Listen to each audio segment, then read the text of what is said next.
So, I hope you enjoyed the little bit of music in the background. Due to unexpected issues, the lobby crashed. Need to initiate everything again. The good thing is, though, that we are going to finish in 1 hour, because we're going to let the guys race the 1 hour that is left in the race, and the rest will be counted from the Augur members. They can recount the gaps that we had, because everything is catched or caught in the stream, so there won't be many issues regarding this. Nevertheless, unfortunately, that was a very unexpected error, and every team that disconnected is able to re-enter the stint. This might be very lucky for Pegasus esports team. Would be interesting to see if Omega Esport will, or BF Esport will rejoin. Yeah, I think Ryan is not going to rejoin. Bro is gonna eat.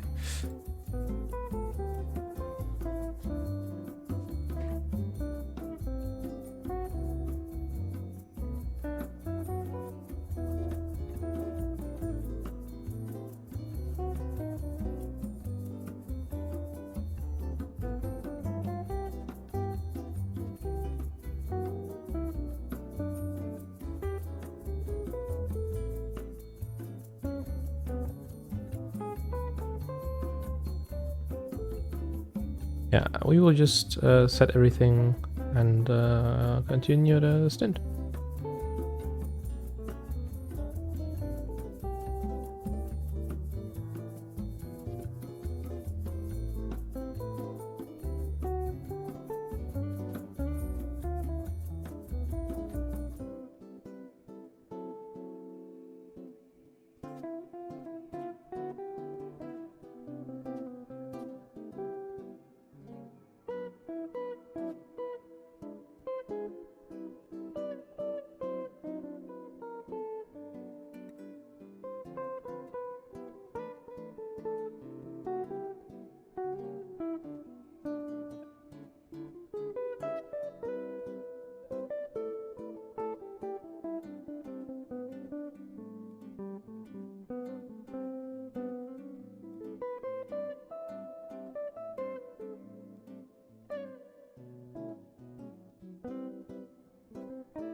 So, ladies and gentlemen, we are back.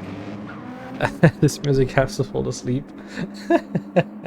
Nice to see. We are back. A flying start it is. Rowan leads the field away against Svenrunke in P2, Haken 3, Jonas in P4, Ken Stumik in P5, Sportmed 6, Tony Request 7, and Nürburgring picks back in the field, already going for Sven a got late spun out. move. There's yellow flags there. Again? A fucking again? Okay, wow, that is... A fucking again? Okay, let us wait a minute. Yeah, 1 minute. I'll be back because I will just be angry for a bit and then. Yeah, that's nothing we can do, to be honest. The servers are totally displaced. Wow.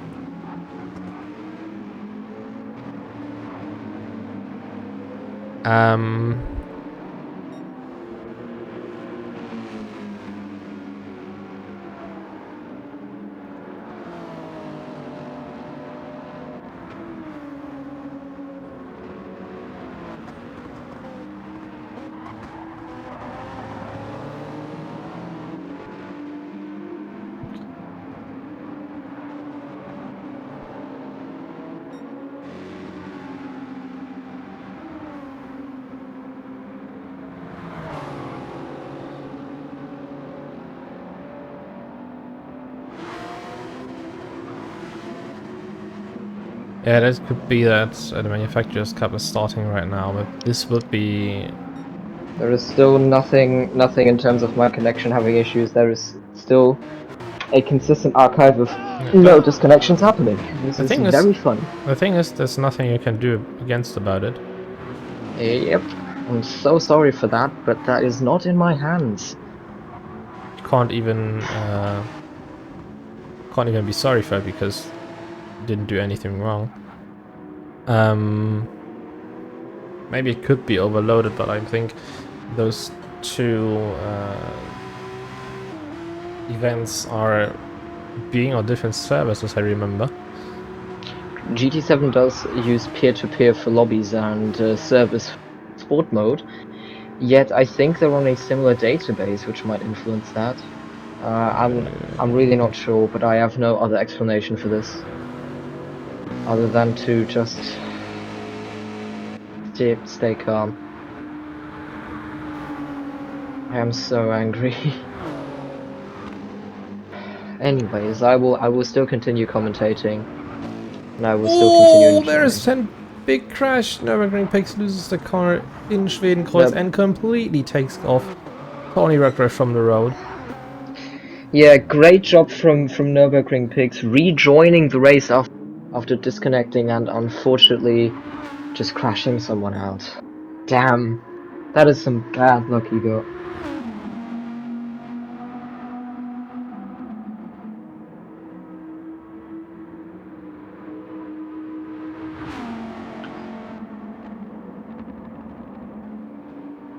Könnt ihr mich...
Rewatching the maneuver that happened between Tony Redgrave and Nürburgring Pix, I think that Nürburgring Pix was a passenger in this situation. And he completely lost the car in Schwedenkreuz. Touched the grass on the right side and that threw the car completely to the side, and nothing you can do against it as a driver. Nevertheless, let us quickly go back to racing. Ken Stumik is leading King Rowan. Second has got damaged Sportmad. Literally 1 meter ahead of Jonas, who's in P4. Is there going to be a switchback out of Mutkurve? No. Jonas keeps it calm. Stays in P4. Kuhako in P5, Tony Redgrave fighting against Sven Ruka for P6, and Nürburgring Pix is in P8. Devastating start for Pegasus, coming back into the stint.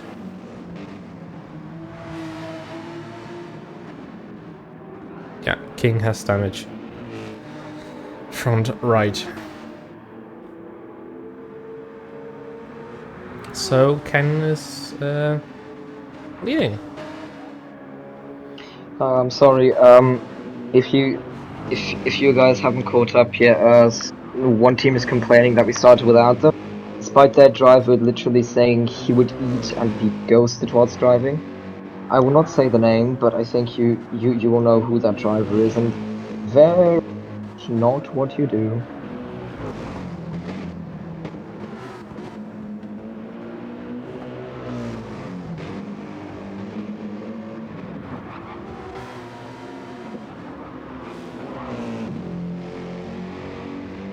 I wouldn't just talk about this. That's something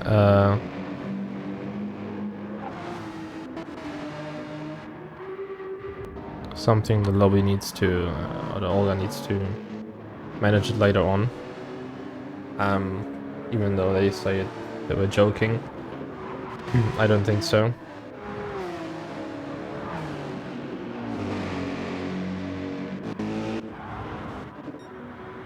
But anyway, racing action for 1 hour, 7 minutes down to this race. Or let's say this stint.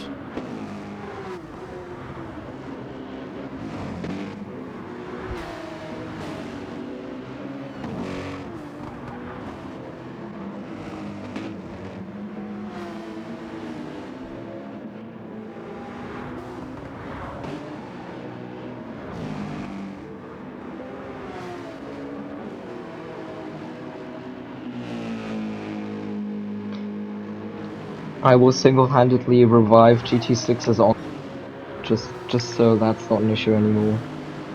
And we have good service. Boom. Just wait and see. Sport pad on the straights. A beautiful Lexus Overtaking Ron. engine. Beautiful 5-0.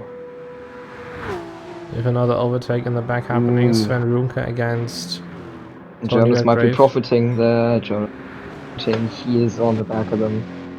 He can profit from that. That's Who was true. 5th, weirdly? Did he get caught up in anything? No, his car looks alright, he's just behind. Look at P6, Tony Redgrave and Sven Runke completely battling each other for the whole Both with hill. damage. Both with damage. Oh god. Kakatek. But again, as you see, Sven Runke went into the pits, so he is repairing his damage that he has.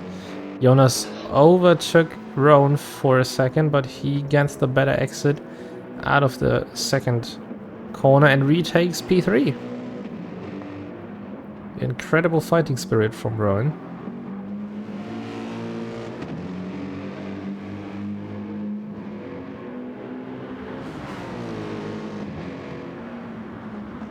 Oh, and as I said it, he completely rams into the back of Sportmad. Oh, that is so unfortunate. Who hasn't got damage after that, so lucky for Sportmad. And I think Jonas now, he needs to pass Rowan before the entry to the Nordschleife and picks himself up a half a second penalty because he came out too wide from the Michael Schumacher S.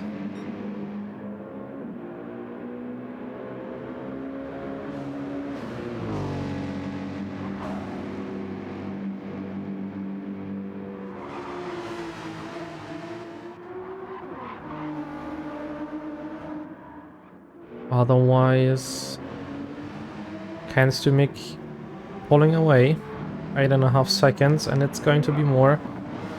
Sportman again, getting a little bump from behind. Jonas having a little mistake, and Q now behind him. That's interesting. That's interesting racing indeed.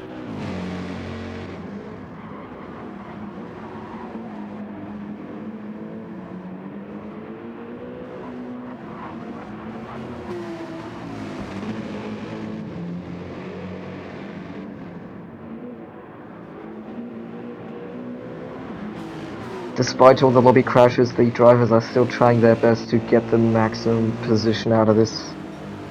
And so it looks like people are going to be attacking each other on the track with these great overtaking maneuvers we've already seen before the lobbies crashed. Haku's staying back, we've almost got a 3-car train. Well, Jonas going to overtake Rowan. I didn't do the move I did once. He should have done that move. Jonas just needs to wait for a mistake that Rowan does, even though it might get impatiently. Especially when Sportmed ahead is pulling away slowly. Who actually turned his ABS on, so he listened to you. Oh my god, all the love, yes! W! W's in chat for Sportmad.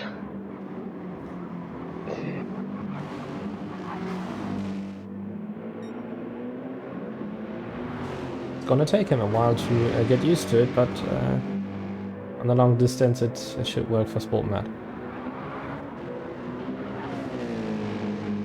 Yeah, traction control is on, but I think every driver has got traction control on.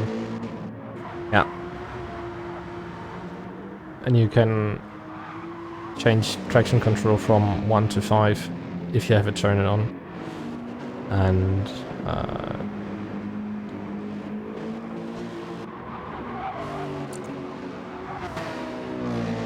this means that you can decide how much traction control you need, and Sportmed turned it off. So that's another thing he listened to. Bruh. I just hope that he isn't too confident.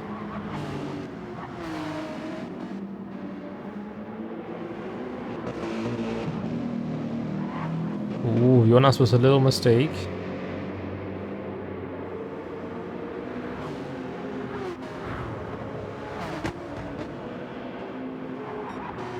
Also like the responses that the car has at the rear of his car next to the Lexus logo. It's a Kahoot. Kahoot is the best. Only the best. Only the best. Not me winning a round of Kahoot in class, what? Yes. So, yeah, the gaps have increased a lot after Jonas picked up a penalty.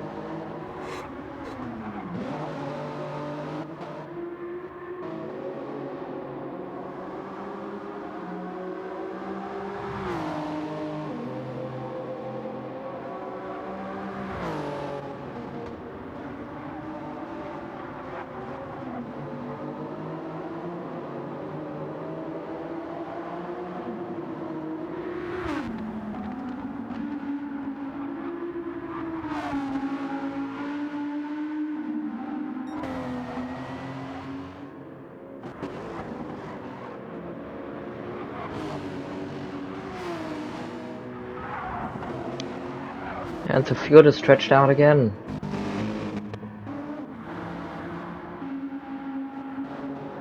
I think, but what Drunken Panda says, I think that the gap also closed in because Ben is doing a lot of little mistakes. It's hard to drive with damage, to be fair.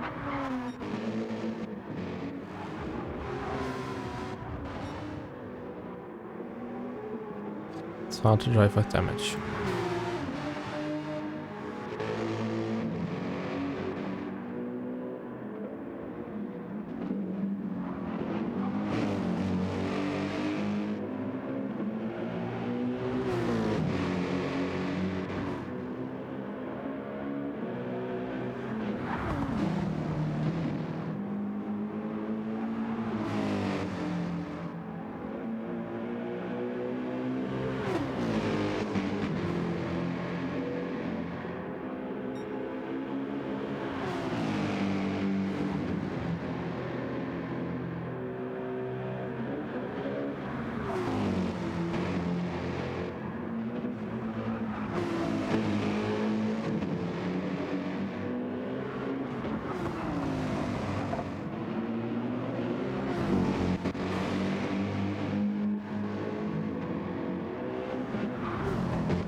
We saw Rowan going off track once.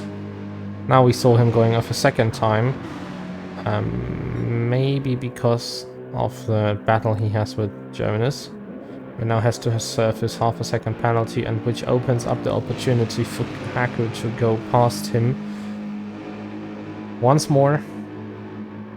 The question is if he fulfills the maneuver, and the next question is if Rowan will be able to close it down. He won't, probably because of the damage he has. But the question is Jonas going to counterattack him? The team duo and teammates chasing down each other, but it seems like the coup stays ahead for now.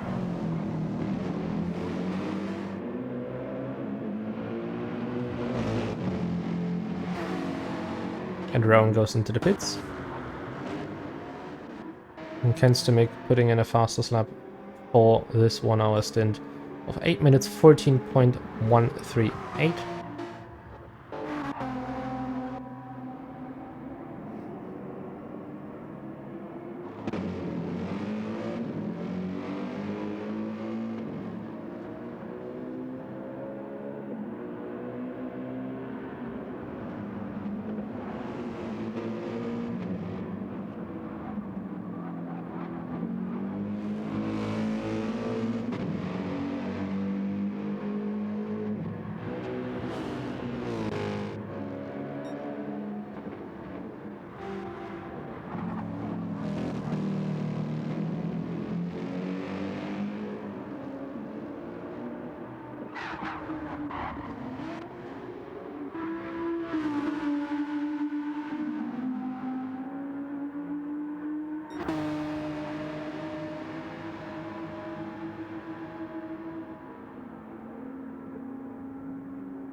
Sein würde. Das macht mich wütend.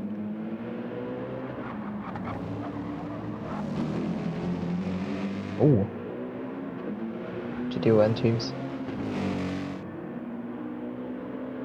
Mutest du dich?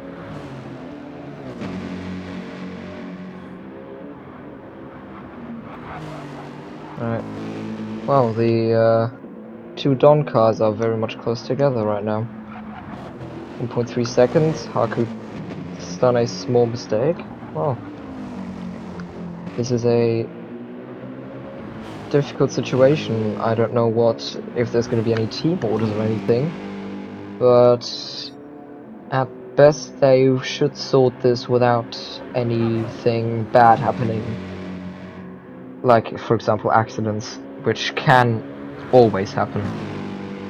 So I hope they sort that out cleanly or accordingly. But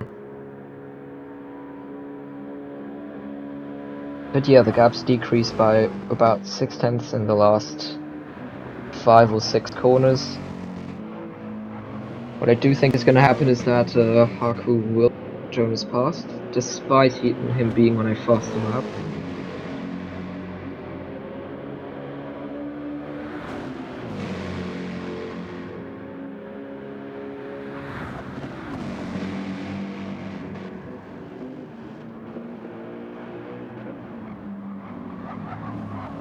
Nürburgring picks back there with only a 7-second gap to Sven, which is not a lot. The biggest gap we can see is basically just an entire field split between like Tony and Jonas. Otherwise the gaps are kept under 20 seconds. Well, in fact, I think the biggest gap on of the field is Nürburgring picks to Kenstomic.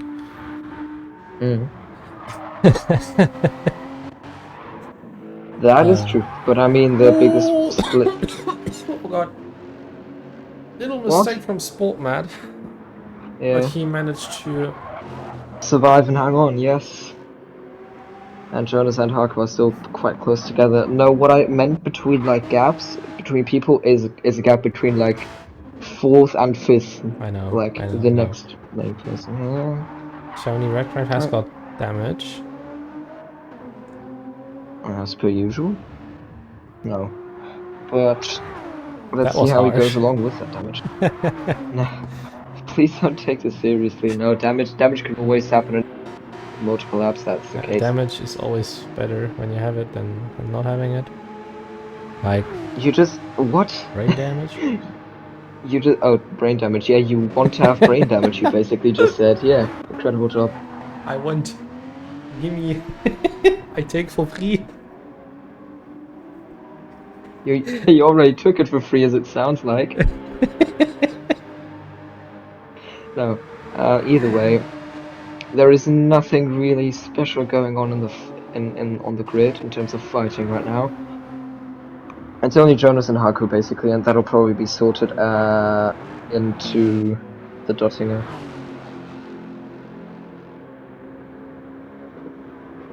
Interesting. In case someone of us watches Formula 1, both Red Bulls got eliminated in Q2. And the How did that one happen? eliminating Max Verstappen was Liam Lawson. Oh my god, Lawson, King. King, we love you. We always will. We've always believed in you. That's kind of a reality check for Verstappen and a Red Bull, I think. But I'm surprised because I thought that a Red Bull was going to be a machine in Singapore. I guess I was wrong. Yet I think they will probably still win the race on strategies. It's maybe Tristan. Oh, King Rowan has damage. Oh Shortly before the no. carousel, I think into the Unfortunate. braking zone he touched the grass and sent him into the barriers. Ooh, and Sven Runke again Crashed out again. mismanaging Moodcover. No. That's A something he did in the scandal last for lap. the team. A scandal. They were so good, but the crashing lobby really did not help them this time out. I am very sorry for them, but again, if that is my hands. Either way, we're going back up again. Yeah, Jonas close to Haku. That's basically the tightest gap we're having. Well, looking at Ku, he is really on a mission right here. Yeah. Oh, they're both improving. Good. Haku is basically matching gaps with matching sectors with Jonas right now. He's even gaining through this part, it looks like. Yeah, the gap went from 4 to 8 tenths. That is not bad. Either way, Ken is really just chilling on half tires and just trying to complete his four laps here. He's also on good lap times, to be fair. Doing a good job keeping that P1. Well, Saku and Jonas, will they swap positions or will they just try and profit from the draft by fuel saving? We do not know. Unfortunately, the back of the pack is very not unpopulated, but it's not doing a lot. There's not a lot of like position changes. Yeah, Jonas staying behind Ku. Probably just profiting from a faster lap. Ooh, Ku makes a mistake. I think he's letting him pass now. Yeah. Okay. That was the right thing to do. They're not really in a fight now. 8:16.6 was 8:17.1. What the hell is Tony doing? That is his own decision. That is his own decision. That is not. Yeah, I think he went anyway. to the right and quickly went on toilet. Now You can just again, ghost. You can just ghost yourself real fast. There he is, back on.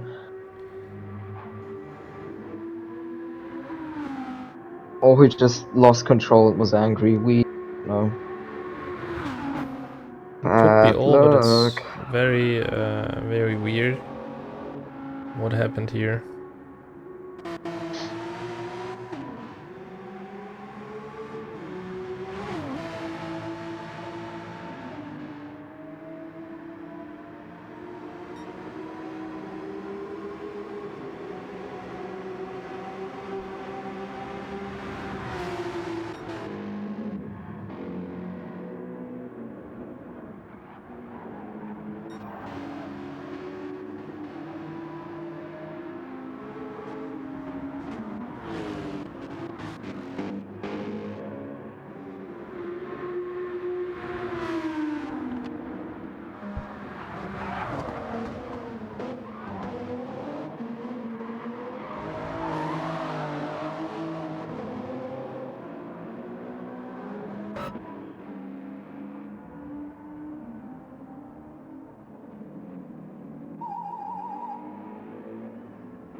Haku and Jonas have swapped positions after presumably a mistake by one driver, or by just purely team orders and talking to each other.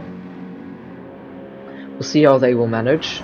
Again, Haku is having a huge advantage by being able to save fuel through being in the draft with him. Haku can actually do 5 laps if he didn't have those front tires.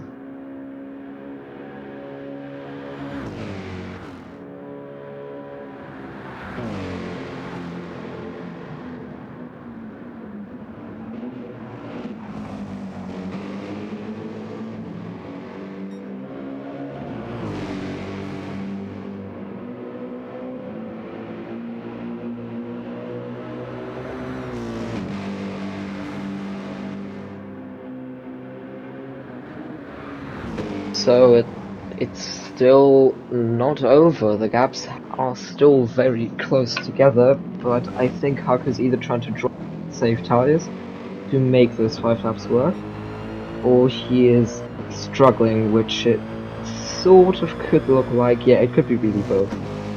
But we'll see how it turns out.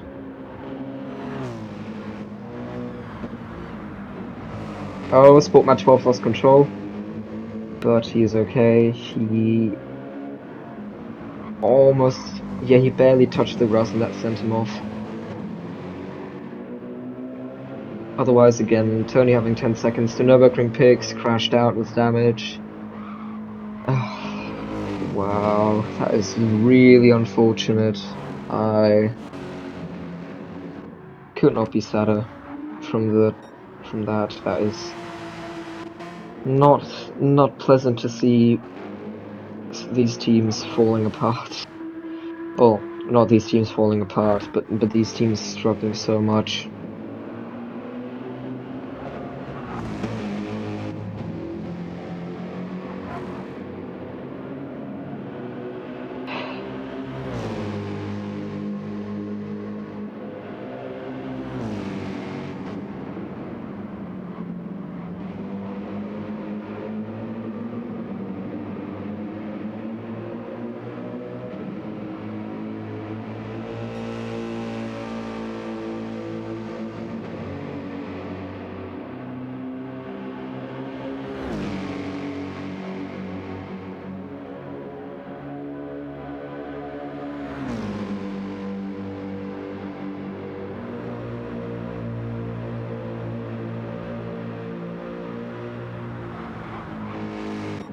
.1 seconds to Ken. Ken has also got damage after crashing. The gaps are really closing in a bit.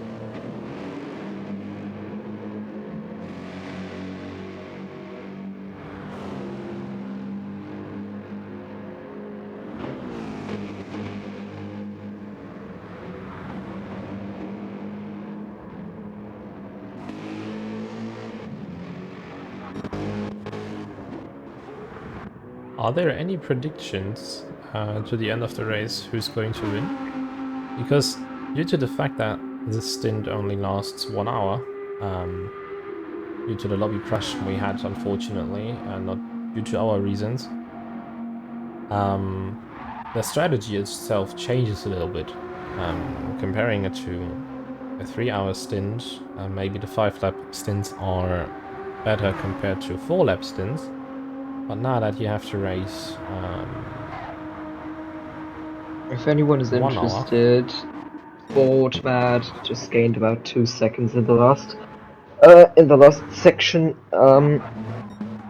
onto Ken, so this will probably be a tight turn of events. Well, we will see. Because Ken has got damage, because he crashed somewhere, which was unfortunately not picked up on stream, but I think I know where that was. I think the damage was happening at about after Schwedenkreuz. I think that's where it set in, although I didn't spectate for too long.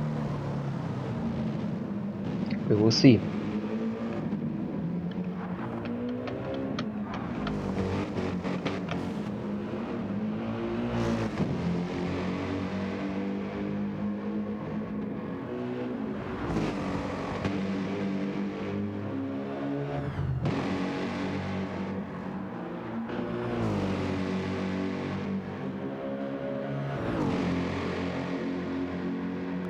He's losing 10 kph onto Sportsmat on the straight.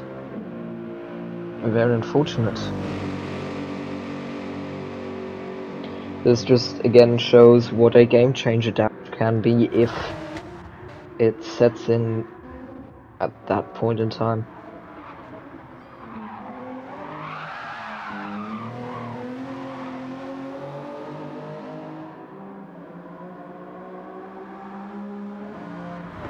Yeah, Sportmat and Ken both pitting, as expected.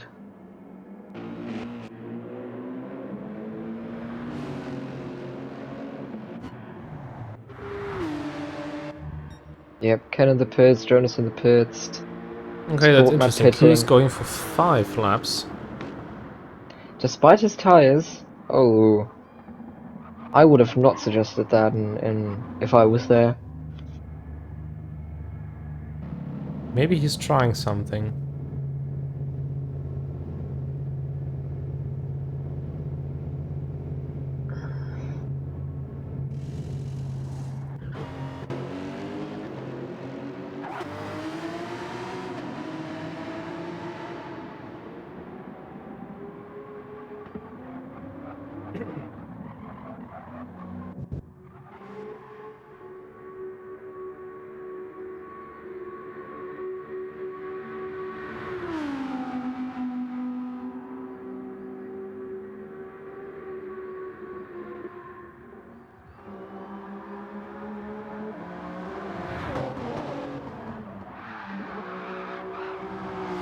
That was a nice drive-by from the AI of the Supra.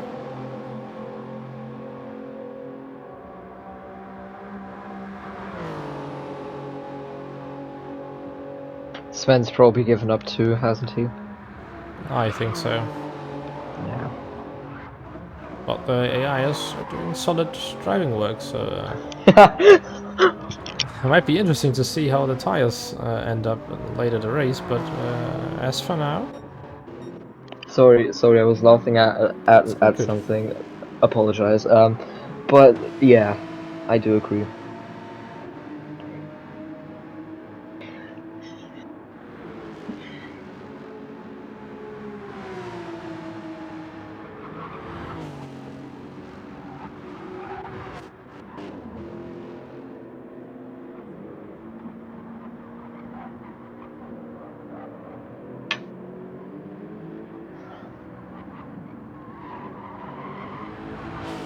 It's actually possible to do more than 5 laps on the soft tires if you can manage it properly.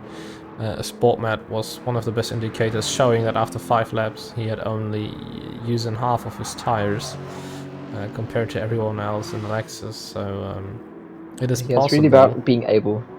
It's all about being able to manage tires, because it's like something even I haven't mastered yet. But people can just on instinct save tires and be less aggressive on their tire. I can only really do that if I have like a lot of feedback from my wheel. So you see when you're using the tires a bit more by feeling it's more vibration. If you try and keep that out, yes, you can save tires, but saving tires is not that massive, or the effect was not that massive when I did it. It is really perplexing to me how people in this split can save tires more easily than I can in my split. Which, for context, I was racing split 1.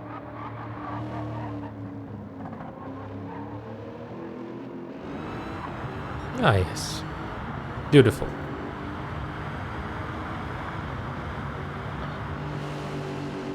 He's just Ken. Where he sees love, Sportmat sees a friend. That was an interesting quote. No, That was just a funny redo of the "I'm Just Ken" song from the Barbie movie. I You am know, literally you not know what's Ryan Gosling. interesting? Hmm. Pringles, cheese and onion. Yes. Pringles, salt and vinegar. And Vinegar, if you don't want to say the N word. And for context, the N word is no. Wine.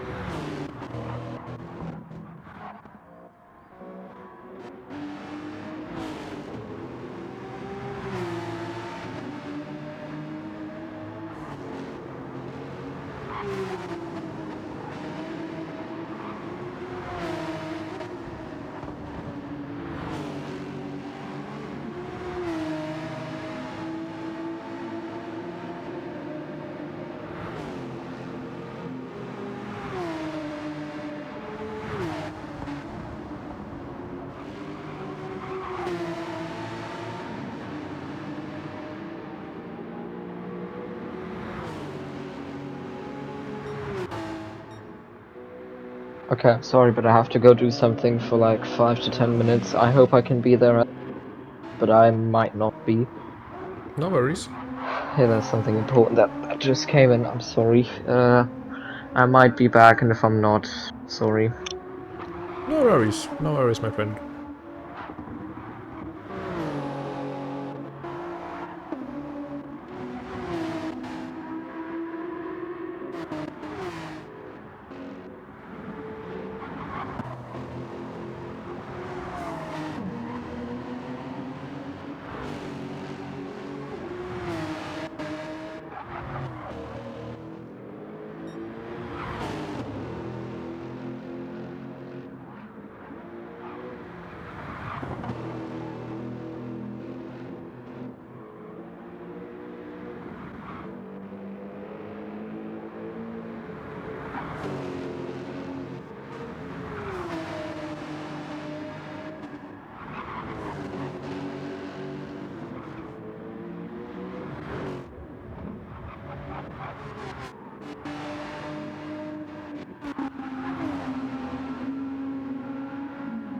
We have a battle going into the carousel.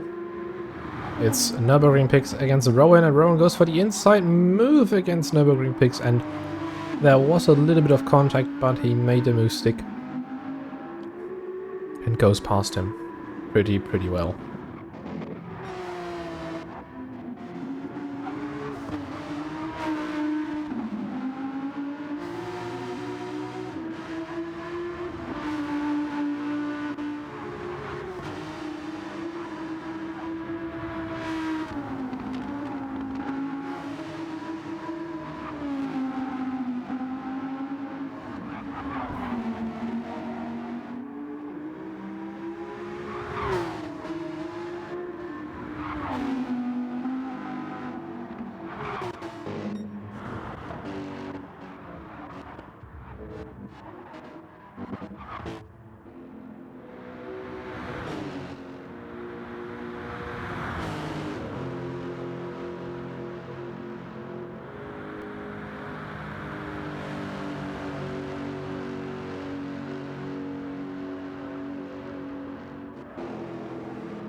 Sorry, I just had to mute myself for some reason. Nevertheless, Q has come out in P3 after having a 5-lap stint. He has got less fuel now compared to the rest, so it's going to be interesting where he will finish up later on.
Might be interesting to see where the rest ends up, especially Sportman after gaining damage, which isn't the best, obviously.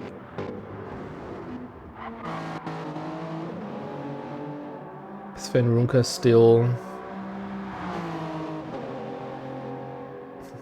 I don't know. You really need to...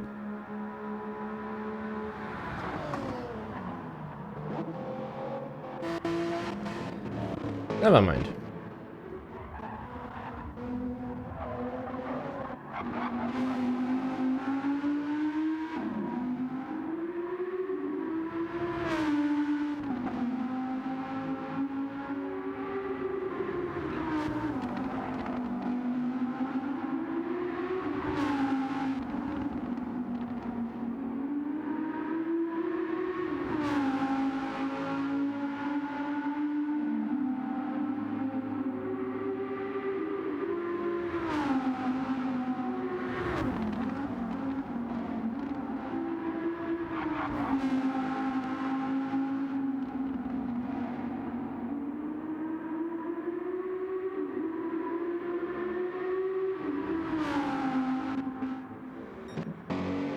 All in all, just wanted to remind you of our livery contest. I don't know if you have participated yet.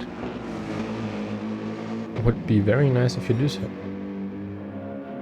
because you can see all liveries that have been made in the list.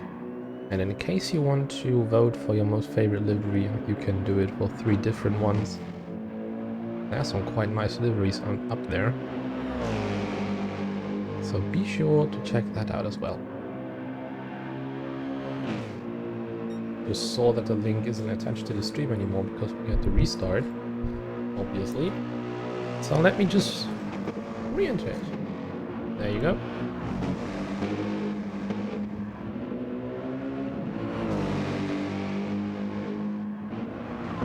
There it is again.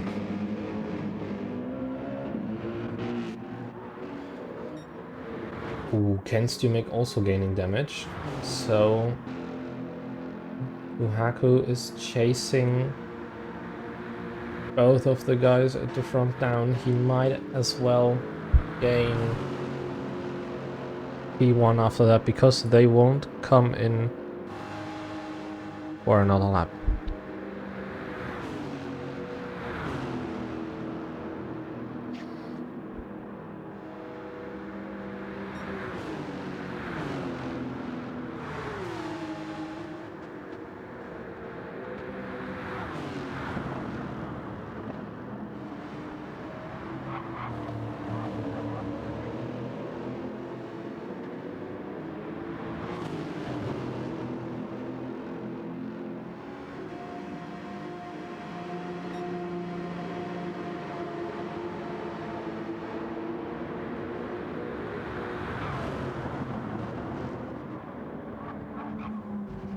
who goes past Sport Matt now.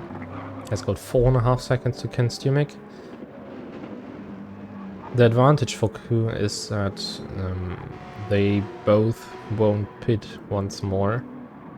If they do, it's going to be more fortunate for him. So for now, I think the tactics have played out for Ku. And comparing the lap times, I think that they will start one more lap. And comparing the fuel consumption, I think that Ken Stumick is in the best position for now. And how the hell did Sven Ruka manage to get a penalty if his AI is driving? Maybe it isn't his AI driving, maybe it's him and he just has got the warning indicators on. Seems to be option 2. Ay, Sven, come on. We all know you can do better.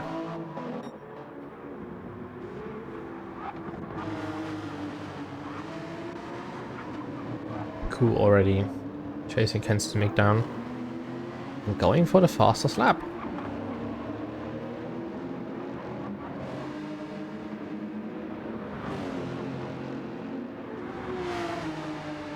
Ooh. He caught it well.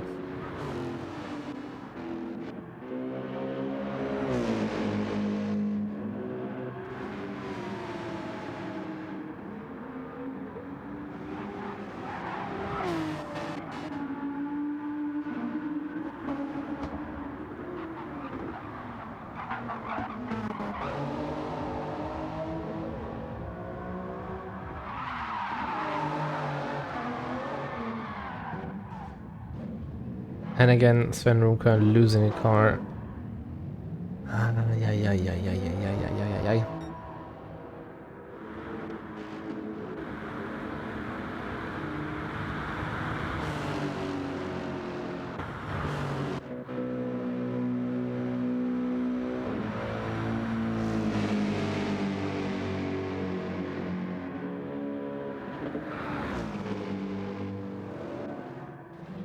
Ooh, Rowan has a mistake. But no damage gladly. Redgrave has got damage. And as I said, Jonas might catch Sportmat as well. But sooner or later, Ku will catch up to Ken Stumick. Even though he's pretty well driving with his damage that he's got.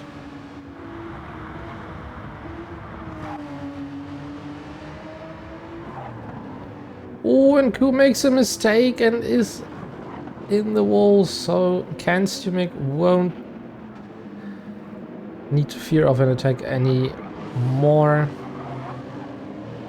That is very unfortunate for Ku. Just needed to play it safely.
Ooh, Cole with another mistake.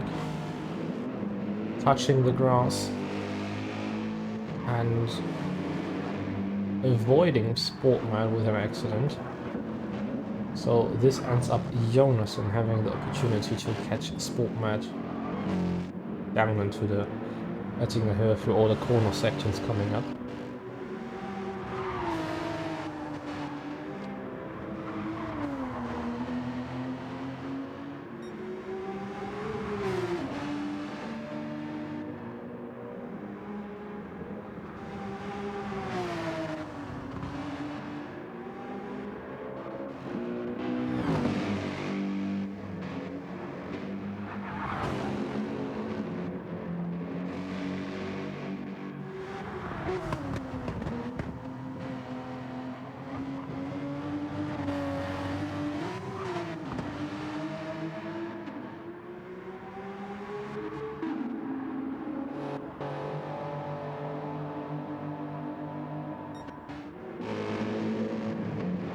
There you go. Even before the Oettinger Höhe, Jonas is now overtaken Sportmad, who made a mistake, and Kunau overtaking him as well.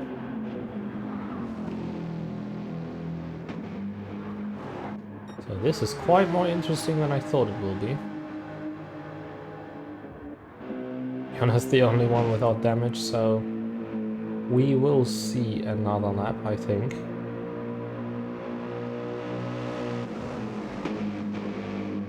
It's just gonna be interesting to see where everybody will end up. Sven Runke was in the pits. I think he will go for a fastest lap attempt, if I'm not mistaken.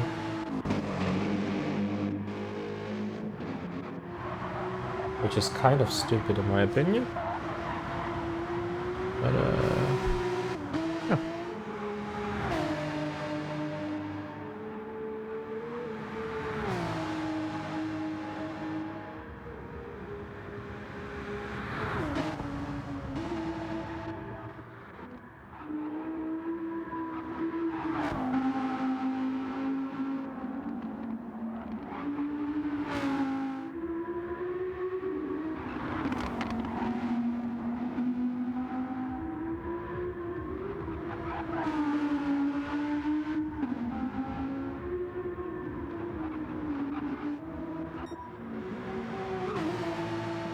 There you go. Enstimik starts the last lap himself.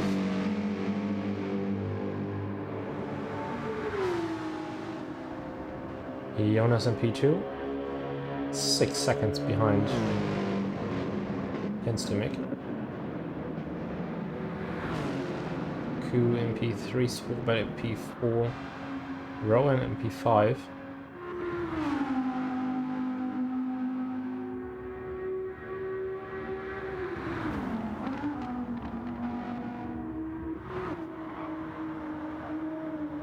Tony Redgrave in P7 and Arpix in 6 and Rook is still in P8.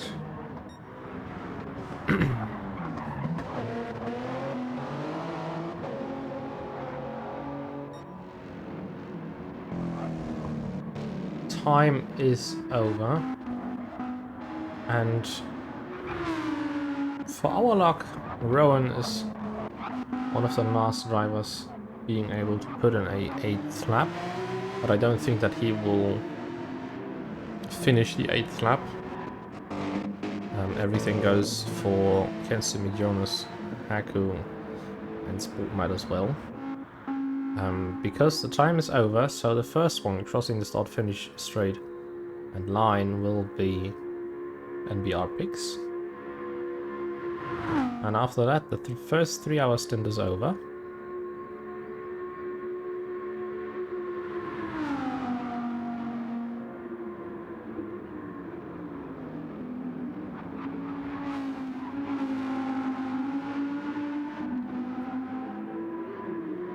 And even that, with all the chaos we've had,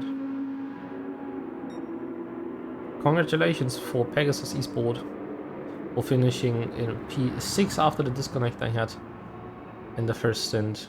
20 Redgrave for Eric finishing in P number 7. Sven Runka in P8. He still has a little bit time left.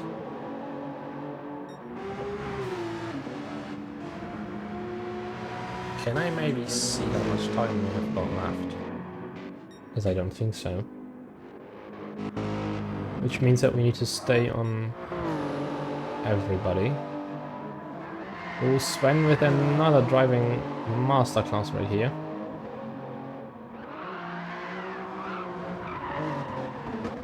Well, and with all respect, Sven, using your handbrake isn't something you should do. And that's something I only can speak for. Because I have been caught up with it as well. And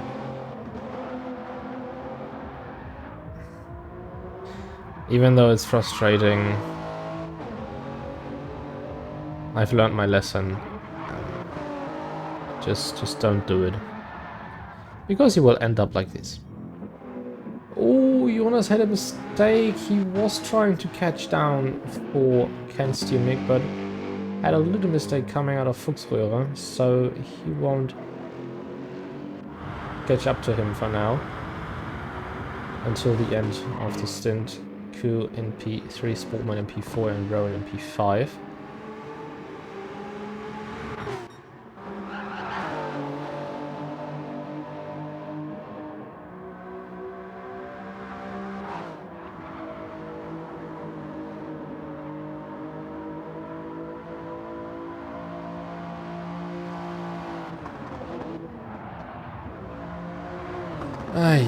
I don't know if this is necessary, Sven.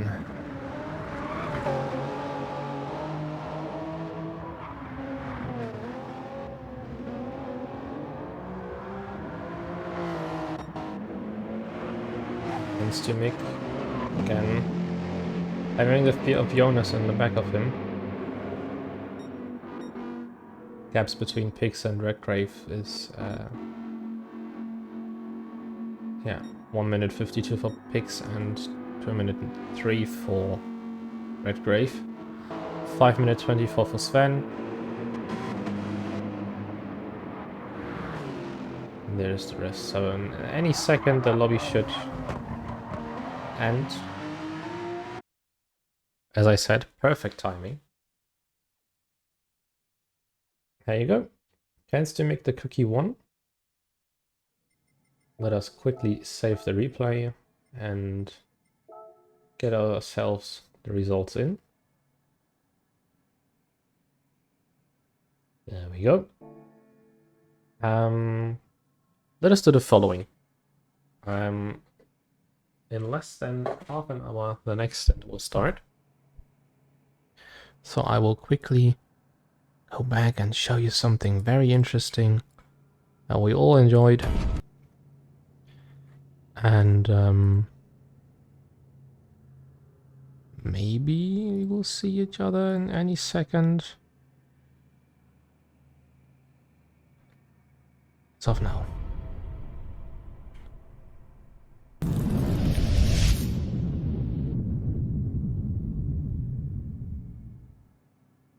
Welcome to the Nürburgring for the DAS 24-hour race. The second lobby is approaching. This intro is brought by you from Nürburgring fan and DLL Charles. We all know the Nürburgring is one of the most, if not the most challenging track there is. And in this little video we're going to explain the circuit and the challenging parts a bit closer for you, in hope that you are as thrilled for the race as we are. With over 25 kilometers in length, 300 meters of elevation changes and more than 180 corners, for sure, there's no other track that comes even close to this giant track. With the GP layout and the Nordschleife, we have a truly unique track at our hands. Of course, everything starts with the very first corner. That's the AMG arena in front of you. Great grandstands, a lot of people attending there, and you have to nail your braking point. You go down, even with the first gear, rotating the car, bringing it, open up the next corner, the second part of the AMG on the back straight, on a run to fourth corner, and overtaking is possible here as well for the Dunlop Care, which is now called Goodyear Kehre. Then we go up to Schumacher as a very quick corner combination, the quickest part of corners on the GP layout. Fast and flowing, that's really fun. And then braking for RTL and Warsteiner Kurven. They're fun as well. You can take a lot of curb here, challenging, and you need to prepare the exit because the back straight is longer than it looks, and overtaking into the Vidal chicane quite possible. Rising uphill onto the Vidal chicane, very quick, using the quicker layout, not the usual F1 layout we see and I used to know. Then approaching T13, highest part of the whole track before we arrive to the famous turn 1 of the Nordschleife, which is now called Sabine Schmidt's Kurve. Next up is the Hatzenbach complex. Coming from Sabine Schmidt's corner, the track only goes downhill. The track is also really fast, flowing corners, and as we see right now on screen, mistakes can happen quite easily. A lot of curb can be taken, and you need to take a lot of curb to be quick here, but it's also very risky, so you have to find some middle ground here. Leaving Hoheneichen over Quiddelbach Höhe and arriving to Flugplatz. That corner is called like this because it was a very small airport right behind that. It goes uphill, there's a small bridge, and the car loses sometimes a bit of ground with front wheels. And Flugplatz, fun corner, really quick, and you bring all that momentum onto the long flat out section from Kartenborn, Schwedenkreuz, and slipstream is very effective, and overtakes can be made before Schwedenkreuz or even for Arenberg. Famous for foxes that lived there during the construction of the work, the next stop, the Fuchsröhre, is fun and iconic part of the track as well. Quite downhill, a lot of momentum, low speed, then compression, the track goes uphill, and a quite challenging part of corners going into Adenauer Forst. Arriving to the famous miss corner, where you miss potentially the first part of the apex, hit the second part, and then again miss the third part, drifting out wide, short straight, and then you're approaching Verseifel, the slowest corner, first gear. It's quite downhill again, so you have understeer, you need to prepare your exit and have a good acceleration. That's very important. Also, halfway through the lap with around 4 minutes at this point. Next, coming up the high-speed section with Mutkurve with over 230 kph, one of the fastest corner on tracks. Then Steilstrecke, very famous historic part of the track, and the most famous corner there is, the carousel, the banked corner where there's only one line. It's uphill, it's bumpy, it's horrible, and it's great at the same time. It's so iconic, and drivers love this corner so much.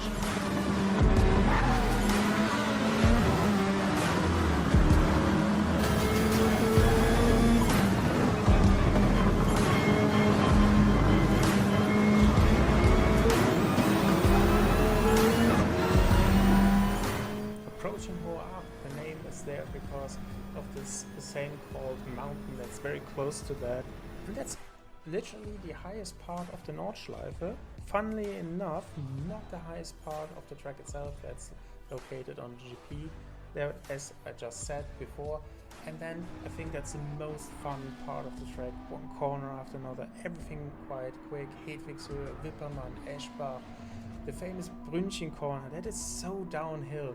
You can't even realize it in game, but it's like looking at a wall, like that's falling down. Then we have a YouTube corner that's quite well known because of, well, YouTube and Ice Cover, which is named after that because it's so slippery. And that's only half the fun, because we're approaching Pflanzgarten 1 and 2, having Sprunghügel between that. The cars lose ground for more than a moment, are completely in the air, then have to brake and get Pflanzgarten 2 right before we hit to the Stefan Bellof S. Wow, what a shot! So quick, and it's over quite quickly. Pflanzgarten 2 approaching, then the Stefan Bellof S. You see it here, very fast, named after the famous German racing driver that died really too soon at Spa. Then we have Schwalbenschwanz, very fast entry, slower corner, late apex, and then the fun little sister of the carousel, the little carousel. Tricky exit, you have to get that right, short straight before we hit Galgenkopf. Then that's one of the most important corners of the whole lap, because we're approaching Döttinger Höhe. The straight that's flat out for more than a minute, for more than 2 kilometers, until we hit Antonius Buche. Very small kink only before we have to brake after such a long time again for the last final corners of Hohenrhein before the lap ends. Here you want to make your overtakes. Here's where's Ocon. You can see the famous Nürburgring itself on the outside. Here are the tourist entry and exit points, and so much is going on here. That's the only time on the whole lap on the Nordschleife where drivers have the smallest chance to relax before they do it all over again. Again for 25 kilometers, again for over 8 minutes, for more than 300 meters of elevation change and more than 180 corners. This track is truly special, and I hope you enjoy the race. I hope the drivers enjoy the race, have fun, and follow us on Twitch where we stream the whole event, and we'll see you there around. Bye.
schmuck viel. Ich bin ein Taxi, ich bring es zu dir. Big Band zu mein Janta. Tiergarten hier Hansa. Big Glass, wenn ich tanz, ja. Sacker Wasser und kein Fanta. Exotic Whips wie Matchbox. Big Gas, me Slashbox. Fahren nach St. Space Coop. Durch die Gegend, wenn ich Chase move. Homeparty doch mit Ahmad auf. 61 Jahre, scharf aus. Ruf ich an, ich hab was du brauchst. Rauch in Kelly in mein Treppenhaus. Seit 12 oder 13 nichts Papier. Ich hab mein Bruder mit Schüler mit mir. Wir sind zu 5, aber auch nicht Muck 4. Ich bin ein Taxi, ich bring es zu dir. Big Band zu mein Janta. Tiergarten hier Hansa. Big Glass, wenn ich tanz, ja. Sacker Wasser und kein Fanta.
Please don't make me want you more. This isn't worth paying for. You want me to come again, but I don't know when and if I can. Cause you're bad for me, bad, bad, bad for me. Cause you're bad for me, bad, bad, bad for me. Cause you're bad for me, bad, bad, bad for me. Cause you're bad for me. Cause you're bad for me, bad, bad, bad for me. Cause you're bad for me, bad, bad, bad for me. You're so bad for me, bad, bad, bad for me. So bad for me.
Test, test. Hello, hello, ladies and gentlemen.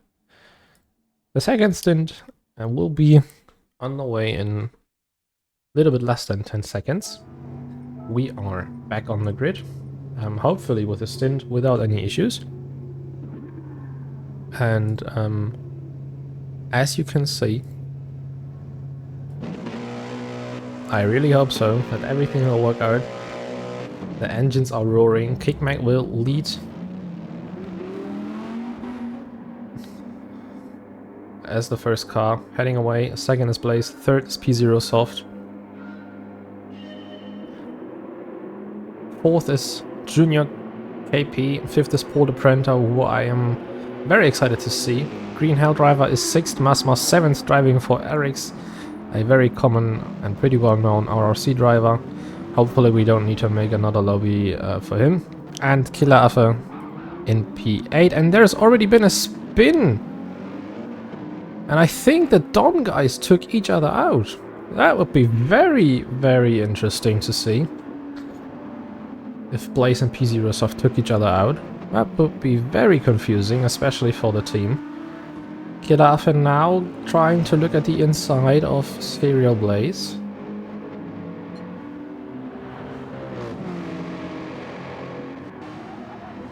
But it seems to look okay for now. Kickmack first, Junior KP second, Porter Printer third, Green Hydra fourth, Masma fifth, P0 Soft sixth, seventh is Blaze, and eighth is Killer Affe, who now has got the better exit out of the Michael Schumacher ass. Goes for the inside, late braking maneuver. And there you go. PTE passes Team DON3. And there should have been a 9th starter on the grid. But the Toyota Supra from VF Esports retired due to specific reasons.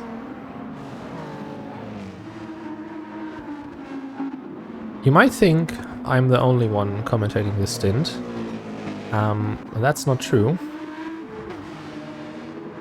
What is also not true is that Paul de Prenta pushed Junior KP off the track. He overtook him after the Lexus making a mistake. Nevertheless, I'm not alone in the commentary box.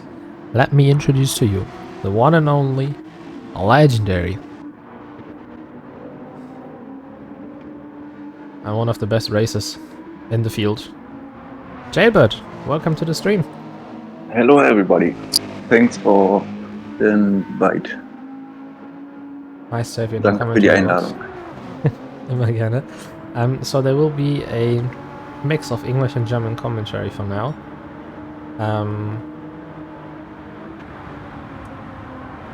The next mix could also be that P0 Soft and Masma are trying to overtake each other. Killer Affe needs to be very cautious right behind of them. P0 Soft needs to be aware of Killer Affe being next to him, riding over the curbs, and P0 having a slipstream of the Nissan in front of him, which is very smart to do so for the Nissan, so the Supra won't attack him, and there you can see that Killer Affe isn't able to overtake the Lexus.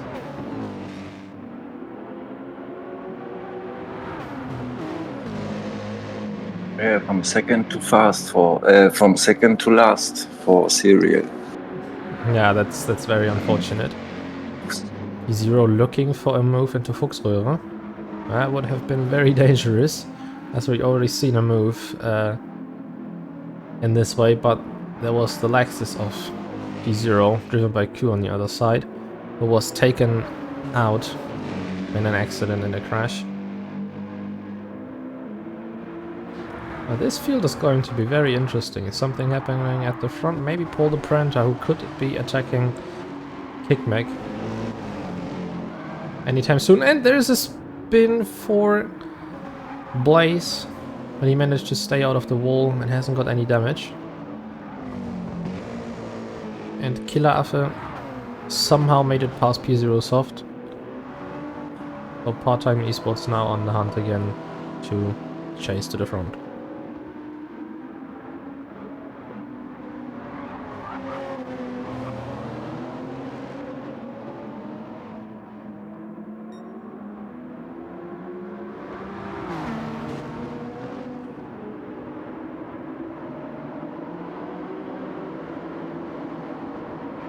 I think they all struggle a little bit in the first lap, yes? With 100% fuel.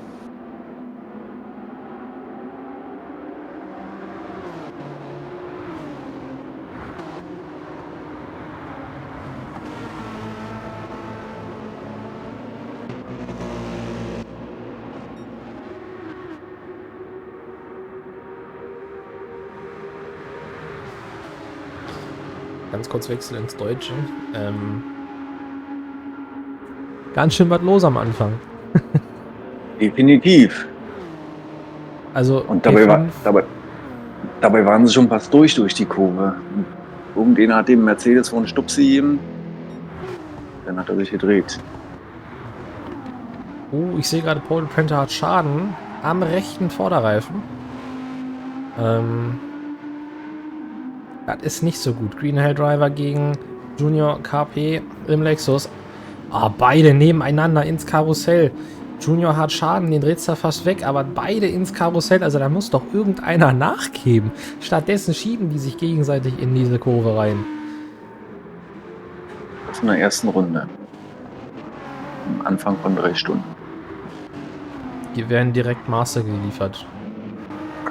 Vielleicht nutzen wir das Ganze mal und schauen vielleicht nochmal, was passiert ist. Das sehen wir gar nicht mehr, oder? Nee, ich glaube, dafür bist du zu spät. Müssen wir nochmal gucken. Doch, hier sehen wir es. Ja, P0 gibt da Blaze den leichten Stupser mit. Dreht's weg. Das heißt, Team DON eliminiert sich direkt in den Anfangsmetern. Ach, Leute. Ihr seid zwar eine Talentschule, aber sowas lernt ihr doch an Tag 1, dass man sowas nicht machen sollte. Jedenfalls nicht so früh im Rennen. Dazu passt der Sound Alert von Q perfekt. Leclerc's I am stupid. Apropos, Verstappen und Perez in Q2 rausgeflogen und derjenige, der Verstappen eliminiert hatte, war Liam Lawson. Das ist auch eine schöne Geschichte. Und Smooth Operator, definitiv Science of Pole Position, auch sehr, sehr interessant. Lass uns mal gucken. Beide Porsche, Boulder Printer und Kickmack gerade im Duell um Platz 1. Weltmann Motorsport gegen die Gran Turismo Allianz.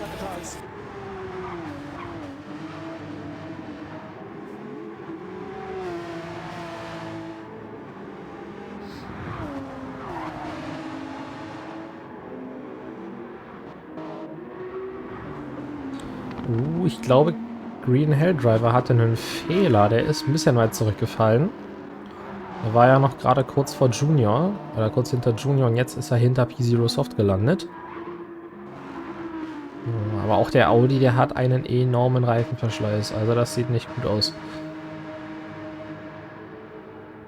Genau, ungefähr werden pro Stint 22 gefahren. 23 hat noch kein Team geschafft. Also ich sag mal so eher 22 bis 21 vollendete Runden. Mhm. Und bei Regen sind es, glaube ich, 19, 18. Wenn du den ganzen Regenstint hast. Wobei, Regen hätte ich jetzt auch gern mal gesehen, weil Und wir auch Paul noch biegt nicht. ab. Paul biegt ab. Paul an der Box, Killeraffe. P0, der sich gerade im Duell mit Green Hell Driver befindet. Also auch hier Lexus gegen Audi.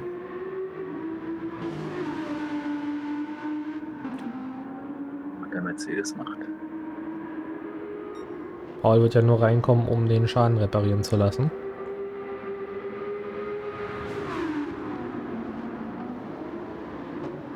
Mercedes kommt auch rein.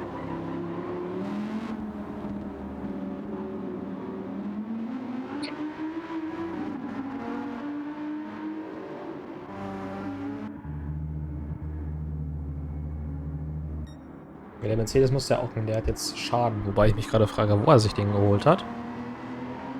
Vom Anfang, vom Unfall, glaube ich, denke ich mal, zu Anfang. Gleich. Der braucht ganz schön lange, war Paul?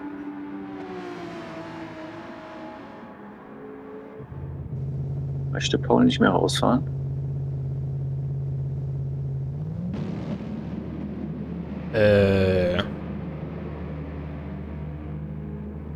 Das ist jetzt nicht wahr, oder?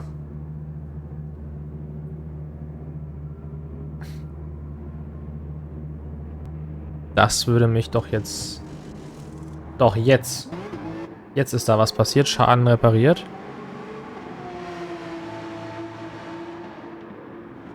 Boah, der war ganz schön lange. Ja, Der also... Boxenstopp.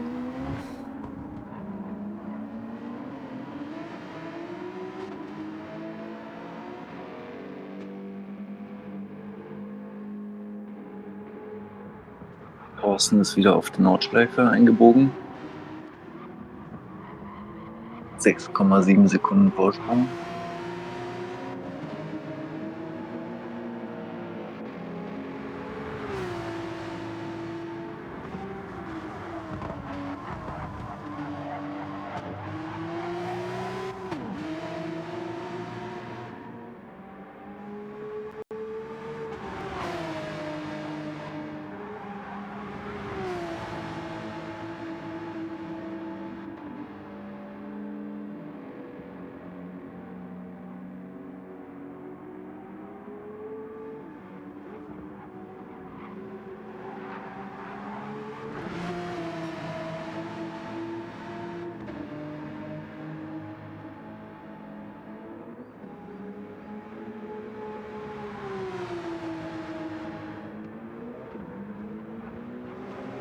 Noch am dichtesten beieinander Platz 4 und 5.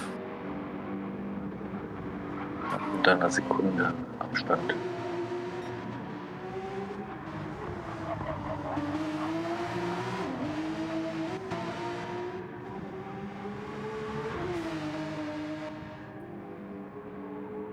Das Problem ist, Stefan, dass leider nur 8 Teams fahren, weil letzte Woche schon 11 gefahren sind. Es waren sogar 12, wenn ich mich recht entsinne. Ja, es waren 12. Einer hat schon vor Rennstart abgesagt, weil es da technische Schwierigkeiten gab. Du musst dir vorstellen, wir hatten 24 Zusagen für das Rennen, für ein 24-Stunden-Rennen. Hm? Und du willst ja alle fahren lassen. Ja. Daher teilst du die Leute, sage ich mal, ein bisschen auf, indem du ein Shootout machst. Das heißt, du lässt ein Quali stattfinden und das schnellste Team gewinnt am Ende. Du hast einmal einen Quali-Run an sich, das heißt, wo du die schnellste Runde setzen kannst. Die sagt dann schon mal, okay, je nachdem in welchem Split du bist, welche Position du hast. Also, ne, wenn ich eine schnellere Runde fahre als du aber insgesamt schneller bist als ich, dann startest du in Split 1, wirst aber hinter all den starten, die eine schnellere Rundenzeit hatten als du. Und ich starte in Lobby 2, weil ich eine langsamere Gesamtzeit habe, worauf ja Langstreckenrennen an sich basieren. Hm? Dadurch, dass wir jetzt nur 8 Leute hier nur noch haben, das liegt daran, dass 2 Teams schon vor Rennstart absagen mussten, da sich bei denen organisatorisch was verlegt hat. Und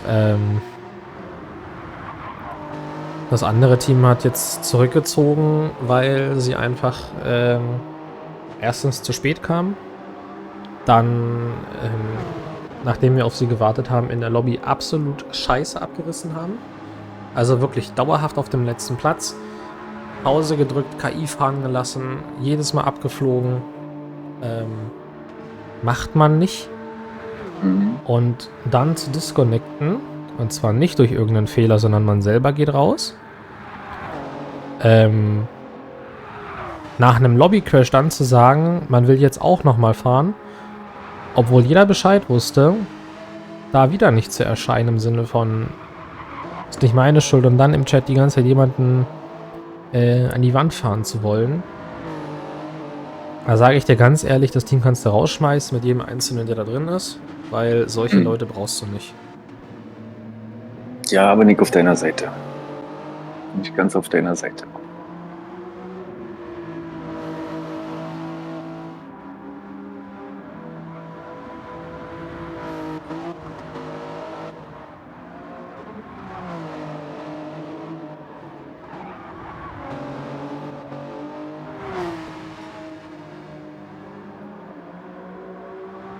Abstand ist kürzer geworden. Platz 1 auf 2.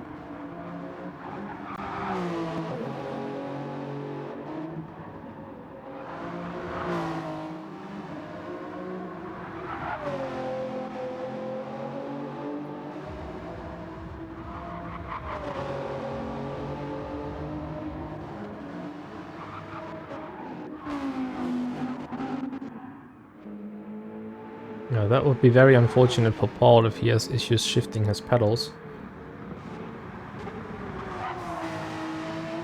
Because, I mean, Paul has shown amazing pace throughout the quali we had 2 weeks ago.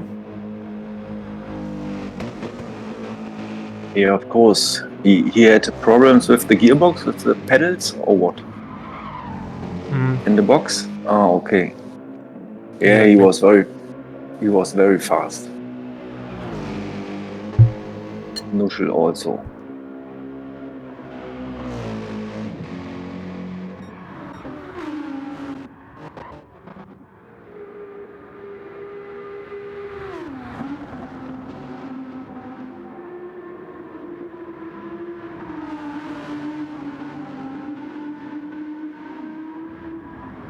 And I think I was wrong. The Subaru BRZ is also very fast in a good hand.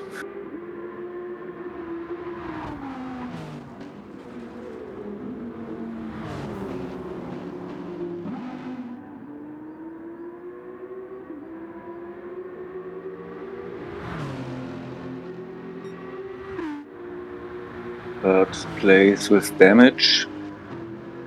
Heavy damage on the front and the right side.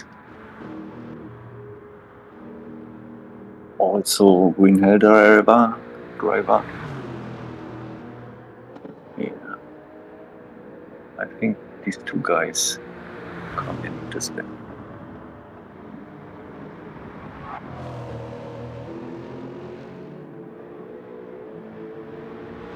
No, he stays out.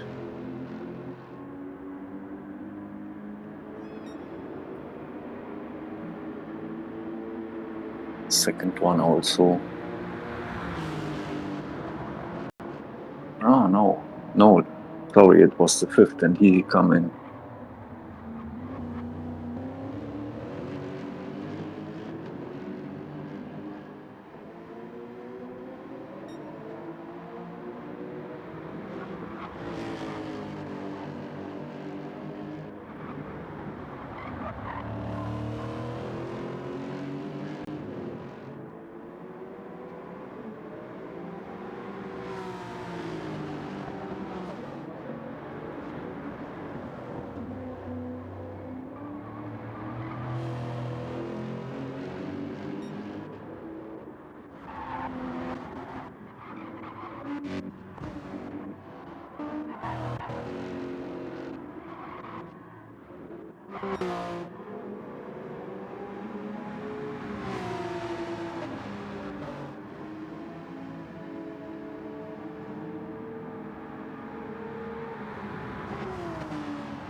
Yeah, I have to get closer to Pigmac,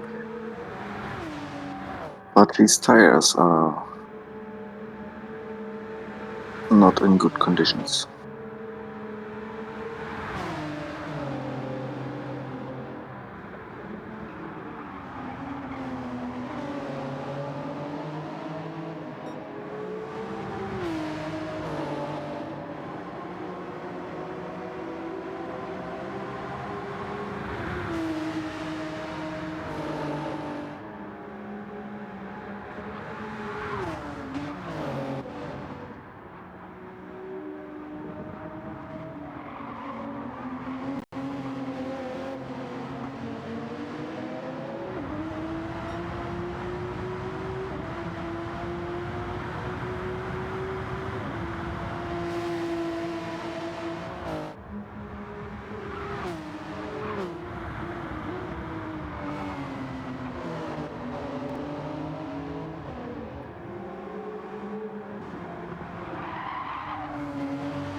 Quite impressed by the lap time Killer after has set in with the 8 minute 8.104. This clearly shows that his lap time was competitive for the guys in the first split that were racing last weekend.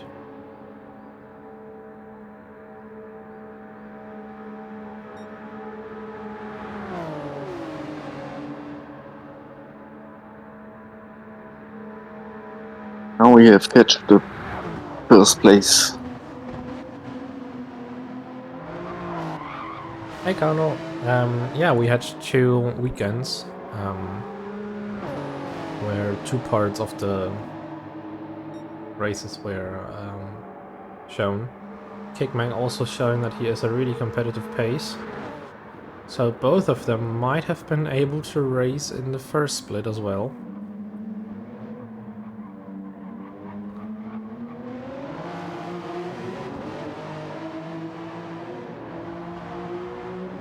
We always communicated it that there will be 2 weekends where the people will race.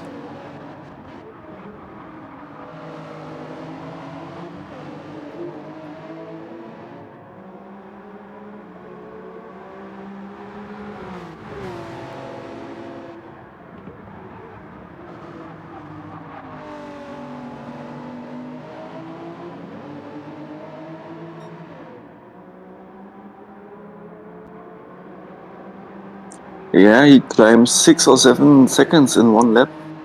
That is good. To catch Thorsten.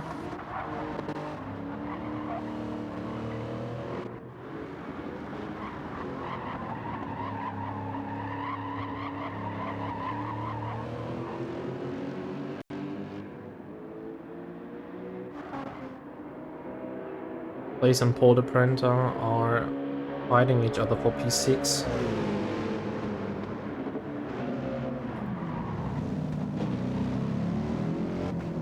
And Paul goes past, even though he goes off track. Blaze might be able to retake the position. And he does. Although Paul goes for the inside. Late braking maneuver. Both of them miscalculated their entry into the next corner, but Paul the Printer goes past and is now back in P6.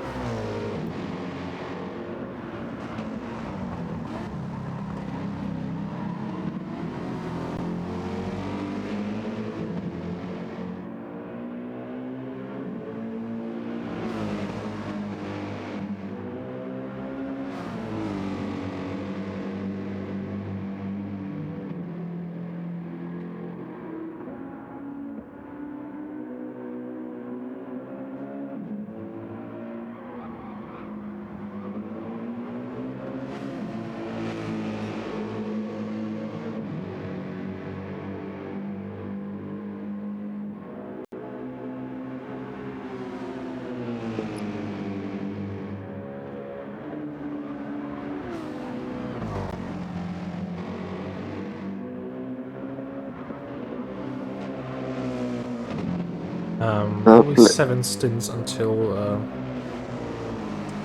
2 PM Sunday.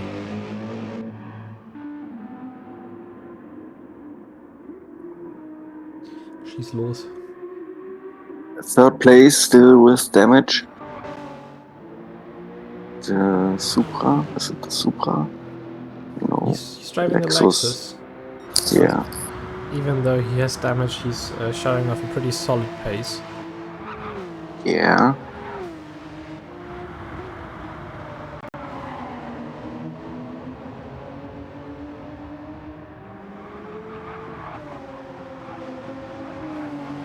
Killer Affe and Kickmack are still battling each other. Yeah. Slowly, he can go forward. The Killer Affe. Slowly but surely.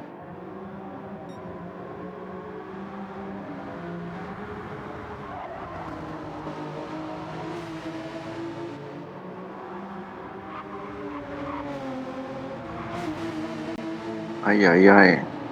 Ooh, Ay, and ay, we have a ay. disconnect. Green hair driver. A second disconnect for Pegasus Esport. That is very unfortunate for them. And Killer Affe with a big moment. In this corner where this Polish flag is on the left side, where it goes right uphill, you know? Maybe after half from the course, when you go up. He had a little mistake, and so Kickmack, it's now getting closer.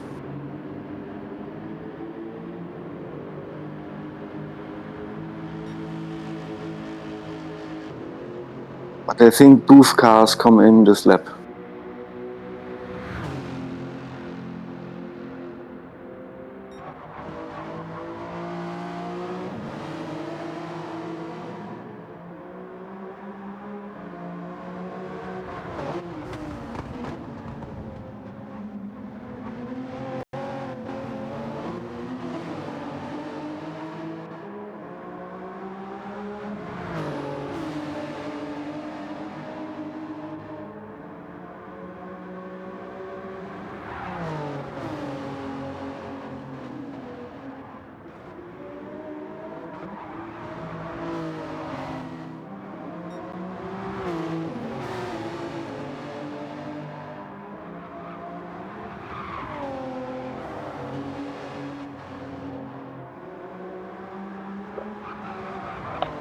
I think first penalty, what we see, serial breaks with half of a second. I don't know why.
Ja, ist schön, wenn die nicht fahren können, dann auch noch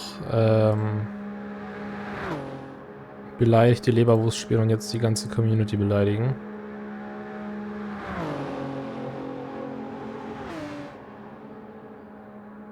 Ja, es ist schön.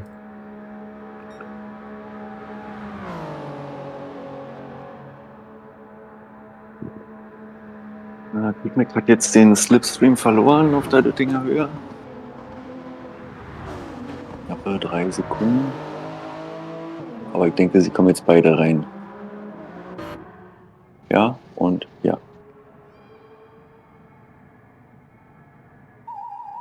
Der dritte wird, denke ich mal, auch reinkommen mit Schaden, aber erst 20, 25 Sekunden später.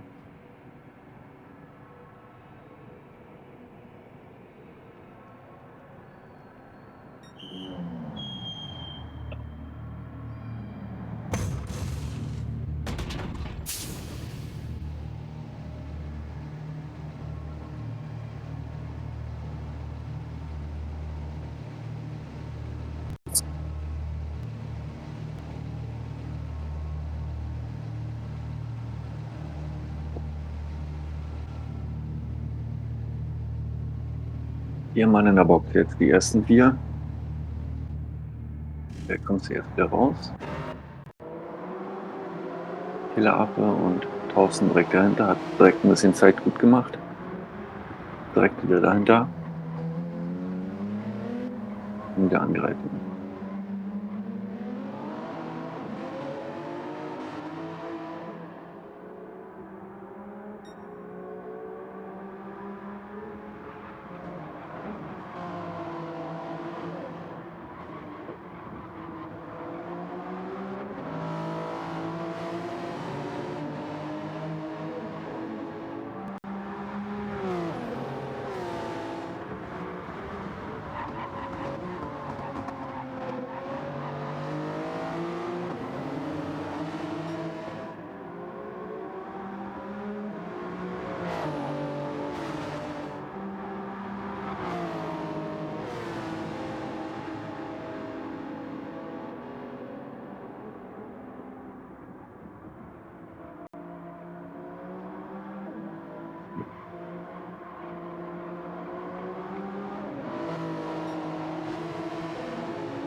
Und Platz 1 und 2 biegen wieder auf die Nordschleife ein mit ca.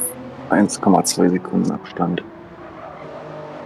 Klar, vor Mac.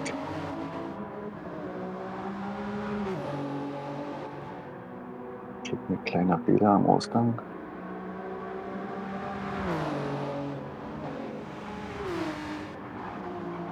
Vielleicht 2 Sekunden drauf.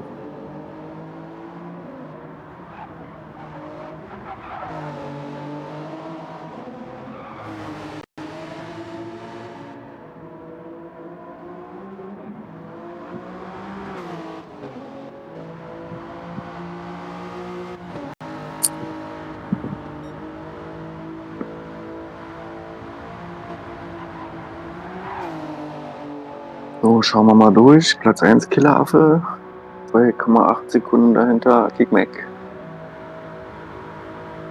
Weitere 22 Sekunden dahinter Giorgios Papa. Dann kommt ein Lexus. Knappe 3,5 Sekunden dahinter, knappe 2,5 Sekunden dahinter. Noch ein Lexus. Weitere 45 Sekunden dahinter Paul. Und als letzter Theo Blaze. Im Moment keiner Schaden am Fahrzeug.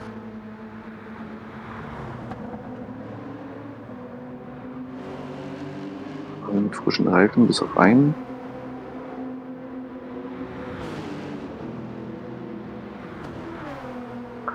Wetter sieht nicht nach Regen aus.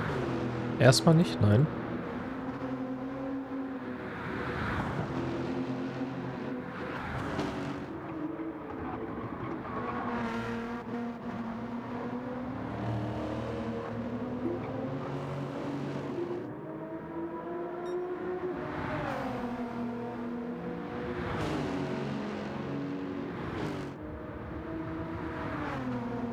Mir kann natürlich schnell ein Fahrfehler passieren. Und dann musst du 16 Kilometer vielleicht mit einem halb kaputten Auto fahren und alles so durcheinander gewirbelt ist sehr schwierig hier.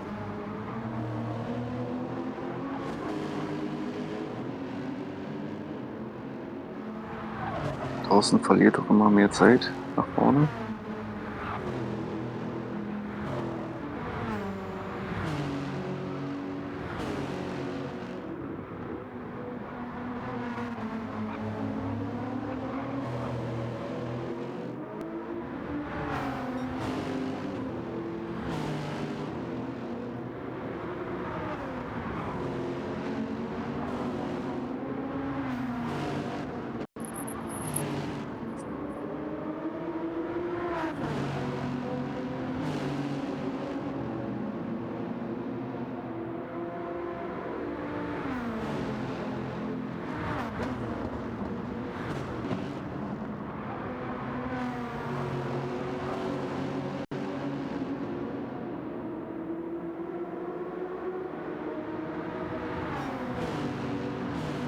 Wir starten auch morgen unsere neue Saison. Ich hoffe, dass ich ein bisschen ausnutzen kann, dass 3 von meinen Gegnern hier die ganze Nacht gefahren sind.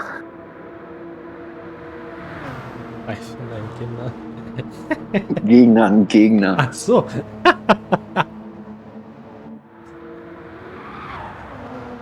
Welche Strecke? Autopol ist lang. Ach du Heilige. Oh, ich bin noch keinen einzigen Meter gefahren, aber das mache ich alles morgen. Oh, da nutzt du dann gar nichts aus. Wir machen immer eine Stunde vorher machen wir mal Training noch. Quasi kurz vor Rennen, der möchte kann in der Rennen kommen. Das reicht eigentlich immer.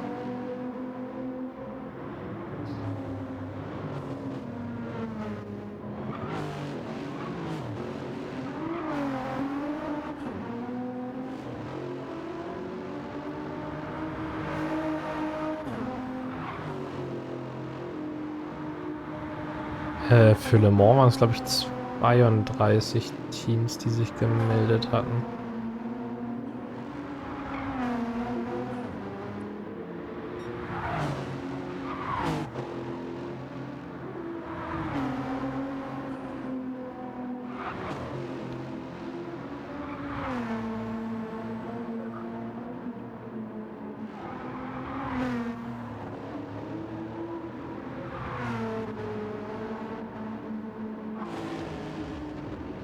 The only spoiler I can give you is to ban those people who are completely insulting, disrespecting our community and thinking this is kind of a joke here.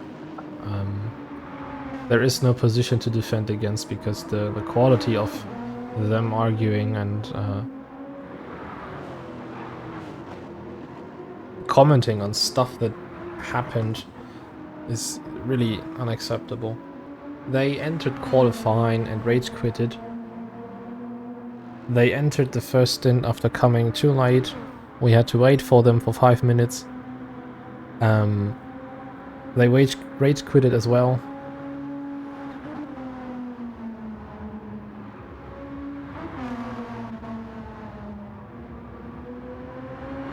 They haven't even started the second stint because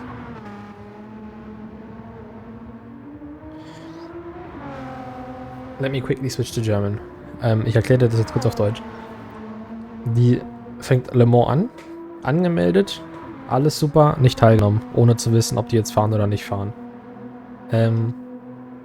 Jetzt für Nordschleife Quali angefangen, gerage quittet, weil sie scheiße waren.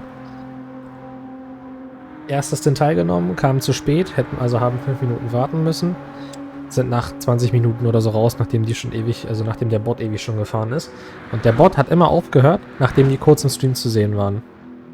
Also schon so, ja, wenn ich es nicht sehen kann, ich es ja machen. Und jetzt benehmen die sich auch noch so daneben, also. Die fahren gerade nicht, die Leute gehören rausgeschmissen, das sind solche Vollpfosten. Sorry, dass ich das on-stream gerade so sage, aber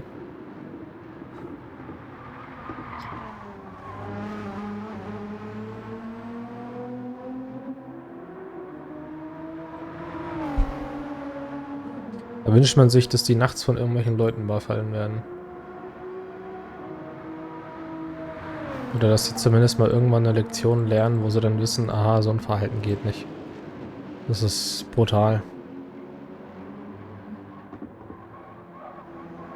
Brutal, wie respektlos man einer ganzen Community gegenüber sein kann, die monatlich zusammen entspannt fahren wollen, die zusammen was erleben.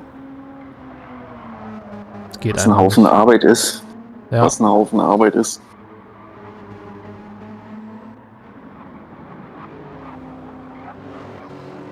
Ich meine,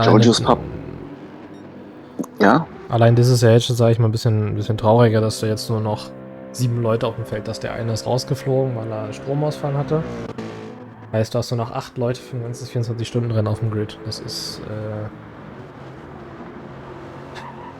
weiß ich nicht. Finde ich ein bisschen schade. Ja, eigentlich müsste das voll sein.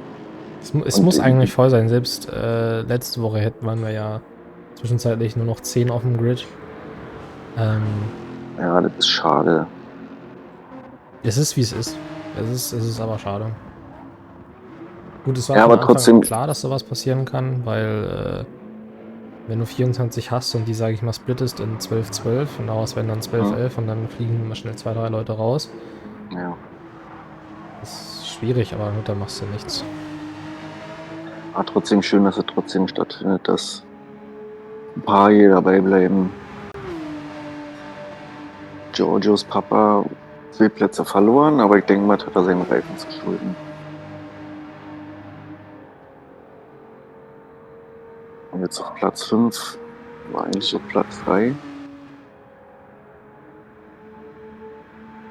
Und die beiden sind sehr dicht zusammen, Platz 3 und Platz 4. Momentan kürzester Abstand.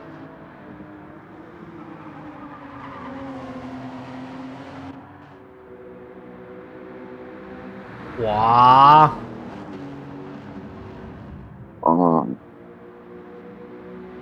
Aber ja, Glück gehabt, nichts passiert. Also Auto nicht kaputt. Knappe Kiste zwischen P0 und Junior KP. Ganz, ganz knappe Kiste. Aber es war sein eigener Fehler, oder? Na, ich weiß nicht, ob man zu zweit sowieso schon in diese Kurve rein muss. Nee, mit Sicherheit nicht. Also in diese Ecke bestimmt nicht. Ja, Da ist kein Platz für aber 2. das ist dann meines Erachtens nach ein Rennunfall, weil ich meine, er lenkt ja so früh ein, dass er quasi in ihn fährt und dann rausgeschoben wird. Ja. Naja. Dann geht die Dose auf. Übrigens, an alle, die zugucken, for all watching. Stößchen, Schulz, Prost, Mahlzeit. Prost. Auf die Gesundheit. Auf den Oettinger, meine Damen und Herren.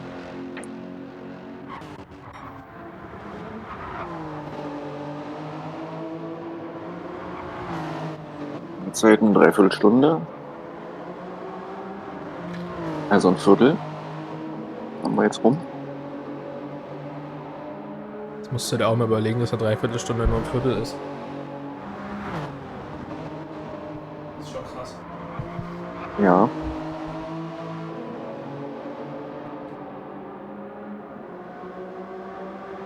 Sieht vorne aus.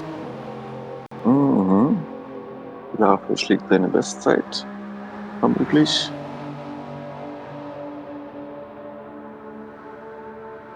Ich mich relativ sicher.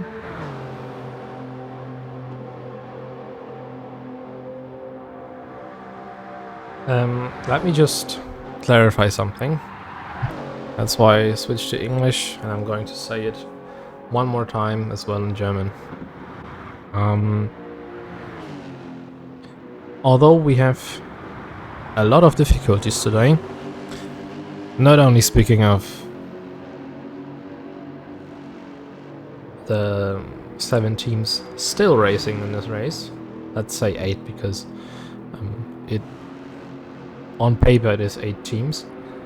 Not only due to the fact that we had a lobby crash which we couldn't avoid it in any way, beside the facts that we had a lot of issues due to a specific team in today's race, or due to the last couple of issues we had, I am very, very glad and grateful to have this kind of a series in the world where you can just drive, enjoy yourself and all your competitors on the track, in the event, that we can organize stuff like this, that we have many different cars, many different driving styles and techniques on track. I am very, very happy to be part of this community, even though a lot of stuff is being done by the Orga where a little bit more support could be great, and especially it's again nice to see that we are able to do such crazy and great events. So I hope everyone feels the same way and just appreciates the possibility and work we all put into here.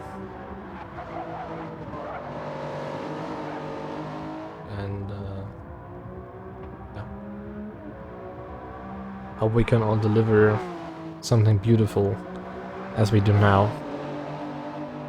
Same goes for Killer Affe, who is going to improve the fastest lap of today's race with a stunning lap, I think.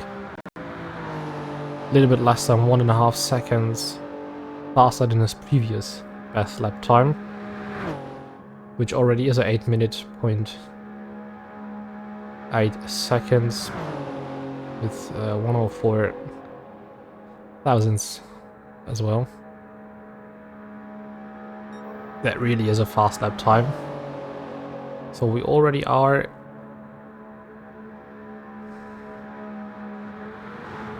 in the 8-minute 6 zones. Is it going to be enough for 8 minute and 5? Because with these kind of lap times, they would have been ready to race in the first split. It's not enough for 8 minute 5, but it's a 8 minute 6.465. So the Supra really showing off at the moment.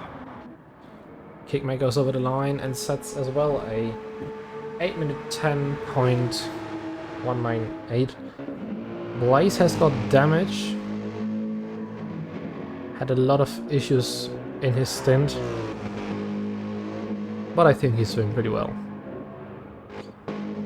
Although he goes off the track a little bit. But he caught the car and now is going continuous stint. Paul de Prenta in P6 has got damage on his front left tire. Masma, replacement driver from RRC for Eric's, will go into the pits as well. Because he's got no fuel at all. But his tires look very solid. Junior KP, also very solid performance from Spiders GT Racing. Wow. And the Anti-smash. Oh, Masma went completely off track. What happened there? Jailbird, what happened? I think he lost the steering wheel, and then go and hit the tire wall straight.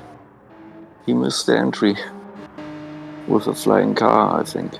He lost the steering wheel. Or the steering. Oh my god. That's very unfortunate for Masma. But good is directly in the pit entry. Yeah, that's So that's a little bit lucky right there, but yes. still interesting maneuver.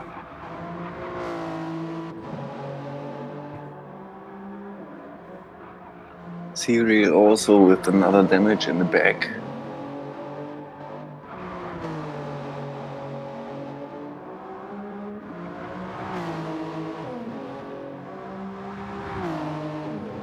Zafra goes out.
Is there any different tactics in this race? What do you think? I'm quite interested to see what the Lexus will do from Junior KP, because Sportmat was trying to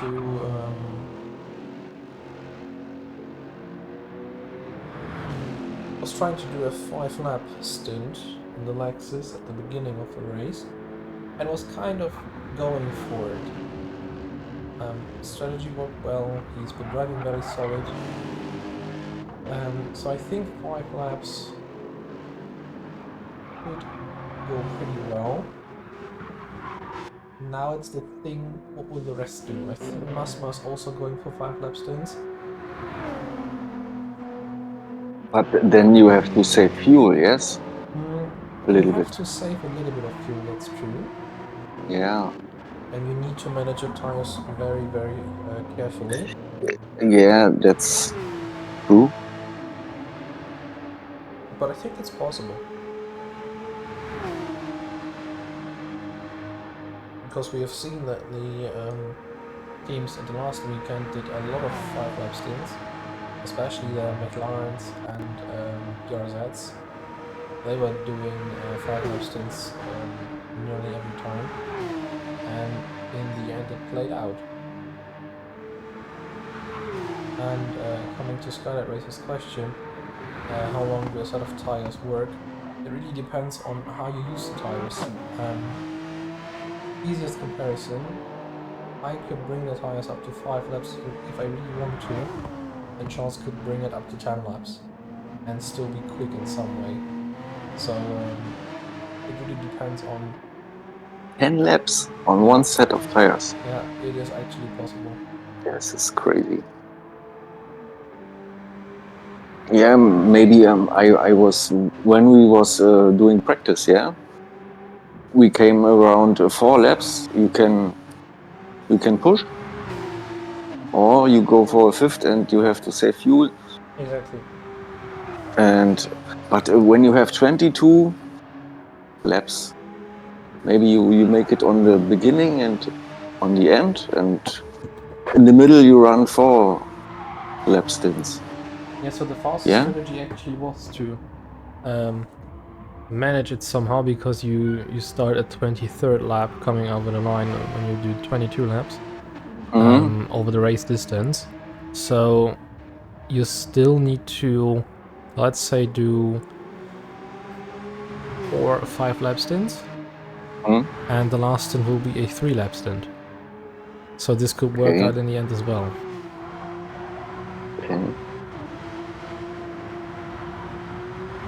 And how much do you lose on an old set of tire?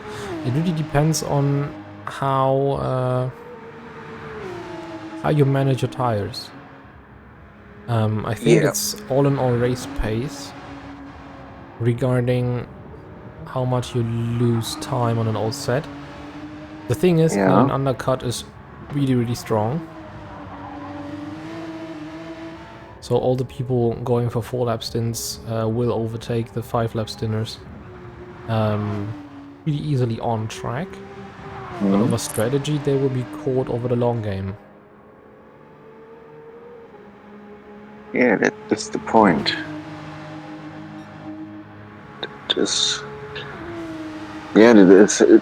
The track is very difficult, yeah. And you have guys, they drive with the steering wheel, or some guys with the pad, and there is the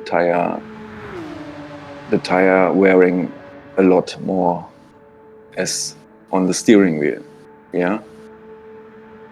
So 5 laps it was maximum for me in the Porsche on this track. And the last lap will be shit, I swear you. I know what you're talking about, because the 5th lap is very hard to drive. Especially when you try to push, but somehow want to save your tires. Yeah, but I'm not able to push in the 5th lap. I will rip the tires before. It makes no sense. 5 laps. For me personally.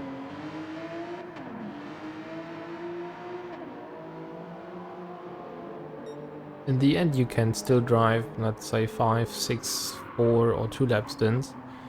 In the end, you need to be fast if you want to win.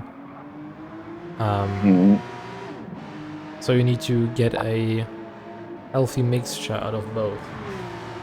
In being fast, being good to your tires, and keeping it safe, because you want to be consistent as well. Yeah. Yeah, correct.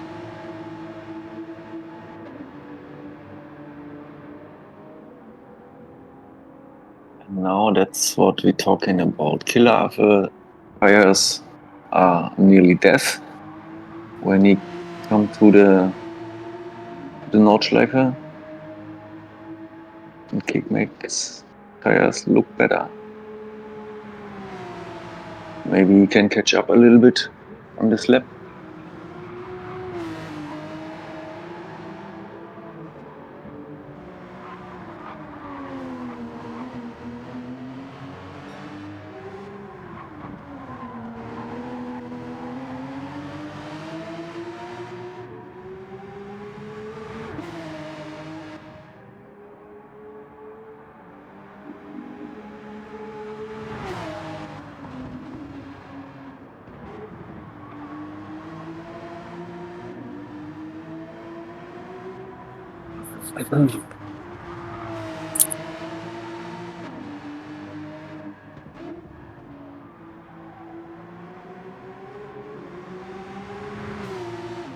Don't ask me, Connor. I don't know. I really don't know.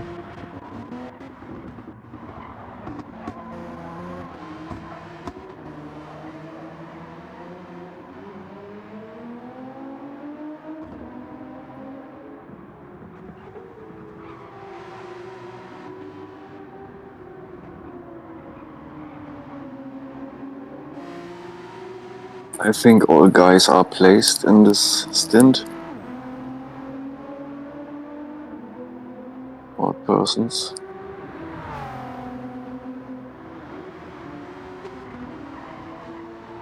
Between 4 and 5, 1.27 minutes.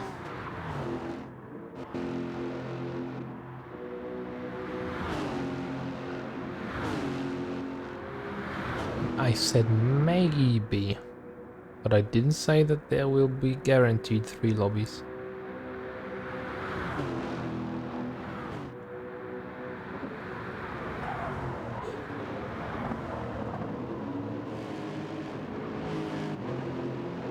And that was it ended up in being only one because these are 2 splits, and the first split was racing at the last weekend, kind of. You cannot do 2 24-hour races at the same time.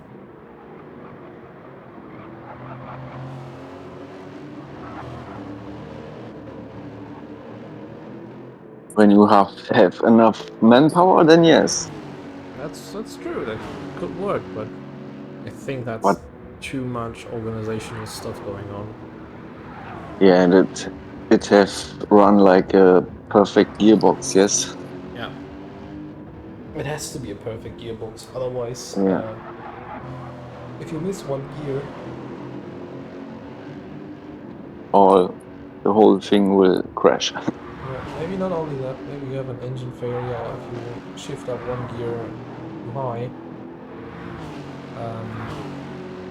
Car's just gonna turn off and you need to restart it.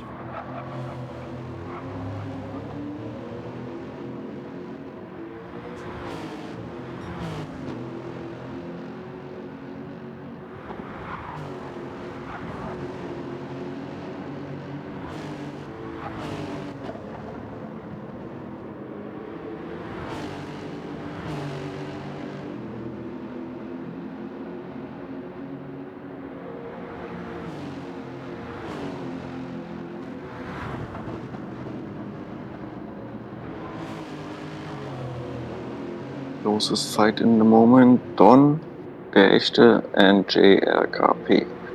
1 second between them. Number 3 and 4.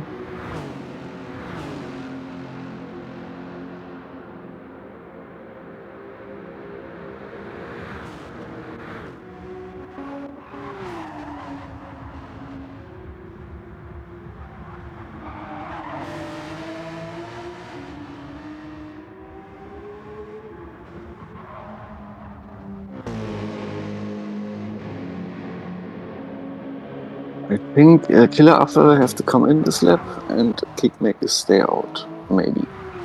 Oh no, this fuel. No, I think he also come in. I think both will come in, as you say. Yeah. That's not enough for 5th lap. But maybe Junior KP will come into the lap, into the pits later, and will continue with 1 lap more beside the others. Yeah. Oh, very right.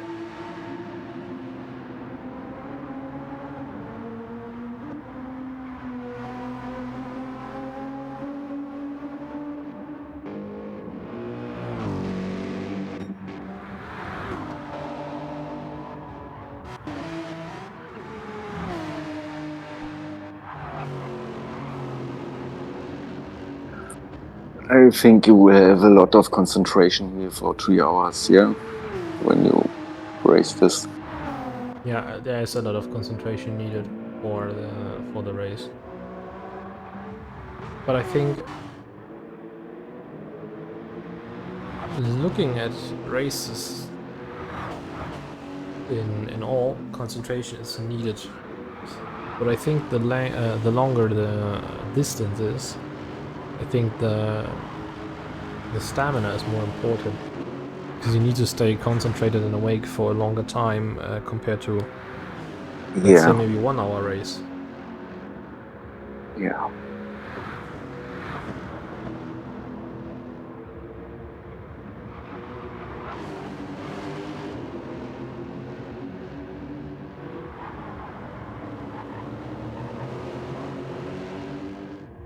What might be interesting is that P0 Soft and Junior KP are in a battle for P3 at the moment. Yeah, they're very close. P1 is in. P2 also. 14 seconds behind.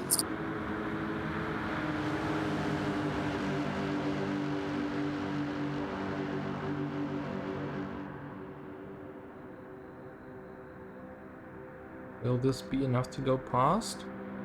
Because there might be a counter attack from P0. Side to side to each other.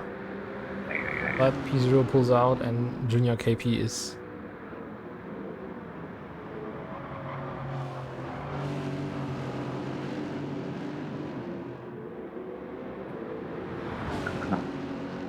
In the last second, go in. BMW.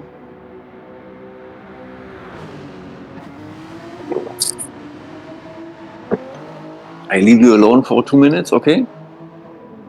Yeah, sure, go ahead. Okay.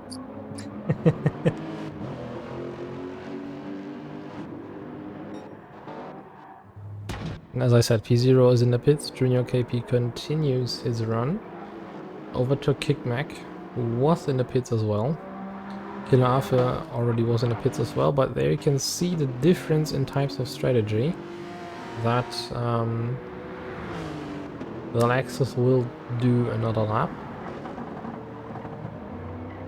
And what is interesting is that they switched up for 4 lap stint now. Okay. Got myself again. Because they did a 5 lap stint in the first, I think. If you compare the lap times, I think I'm right. Yeah. Otherwise, Porto Prenta is in 5th, has got 21 second gap to Masma, who has got a 40 second gap to Blaze. Although I think that Masma has made a mistake, Blaze has made a mistake as well, has got damage at the rear right, but I think that he picked up this damage way earlier than now. Got a half a second penalty, which will be served now as well, and then he will go into the pits to get the damage fixed and get a fresh rub off with new tires. The tank will be filled up again so that he can continue his stint with a little bit less than 2 hours left.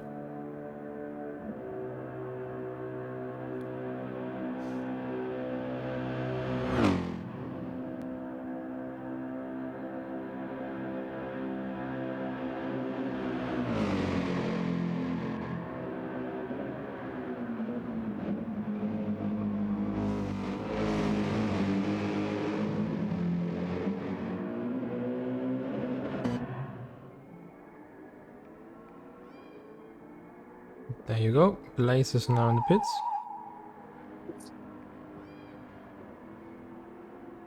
I'll be back. Welcome back. Thank you. Something happened here? No. Old printer still has got damage at his front left. Ay. Big Mac lost the position to Toyota. But the Toyota have to come in this lap.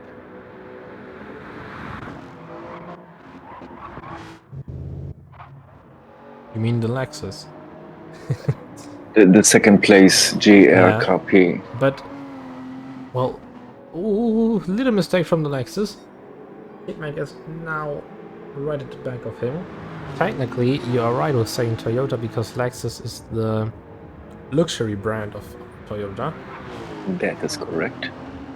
Same goes Paul. for Citroen and DS automobiles. Paul against with the damage on the left front. Yeah, he still has got that damage, so he didn't pick up something new. What do you think about these little gimmicks here? Steering, I don't know if I asked you before about steering, helping steering control on brake assist. What do you think about?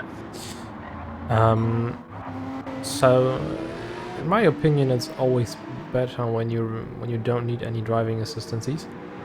Yeah. So you don't need any traction control, line assistance or whatever. But personally, it doesn't mind me if anyone is using counter steering assist. ABS is mainly used. I haven't got a problem with somebody who uses the driving line, traction control. It for me stops when you use braking assist, so that you need assistance from the game to brake.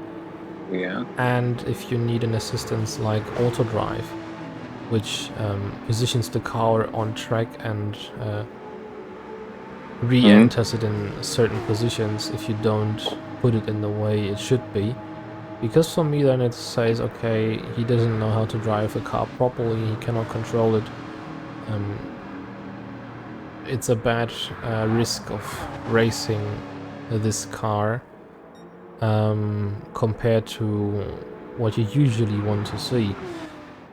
I mean, if I would drive with traction control, with driving a racing line help or counter steering assistance, it is same as you would race somebody who doesn't need these kind of assistances.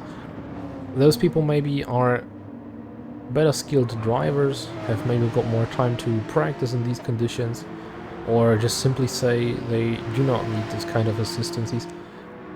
I don't need them, I can race on my own. Why not? It is proven that it is more efficient to leave those kind of indicators or assistances out. So yeah, spin, but he catch it. Paul. Yeah, but as you see, Paul has got a counter steering assist on. I think he has stability on. There's pause menu at the moment. You saw the moment where he pressed the pause button to do something, maybe to refresh the stream, of course. But do me one favor, put your phone away while driving. I think it doesn't mind me personally to have others having this kind of helps on, because they can still prove that they are fast, as well as Paul did now, because he went flat out through Mutkurve. Didn't even lift or do anything. He just went full throttle through it. But you will have issues in managing those tires, managing the brakes, managing the car itself when he hasn't got those kind of assistances on. So I would leave this kind of decision to the drivers themselves. But as I said, I wouldn't mind if nobody would need any sort of assistance in driving. Or what do you think? I think the ABS is okay, yeah. the traction control, if you need, is okay. The line, the racing line, if you want, the braking zone, if you want. I personally, what I use is the braking, the red zebra stripe over the track. Yeah, where is your braking zone? How long it is and where you have to go in. That is the thing what I use.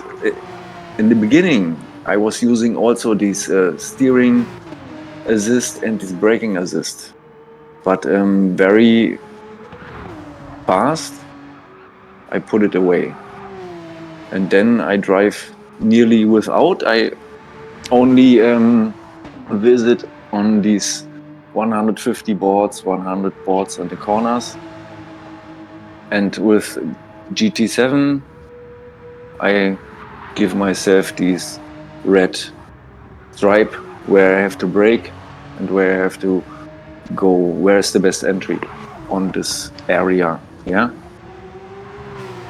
so that this was what I use in the racing, and I try to have not the traction control, and it works really good, but sometimes after some updates the car is a little bit different to take. Yeah, you know it by your own. Then you have to use maybe traction control 1 or 2, but then you will lost your fastness. Then you will lost seconds over the lap. Yeah.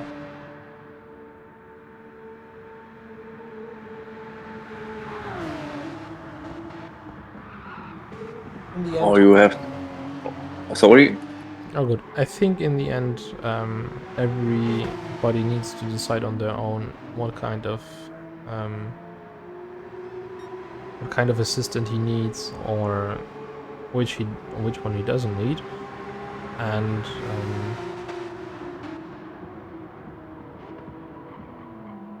it won't be better in general to turn assistance or any sort of assistance on to make you faster. It should always work in the way it is now, which means assistances in general should make you slower, but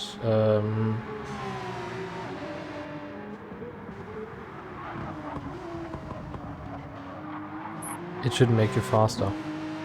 Does it make sense what I'm saying? I hope.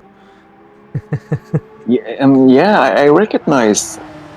Normally, when you put these assists, you go slower. Yes, it's the car will brake before you put the brake pedal, or with steering before you make it. Yeah, you are like a passenger.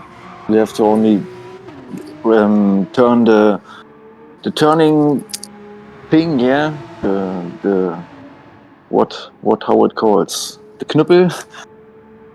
The Or gear you have to shift. brake, yeah. Or you have to brake or to put the throttle. But when you leave these things, yeah, you have to walk with the car. When you do this, this happens. Yeah, you have to react like this, and so you learn. And I'm not a big fan from jumping around the cars. Yes, in the seasons, between the seasons, to get every car. And I'm a very stable guy. I be a very stable guy on the car. I don't change like Walter Röhrl. Yes. Yeah, I understand. I will sit in this car and I want to drive. I want to have some fun. And when the car snake bites me, then is it like that? Yeah. Then I have to come back and walk my way back. Those are very wise words, my man. Very wise words. In our seasons, we have 2 races, and the second race we start with a reverse grid from the end from the first race, yeah? I know what So- you mean, because it's the same that what we are doing in the DLS season. We have a 60-minute feature race and a 20-minute sprint race, where the 20-minute race is a reverse grid from the feature race. Yeah, and sometimes when you bet in the first race, maybe you can sneak away in the second one, yes? Yeah, And have a sixth place and a win. exactly. But sometimes it's very, very chaotic. The fastest guy come in front, yeah? There's Yeah. really, really, really trouble sometimes, in my opinion.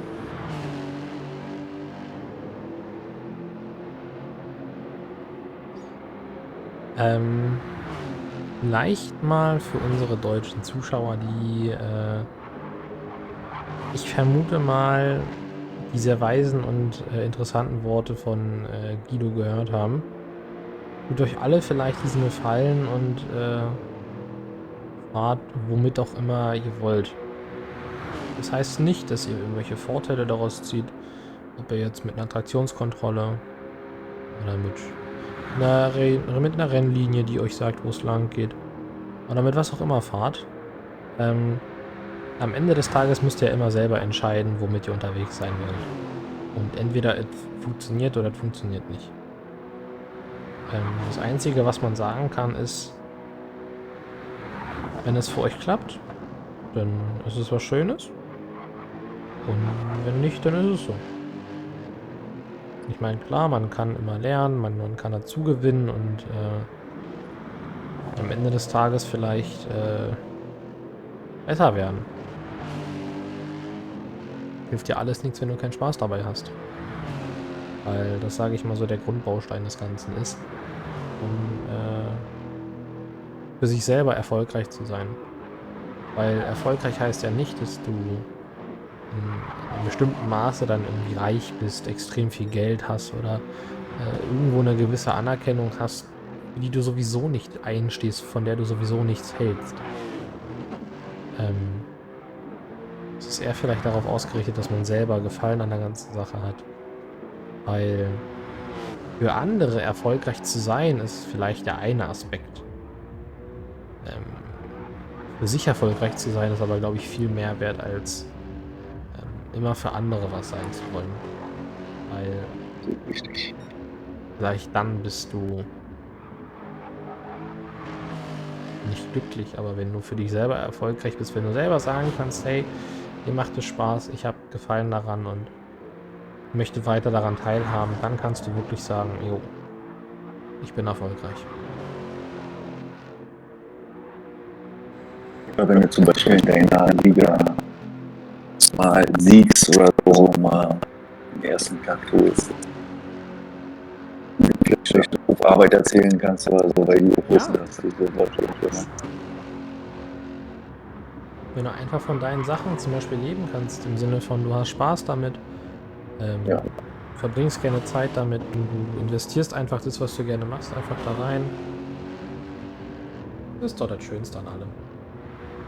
Bei manchen ist es echt wenig, manche zocken echt viel. Ja. Manche stecken ja wirklich Herzblut in die ganze Sache rein. Bestes Beispiel ist die Orga der Liga. Charles Confi, Nuschel, die sind da ja richtig dahinter. Da ist auch manche dabei, sag ich mal, die halt, ja, man kennt seine Pappenheimer leben. Immer dieselben Namen, die irgendwo auftauchen und dann mit dem man nicht ganz so gut klarkommt, nicht wahr? Ja, das Problem hast du auch irgendwo, aber irgendwie auch überall, aber Ja, das meinte ich damit. Das sind oft die gleichen, sag ich mal, von denen du es hörst. Dass sie da sind und da gestresst, dann sind sie da, dann gehen sie da wieder raus, dann kommen sie da wieder rein.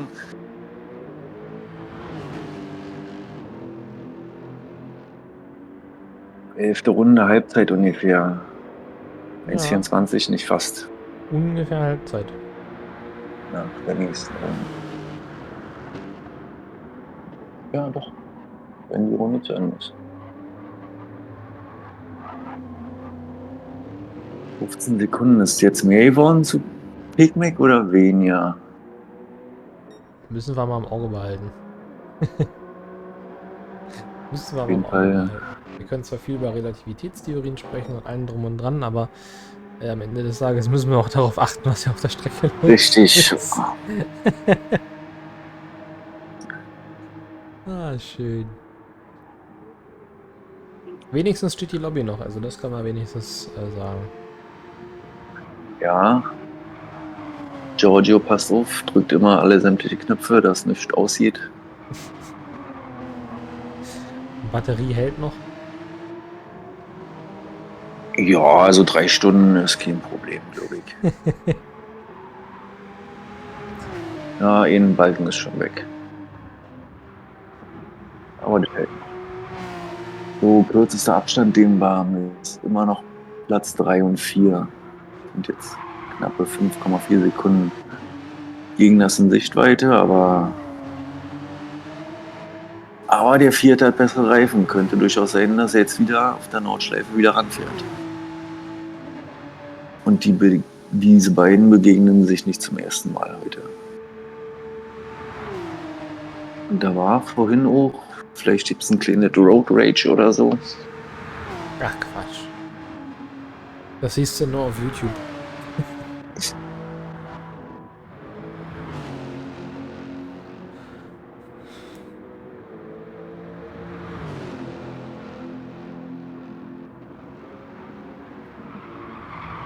Wir sind jetzt in der 11. Runde. Irgendwie haben beide, der erste und der zweite, haben eine verschiedene Taktik. Glaube ich. Also Thorsten ist, glaube ich, immer 4. Keine Ahnung. Wir müssen warten, die 1,5 Stunden noch. Jedenfalls direkt vorne. Ui, Killeraffe ist erneut auf Violet.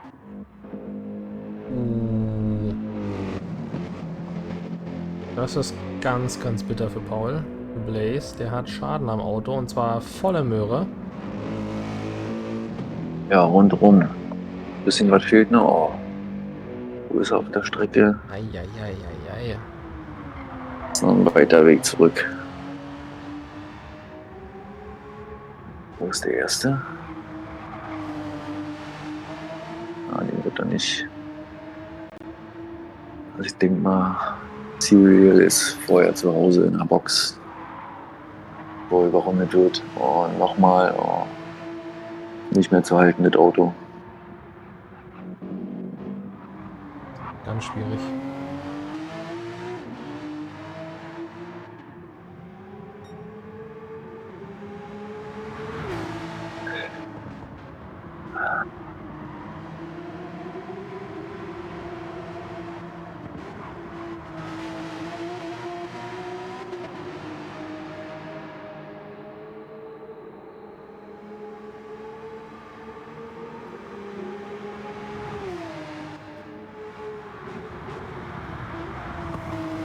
Ui, Vierte hat wohl einen Fehler gemacht.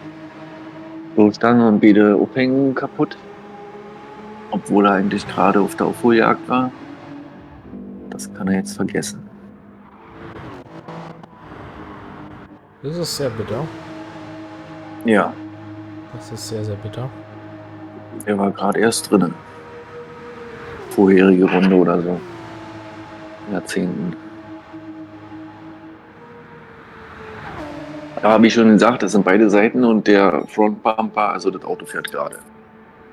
Verliert vielleicht 10 km/h oder so, also Statt die eine Seite zu reparieren, demolierst du die andere genauso, damit es wenigstens wieder geradeaus fährt. ja, wenn du nur den Splitter kaputt hast und eine Seite, okay, hier geht's nicht geradeaus, aber du musst so viel korrigieren. Da finde ich das schon angenehmer, da würde ich das eher in Kauf nehmen. Ja. Dann fährt es wenigstens gerade wieder.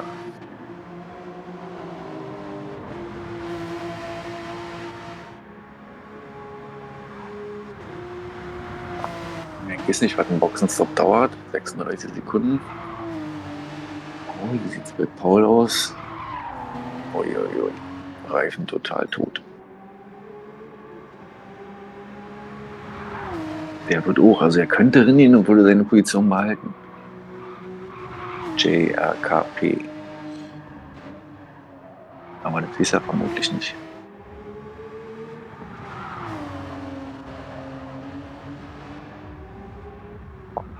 Blaze jetzt in der Box. Aber vermutlich die längste halbe Runde, die er je gefahren ist.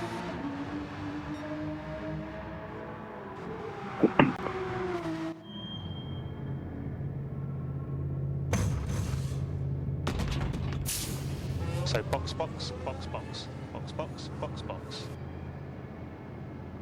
Ich höre gerade, dass bei Blaze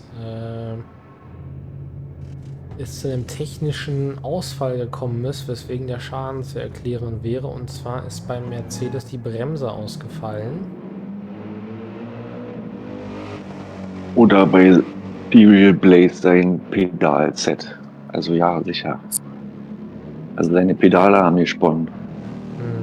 Seine Bremse ist ausgefallen, weswegen der Schaden zu erklären ist. Eieieiei.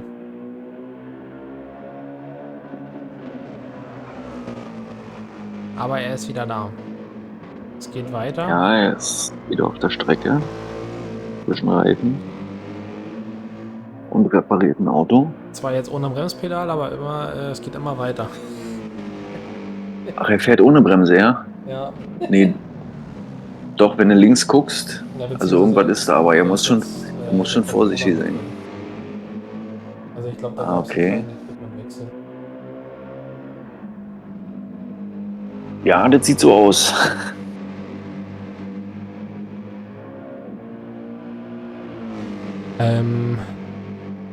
Es sind eigentlich permanent 8. Das eine ist ja raus, weil ja.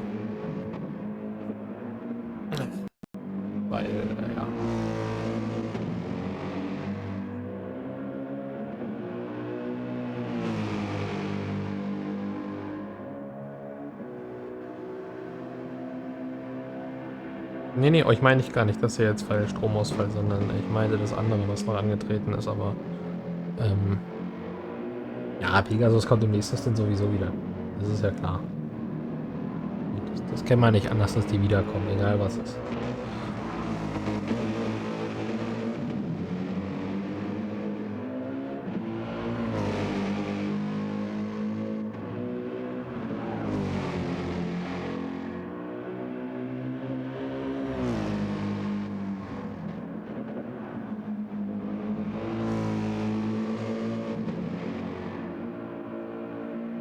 Ja, Stromausfall, Konfi.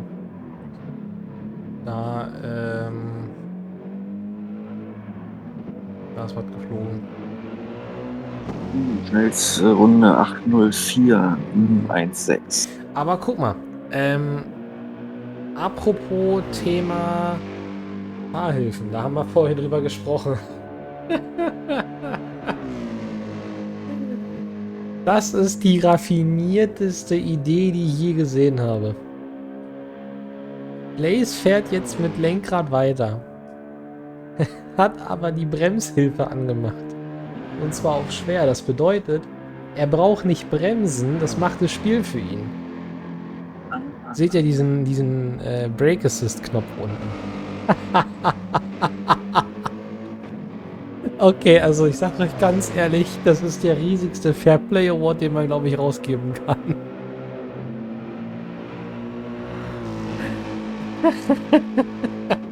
Ist das stark. Also ich glaube, wenn Blaze jetzt schneller fährt als sonst.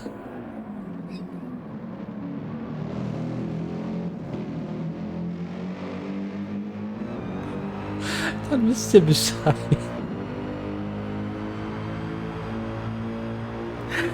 Ey, in diesem Rennen ist genauso viel los wie Hertha, es die letzten Jahre erlebt hat. Alter Vater. Das ist ja das Geilste, was ich je gesehen habe.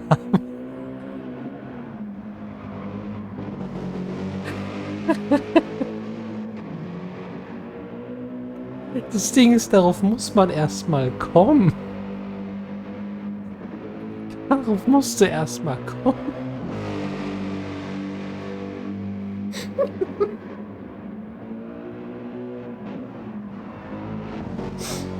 Oh, ist das gut.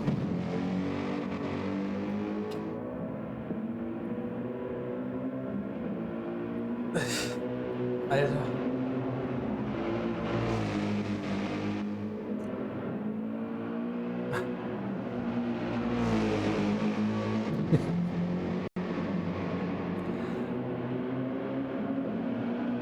Oh, musste erstmal kommen. Wahnsinn. Aber es scheint auch teilweise selber zu funktionieren. Ja, irgendwie blinkt die Lampe da manchmal auf. Ja, also ich glaube, Links vielleicht unten. bremst er noch ganz normal, aber vielleicht aber nur die Bremsausrichtung an. Was ist denn dann ein Dreieck rechts unten? Bitte? Das Die Dreieck beiden rechts Sachen, die unten bei ist Autodrive, also wenn das Auto quasi selber... Autopilot. Autopilot. Ja, so Oh, in etwa. Also das warte, Auto wird würde er. eigentlich auf der Linie geführt, die vom Spiel vorgegeben ist. Und daran wird quasi entlang geleitet. Übrigens, der Kollege hier fährt Rundenzeiten, die haben Leute teilweise in Lobby 1 nicht geschafft. Nur mal so. Pilaffe? Ja, der fährt Rundenzeiten, die haben Leute teilweise in Lobby 1 nicht geschafft. Ja, Also, hier ist schon. Respekt. Muss man mal ganz klar so sagen. Mit einem halbvollen Tank und angefahrenen Reifen. 2 Runden alten Reifen. Nicht schlecht. So. Abstand nach vorne bleibt stabil. Könnte man sagen. Um die 9 Sekunden.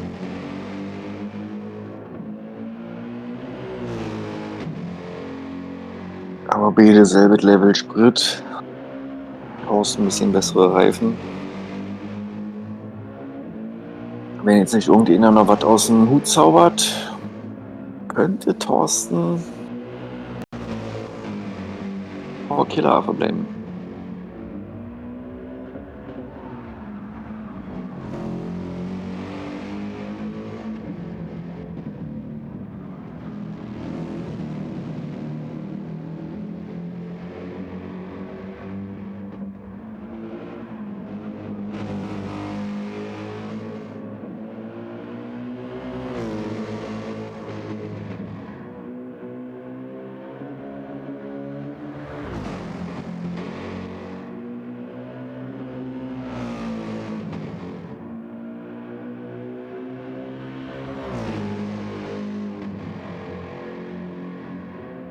Don wird jetzt wohl auch reinkommen, weil kein Sprit und Faden. Aber ich denke mal, er kann vor JRKP bleiben.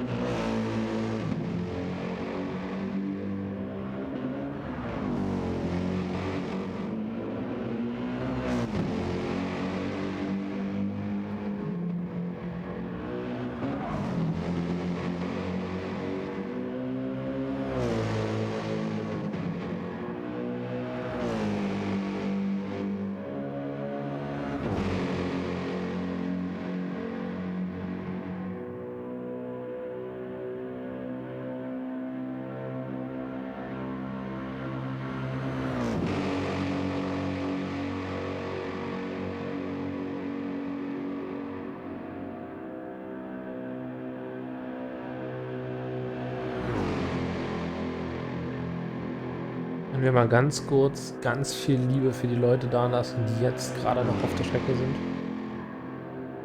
Ganz kurz, einfach ganz viel Liebe da lassen. Dass wir den Leuten einfach mal ein bisschen Respekt zollen, ein bisschen Liebe da lassen, weil das ist nicht selbstverständlich. Das ist echt nicht selbstverständlich, dass die Leute, auch wenn es nur 7 sind, ihr Bestes geben. Auch wenn es eigentlich offiziell noch 8 sind, dass die Leute ihr Bestes geben, dranbleiben. Zweiter Fehler. Und einfach auch, soll ich sagen, einfach dranbleiben. Egal wie unglücklich es läuft. Guck mal, Drunken Panda voll mit einem Support dabei. Ganz viel Liebe an dieser Stelle hier. Killeraffe gerade mit einem dicken Fahrfehler. Raus auf die Döttinger Höhe. ins Grün gerutscht, aber kein Schaden. Das liegt Aber daran, halt, dass er halt Supra fährt.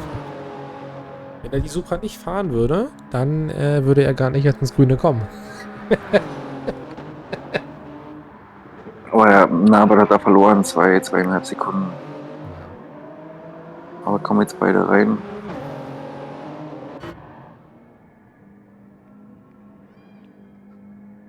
Aber selbst da, die Rundenzeit war ja auch schon wieder auf 8,8er Kurs. Also Killeraffe möchte es hier zum Ende nochmal wissen.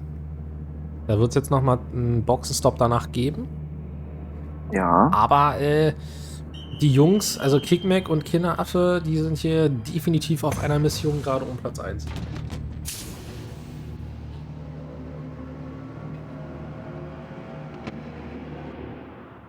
Bin ich mal gespannt, was der Rest macht. P0 auch Schaden, wird auch an die Box kommen. Da wird er nicht mehr vorbeigehen. Schau mal, Kickmack ist schon raus. Da fliegt die Allianz, da fliegt der Porsche.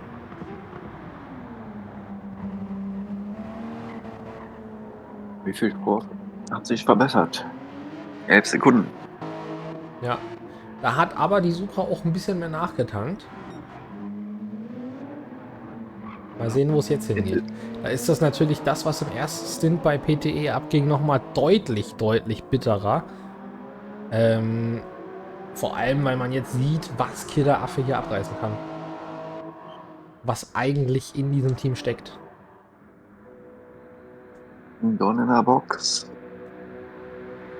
Weil, ich weiß nicht, ob ihr das mitbekommen habt. In Stint 1 ist bei PTE genau das passiert, was bei mir in Rhododendron passiert ist im letzten Stint. Und ich glaube, mehr brauche ich nicht sagen.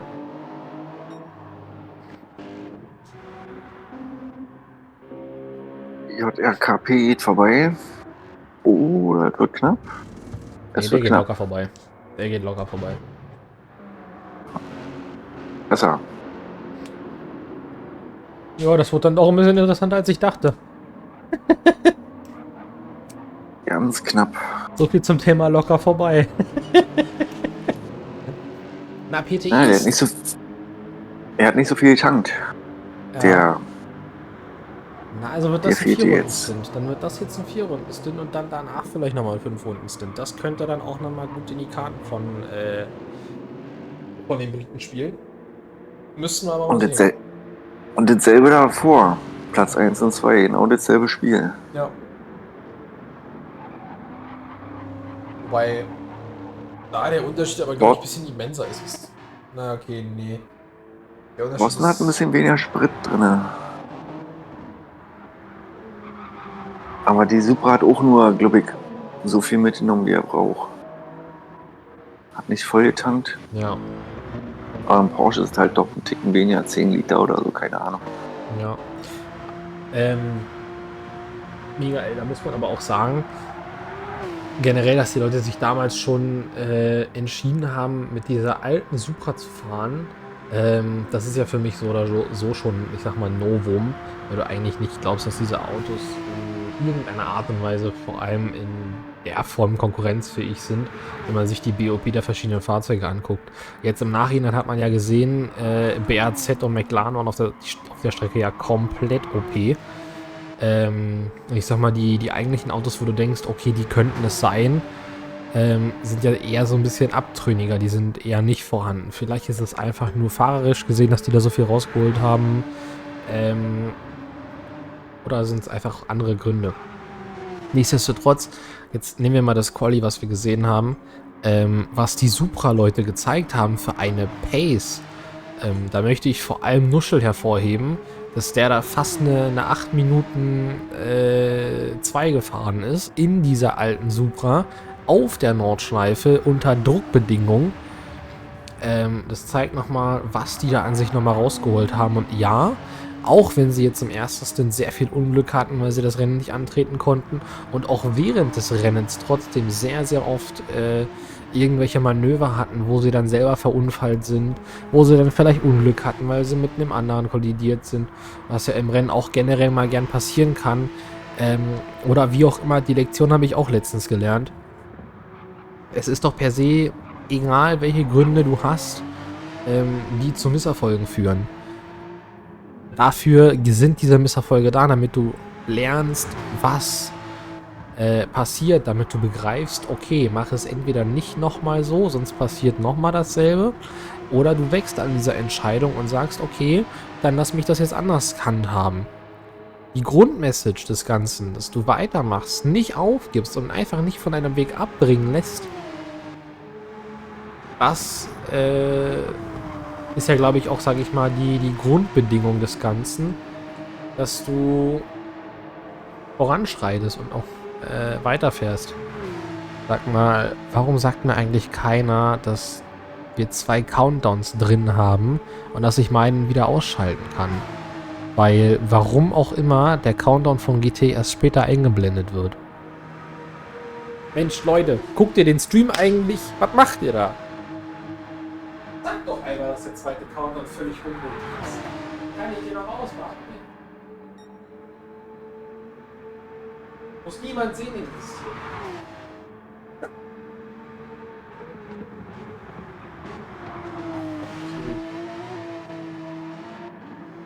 Ah, herrlich. Nee, aber da kann man an der Stelle auch noch mal Respekt an diejenigen zollen, die da wirklich durchziehen. Oder auch dementsprechend so raffiniert sind und sich sagen, nee, ich fahre jetzt mit Bremshilfe weiter, wenn das mein eigenes Pedal nicht schafft. Auf die Idee erstmal zu kommen, zeigt doch, dass man jemand ist, der durchzieht, der dran bleibt und der durchhalten möchte.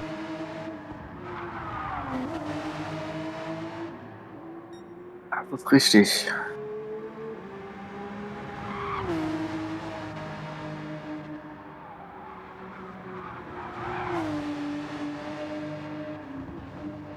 Aber er ist nicht wirklich schnell. Aber er bleibt dabei, das ist richtig. Ui. Dreher. Ja, dass du unschuldig bist, das weiß ich so oder so, aber selbst wenn, dann sieht man doch. Ihr Streamer fühlt sich hier verarscht, weil guckt keiner die Scheiße. Sind alle nur da und hören nur zu. Nicht mal das tun manche. Ah, Leute, ist immer wieder schön mit euch.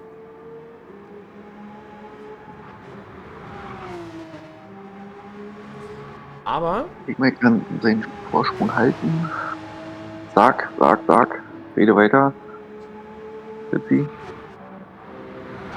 auch wenn ich gerade glaube, dass wir dafür eigentlich keine Zeit haben. Und ich mir das Ganze mal angucke. Blaze hat leider wieder Schaden, Masma hat auch Schaden. Auch schön zu sehen, dass die Teams untereinander sich helfen, dass Masma und A-Player für Erics an den Start gehen. Ole Prenter auf 5, P0 auf der 4. Der kam eigentlich kurz an Junior KP an. Wo hast denn du jetzt den Kuchen her, Drunken Panda? Eben hattest du noch keinen, jetzt hast du da einen Kuchen vorne. Wo hast du den her? Oh, Fehler. Junior mit einem Fehler.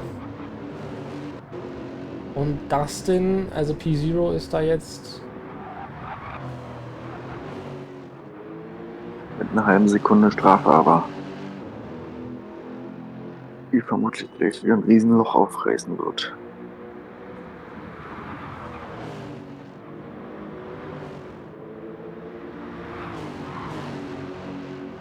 Paul auch Fehler gemacht. Kein Schaden.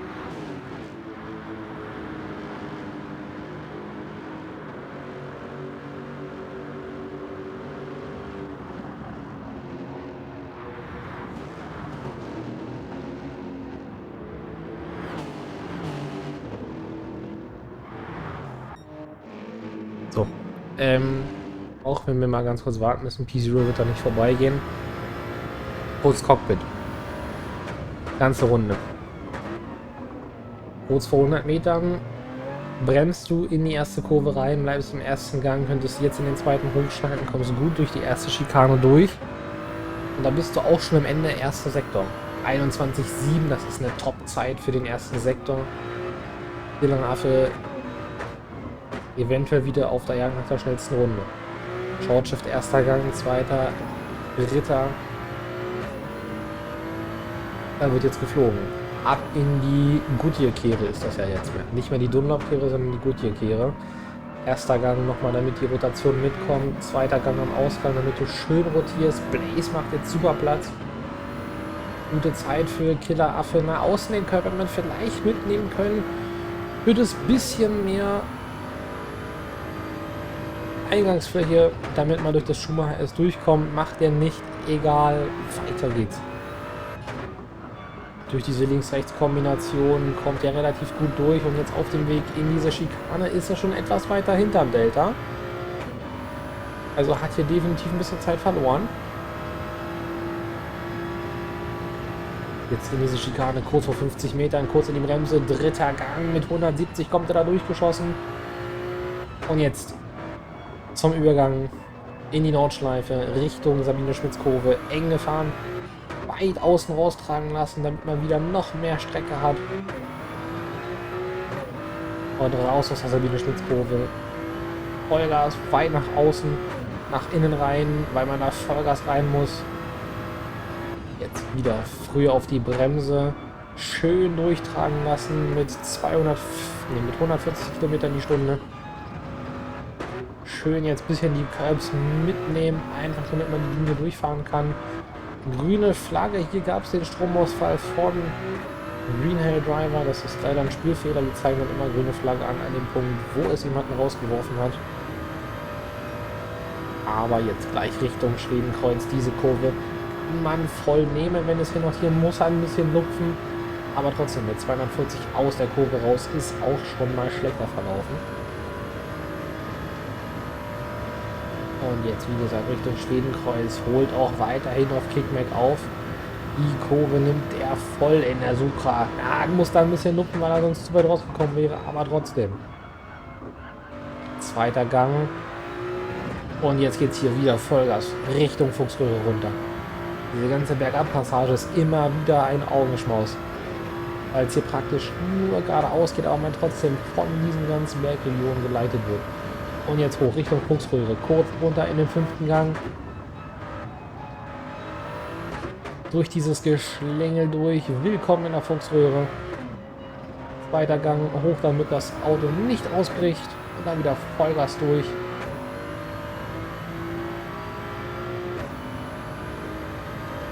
Bis zu dieser Doppellinkskurve. Hier muss man kurz vom Gas gehen, damit man hier ganz dran bleibt. Ganz gefährlich immer rauszukommen. Weil wenn man da abfliegt, dann findet man sich geradeaus in der Bande wieder. Kurzer Quersteher, hängt der Killeraffe aber noch ab. Jetzt kommen wir zu der Stelle, wo der Mazda Vision immer lupfen musste, weil du sonst hier durch diese Bodenwellen abgeflogen bist. Auch eine sehr schwierige Kurve zu fahren. Ein bisschen den Rasen mitgenommen, aber weit außen rausgeholt in diese Korkenzieher-Sektion. Ich kenne leider alle Kurvennamen nicht und ich werde es auch leider niemals schaffen. Aber beneide ich jeden, der das schaffen kann. Kurz am Ende des Curbs, Vollbremsung. Bisschen hier wieder den Randstein auf der rechten Seite mitnehmen. Jetzt sind wir hier an der Ex-Mühle, ist das, glaube ich. Vollgas. Bevor es gleich in die 180-Grad-Kurve geht, zur meiner sogenannten Katapultkurve, bevor es Richtung Mutkurve geht. Wunderbar genommen, schön den Körper noch mitgeschliffen. Und jetzt sind wir schön auf Vollgas dabei. Auch aus dieser Cockpit-Perspektive wunderschön zu sehen, wie flott man hier um die Schleife fahren kann. Supra ja auch ein Fahrzeug, was eine unmittelbare Topspeed hat. 253, 54, 55, 56 und jetzt die Motkurve. Kurz gelobt, runter in den 5. und Vollgas durchgeflogen. Hier auch Vollgas rein und jetzt kurz vor Karussell, spät auf der Bremse. Aber das Auto macht's mit. Erster Gang, schön nochmal die Rotation mitgenommen. Die Motorbremse voll ausgenutzt und jetzt in das Karussell das Auto voll reinwerfen. Wieder erster Gang. Ganz stark am Limit. Killeraffe macht das wirklich hervorragend. Aus dem Karussell raus geht's jetzt.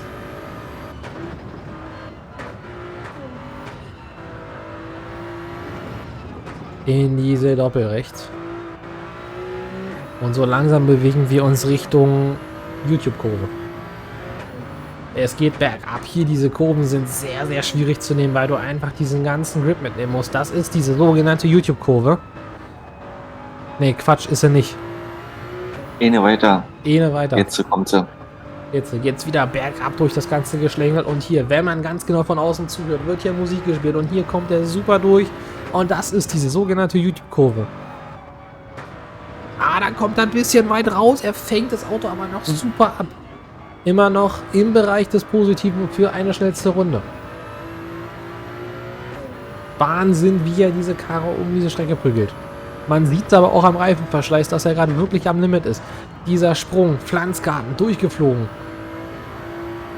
Auch wieder schnell links eingeworfen. Bisschen die Randsteine links ausgenutzt, rechts ausgenutzt, weil der Rasen da schon abgefahren ist. Ist auch immer krass zu sehen, wie er gerade an Kickback rankommt. Aber auch von Thorsten. Wahnsinn, wie schnell er vorne fährt. Der lässt sich davon auch beeindrucken. Aber seine Pace ist auch flott da vorne. Killeraffe. Jetzt im kleinen Karussell auch wieder das Auto komplett innen reinwerfen. Aufpassen beim Ausgang, sonst steht das Auto schnell mal quer.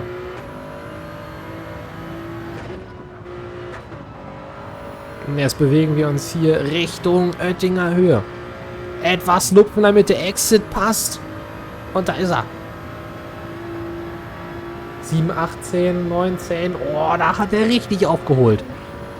Lange den 5. Gang ausfahren, weil diese Oettinger Höhe einfach ewig lang ist. Aber wir sehen es, der Abstand zur Kickback wird immer kürzer. Killeraffe ist hier wirklich auf einer Mission.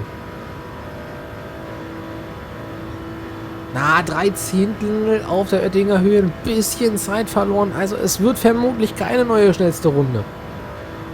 Aber jetzt letzte Anbremszone. Den Curb innen mitnehmen. Der hat hier fast 2 Sekunden auf der Oettinger Höhe aufgeholt. Super raus beschleunigt. Es wird keine Verbesserung, aber eine 8 Minuten 5:1:30 ist eine sehr solide Zeit von Killeraffe. Und wenn ihr es gesehen habt, das ist eine Runde um die Nordschleife. Und ihr seht, wie viele Fehler man machen kann, wo man überall Zeit findet, wie schwierig die Kurvenkombinationen teilweise sind. Und dann müsst ihr euch mal vorstellen, nach 2 Stunden sind Kickback und Killeraffe 1 Sekunde auseinander. Nach 2 Stunden. Versteht ihr, worauf ich gerade hinaus will? Das ist brutal. Wie war es denn vorhin? Hast du da den Überblick, wie es im ersten Rennen war? Im ersten Stint? Von den Zeiten her, oder? Die Abstände zwischen 1 und 2 oder 2 und 3. Das müsste man sehen, was jetzt gleich rauskommt.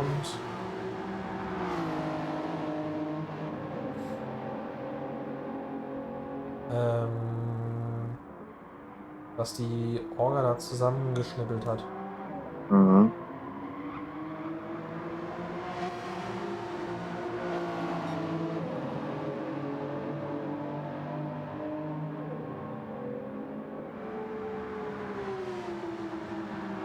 Also bemerkenswerterweise hat Conti es jetzt schon geschafft, die Abstände mal zusammenzurechnen vom Abbruch des ersten Stints, genauso wie das Endresultat des zweiten Teils des ersten Stints. Und da steht tatsächlich drauf geschrieben, dass Don 3, also der Mercedes, das Rennen anführt. Nach dem Stint womöglich nicht mehr, aber man führt das Rennen an zum Zeitpunkt mit 19 Sekunden. Auf Platz 2 ist dieser Porsche hier, der jetzt gerade Blaze überrundet. Ford Apprentice Weltmann Motorsport auf 2, jetzt nach dem Stint vermutlich auch nicht mehr. Auf der 3 ist dieser Lexus von P0, Don 2. Auf Platz 4 und da vermute ich mal, dass diejenigen nun jetzt auf Platz 1 sind. Wobei sich das auch nochmal unterscheiden kann. ist dieser Lexus hier. Und Spiders GT Racing. Juniors Lexus aktuell auf der 4, jetzt auf 3. Das heißt, zum Ende des Stints verschiebt sich das, glaube ich, sogar auf Platz 2. Denn unmittelbar danach, nicht mal eine Sekunde auseinander, ist die Gran Turismo Allianz. Der Porsche somit aktuell Führender des Gesamtrennens. Dahinter mit einem 2 Minuten Abstand ist Erics im Nissan. Dahinter wäre jetzt rein theoretisch Pegasus eSport mit dem Audi R8. Dahinter haben wir den Killeraffen mit PTE, die ja im ersten Stint sehr, sehr unglücklich waren. Und dahinter ist das sogenannte 9. Team, die ja nun nicht mehr teilnehmen. Sage ich auch ganz persönlich, hätte ich nicht gedacht, dass vor allem die beiden Don-Teams da so weit vorne sind. Jetzt natürlich für den Mercedes doppelt so bitter, dass man jetzt schon so viel Zeit verloren hat. Aber da will ich Blaze auch überhaupt keinen Vorwurf machen, weil bei ihm jetzt Pedal-Totalausfall ist. Also sowohl Bremse als auch Gaspedal ausgefallen. Es klingt sehr stark danach, dass das Equipment aufgegeben hat. So. Jemand ist der Lobby beigetreten, jemand Unbekanntes.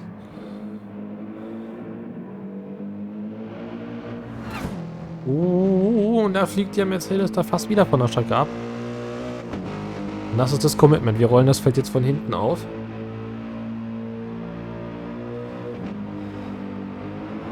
Ist natürlich sehr, sehr unglücklich für Blaze, dass da das Equipment ausgerechnet heute dicht macht. Davor eigentlich nie Probleme gehabt.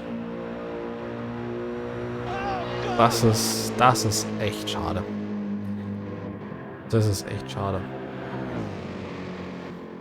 Und was willst du machen? Selbst die Idee mit dem Break ist, da musst du wirklich erstmal drauf kommen.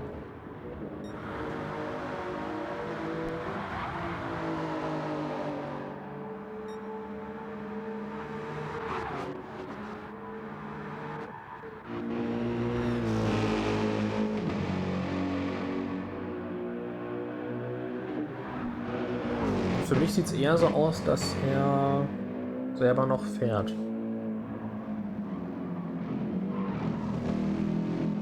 Kann aber auch sein, dass es der Autopilot ist. Kann beides sein. Das passiert immer dann, wenn man es am wenigsten erwartet. Ja, das ist es. Nee, ich glaube, er fährt selber. Also Autopilot ist das, glaube ich nicht. Der würde, glaube ich, besser fahren. Und früher abbremsen und so. Also viel langsamer. Irgendeine Mischung aus.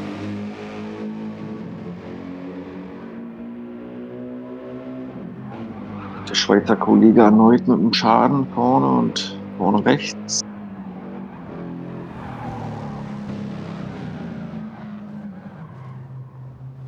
Dann kommen wir langsam zu den letzten Boxenstops. Und da ist leider der nächste Abflug für Blaze.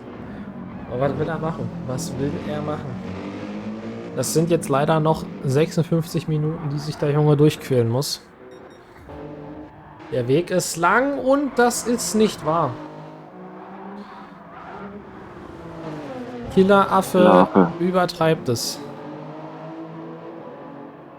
Aber das ist wieder mal die Lehre des Langstreckenrenns. Sauber und konstantes Fahren belohnt dich am Ende. Im Gegensatz zum schnellen und konstanten Fahren. Gut, er hätte noch eine fahren können. 16. Aber das ist doof, dass er jetzt einen Fehler hat. Ja. Aber ich glaube, er hätte noch zweimal reingemusst, oder? Er hätte das nicht geschafft. Naja, ich sag mal so, egal wie du das jetzt drehst und wendest, bis Runde 20 wärst du wahrscheinlich so oder so fahren müssen.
Ja, für jetzt in der Box.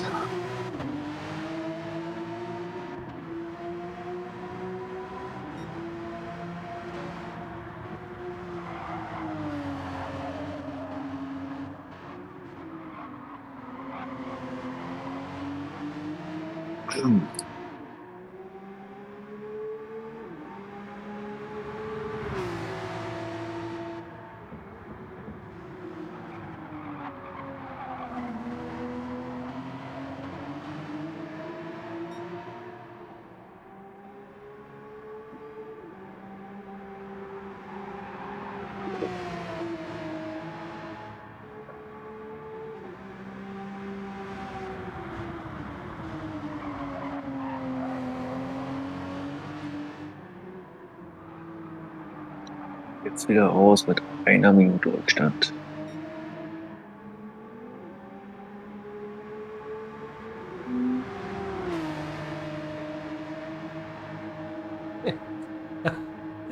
Ihr seht es richtig. Thorsten hat 32.000 auf dem Porsche. Das ist... Das ist brutal. Keine Ahnung, wie er mit der Kiste langfährt, aber ich hoffe, der hat eine gute Kfz-Versicherung. Sag mal, Guido, wann muss denn der zur Wartung? 32.000 hat er runter. Wann muss er rüber? Also ich habe mir schon mal einen neuen gekauft und der hat auch mehr Leistung. Und du kannst dieses alte Auto nehmen, du kannst den Motor überholen, du kannst die Karosserie nochmal versteifen lassen. Er bleibt bei, ihm fehlen locker 6 Prozentpunkte oder so. Das ist sein erster Porsche. Er ist halt Schwabe. Er hat kein Geld dafür. Aber 10 oder 15 Millionen oben auf dem Zähler. Aber keine 450 für einen Porsche. Hat er echt weniger Leistungspunkte, weil er mehr drauf hat? Ja, mein erster Porsche, den ich mir zuerst gekauft habe, hat. Was hat der jetzt normalerweise? 731? Wenn du ihn jetzt mit Balance of Performance fährst? Warte. 731. Und mein Altfahrzeug hat 725, 726. Aber nicht 1000, oder? Nein, Leistungspunkte. Achso. Kilometer müsste ich dir sagen. Kann ich das sehen? Okay, das Auto, ich will jetzt. Warte mal. Nee, ich will lieber nichts machen. Ich kann Na, du ja nachher mal ein kannst, Foto schicken oder so. Einstellung, warte. Fahrzeug. Nee, ich kann das Auto nicht wechseln. Die Gran Turismo Allianz bei sicher, die sind wahrscheinlich versichert darüber. Aber man hat es auch gemerkt, wir sind eine Saison zusammen, ist er in seinem Altfahrzeug gefahren quasi. Ich habe mir für die Saison ein neues Fahrzeug geholt. Und auf den Geraden habe ich ihn immer bekommen. Immer wenn es ein Stück gerade war und ich war unmittelbar dahinter, bin ich ganz locker vorbeigefahren. Wahnsinn. Aber er bleibt halt in seinem Altfahrzeug sitzen. Das Spiel scheint dann doch sehr detailreich zu sein. Das ist bemerkenswert.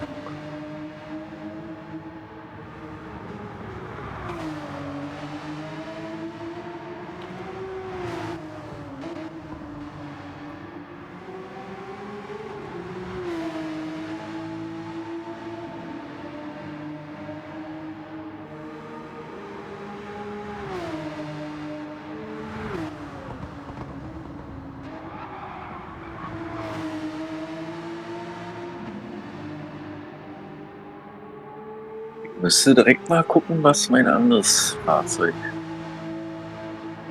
Die Kilometer der. Aber ich fahre nicht generell nicht so viel. Thorsten fährt vielleicht 2, 3 Mal die Woche. Oder mindestens 2 Mal vielleicht. Oder 2 Mal am Wochenende. Wohingegen ich nur ein Rennen habe. Ja, wird Zeit, dass du bei der HSK mitfährst. Na, vielleicht. Uwe hat mir schon wieder eine Einladung geschickt. Und hat dann noch so eine Grinse-Smiley-Backe darunter gemacht. Weil wir beide so Entschuldigung bitte, abgekotzt haben. Huch. bei diesem Destruction Derby haben die mich so abgezockt, dass ich mir gesagt habe, okay, du fährst jetzt entgegen dem Uhrzeigersinn. Und ich war mit Uwe in einer Party und ich sage, ich ramme jetzt den ersten Pfad zur Seite. Und was habe ich gemacht? Ich habe ihn auf die Hörner genommen. Ist sicher, dass ihr nicht lieber Wreckfest spielen wollt? Nee, eigentlich, das war nur so ein Spaßding irgendwie. Uwe, los, komm mal mit. Da machen wir mit dem Golf. Und dann hinterher haben wir uns so aufgeregt. Und er ist ja dann noch weitergefahren, dann wurde er da noch abgeräumt. Ich denke, manchmal können die das nicht trennen irgendwie, weißt du? Ja. Wenn die dann Freitag so ein Destruction Derby fahren und Sonntag ein GT3-Rennen fahren oder ein Gruppe 3-Rennen fahren wollen und dann hinterher, na, hättest du mir aber und da bist du aber ein bisschen, weißt du, das sieht dann immer so aus, als können sie das nicht trennen. Oder als wenn sich bei dem einen Rennen irgendwas aufbaut, was in dem anderen wieder abgebaut wird. So kommt mir das vor. Also ich will jetzt nicht Schlechtes sagen, kann sein, dass es anders ist. Also mir kommt es so vor.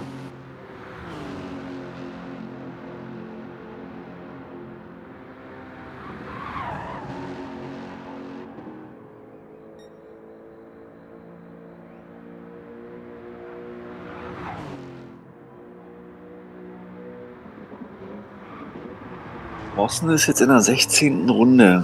Also mindestens 22, sagst du, ja? 22. Also ich sag mal 21, 22. Wahrscheinlich ja 22 kommt bei denen. Oh. Guck mal, fahr einfach in die Liga. Schau mal. Ich fahre zusammen mit KickMac GT4 und mit Icke fahre ich GT3. So, und dann kannst du dich entscheiden, ob du eins von beiden fahren möchtest. Oder du fährst Super Formula. Das würde auch gehen. Nee, auf gar keinen Fall. Diese Autos mag ich gar nicht. Und bei uns fahre ich auch mit den Bänen zusammen und mit Ken und wer ist noch dabei? Chameleon streamt doch bei euch die Rennen, oder? Nee, das war früher mal. Dann war er manchmal nicht da und hat dann kurzfristig, wenn man kurzfristig absagt, ist okay. Aber wenn du verabredet bist, dann möchtest du bitte auch da sein, weißt du? Und dann Ich weiß, was du meinst. war irgendwie was mit Krankheit und dann haben wir uns dann quasi auf den Tobi. Der Tobi war dann da und Kefjo von Wolf Racing, die haben dann erstmal ausgeholfen und jetzt sind wir halt mit Tobi zugange, sag ich mal. Der erste kommt drin. Ja, vom Chameleon, ja, der sehe ich ab und zu, dass er noch was anhat. Also einen Stream anhat. Ich weiß nicht, ob er noch bei uns auf dem Server ist. Ja, bei dem habe ich eigentlich auch ganz gerne zugeguckt. Das ist eigentlich auch ein Juda, aber leider nicht immer zuverlässig.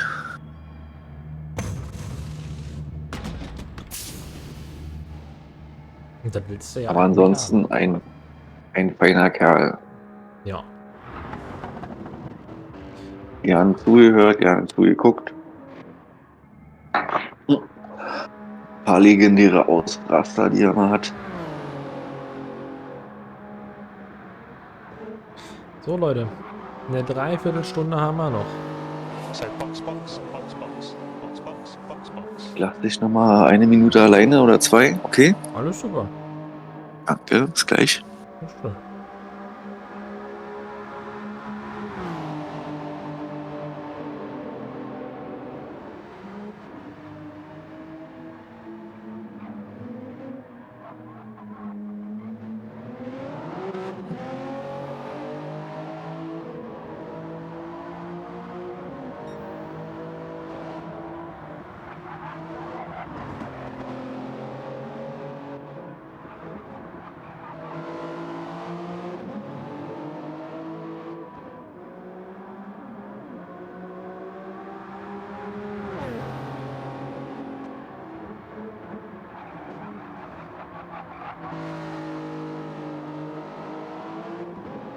Ein bisschen verzögert. Ein bisschen.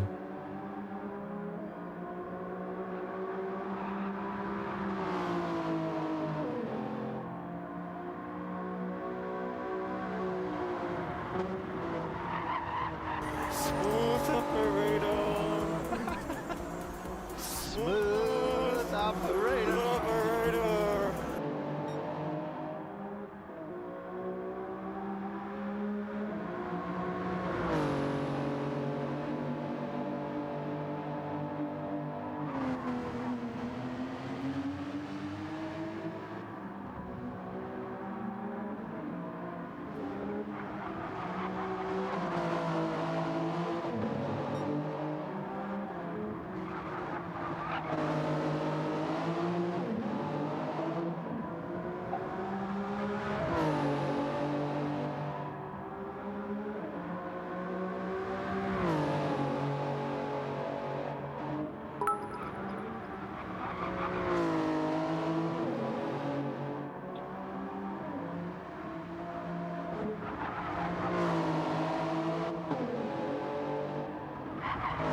Skynet! Thank you for the 100 bits. Welcome to the stream.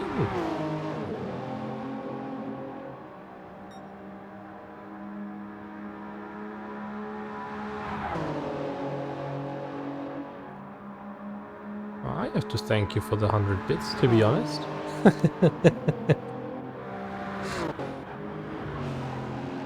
Shout out to OGT racers today. Yeah, that's true. You're racing live too. But not here, aren't you? Wait, are you? Wait, am I missing something? Holy, wait a moment. Get wet tires, by the way, lol. Yeah, that's true, although we haven't seen rain for almost 30 hours now. And again, 100 bits. Thank you, Skynet. Thank you for supporting us. The thing is that we've raced a 24-hour race last weekend in this series, where the first split was racing, and it was meant for another 11 teams that they raced today for the second split of the 24-hour race. But due to unfortunate reasons, 2 cars had to retire already. One resigned completely at the start, and another one disconnected throughout the race 2 times already, which means that there are only 7 cars on track now, 8 racing instead of 11. So there's a little bit less racing action going on, although we have a lot of racing action on track. But it still means that there is a little bit more entertainment left in the race here. I think... sorry. Go ahead. Please. Oh good, Guido. Be right back, starting in 5 minutes. Sure, go ahead. Was it good that Kickmack make the tank full of fuel? I think so, because I think Kickback is now going to start to drive 5 laps. No, this is stupid. I think he made a big mistake in the end. And now the killer Affe gets closer, yeah? In his high reffing style now. Kickmack had only tires and fuel for 3 laps. And then go for another short stint. But now you have the full car. And it's not fast enough, yeah? Maybe.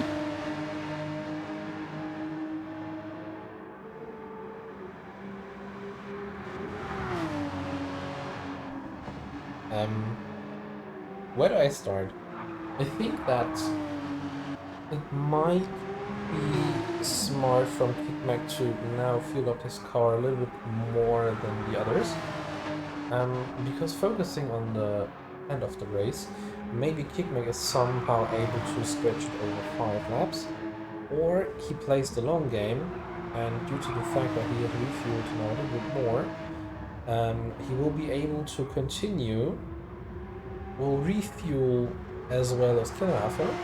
But the main difference is that Kickmack will have a shorter pit stop, which would result in Killer Affe having a longer pit stop, and Kickmack would also gain time once again. So this could work out in the wrong direction as well, where he just loses time unnecessarily. But it could work out as well in a good direction. We just need to wait and see, to be honest. We just need to wait and see what happens. Yeah. We see Killer Affe is catching. Although Kickmack has got better tires and seems to be managing it better throughout the stint. Zero Soft will come to the pits one more time as well. And I think Junior and P0 Soft both are not going to let each other the room because they are still fighting in theory for P3. All the Prenta is doing the best he can in P5, same goes for Musma in P7 and Blaze. Yeah, what can we say? That's just very, very hard and unfortunate luck for him in today's race.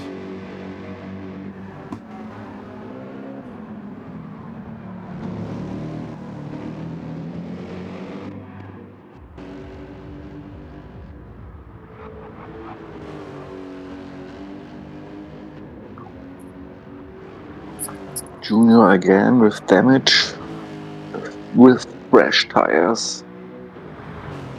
Out after pit stop.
Jo, Ja. wir haben zwar jetzt noch ein bisschen vor uns, ein bisschen Holzbrett, also ich sag mal 35 Minuten. Jetzt haben wir aber schon 2,5 Stunden geschafft. Auch wenn es theoretisch nur 8 Leute aktuell im Grid noch sind. Wie fandest du das Rennen bis hierhin? Auch mit dem ersten Stint, der ein bisschen chaotisch verlaufen ist durch Also die Startphase meinst du? Die Startphase meinst du? Na, ja, bislang die ersten beiden Stints, sag ich mal. Gut, ich hab nicht reingeguckt, sage ich mal. Also muss ich jetzt ehrlich gestehen. Wie kannst du? Ja, ach du, mein Haupt. Ich war noch einkaufen. Nee, ich hab hier gesessen und hab durch Fernsehen geguckt. Ja, also eigentlich schlagen wir uns ganz gut. Wir sagen uns ja eigentlich immer nur, dass wir nicht Letzter werden wollen. Aber Thorsten ist hier echt, also in dem Auto auf der Strecke macht er echt einen guten Eindruck. Wir müssen gucken, was nachher passiert, weil Uwe fühlt sich, glaube ich, so gar nicht wohl.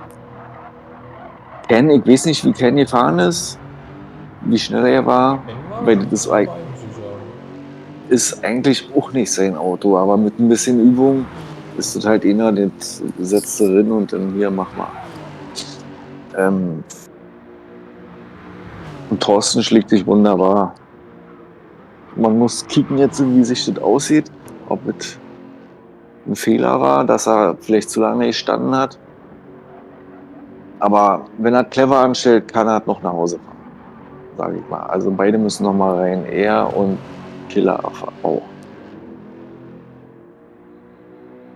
Frage, ob nun dieser vorherige Tankstop, ob der jetzt irgendwelche Folgen hat. Irgendwelche Negativfolgen oder positive für den Klaven. Das müssen wir sehen. Platz 3 und 4.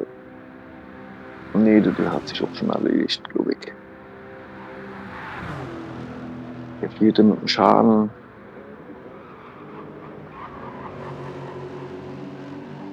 Also denke ich mal auch beide nochmal reinkommen.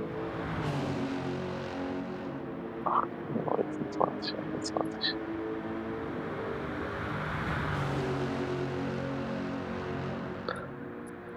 Ja, schade für den Schweizer, für Giorgio, sein Papa, dass er so weit hinten, ja, und ja, Serial, was willst du sagen, wenn dein Equipment versagt, das kannst du nichts machen.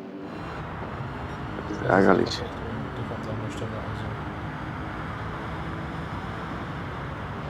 Thorsten hatte das auch eine Weile, der hatte immer so einen kurzen Standbildschirm, so ein Freezing.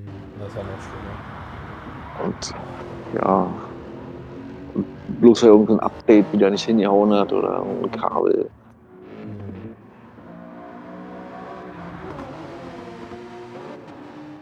Ich glaube, jetzt hat er wirklich keine Bremse mehr. Wenn du ihn jetzt anguckst, wollte er, glaube ich, nur noch. Ja, du siehst, dass er jetzt, wie gesagt, das Equipment notgedrungen geändert hat.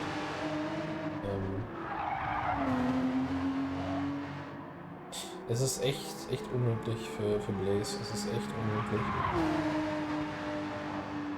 Ist ausgerechnet heute an diesem großen Tag, für den man ja sich so ewig über das ganze Jahr freut, dass der dann so miserabel läuft. Da sage ich ganz ehrlich, da möchte ich nicht in der Haut stecken. Das ist echt einfach nur bitter.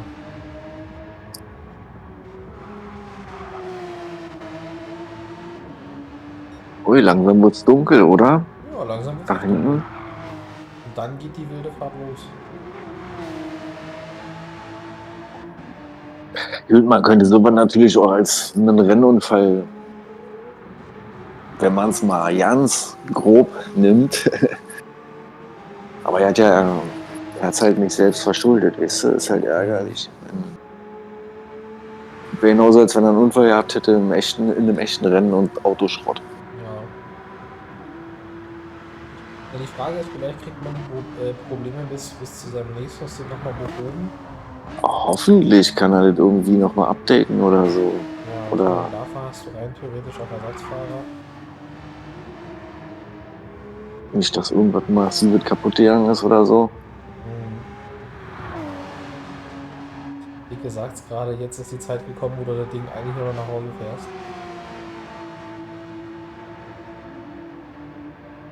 Ja, er hat ja nichts mehr zu verlieren. Der Blaze. Wie sieht's vorne aus? Abstand ist wieder ein bisschen größer geworden. Ja, weil links seine Reifen in die Knie gehen. Zu sehr. Einen Schaden hat er vorne. Der Klave.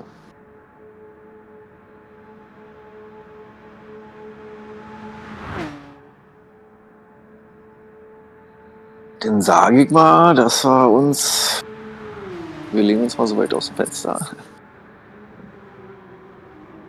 Nur eine halbe Stunde haben wir noch. Ich würde noch abwarten, was da zwischen Killeraffe und Den müsst ihr jetzt draußen, der muss die Killeraffe jetzt draußen bleiben. Noch eine Runde.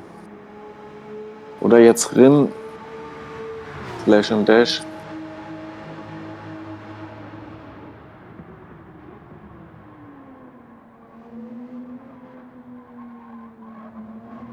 Maximal 4 Runden mitnehmen. Also wirklich nur das, was du brauchst.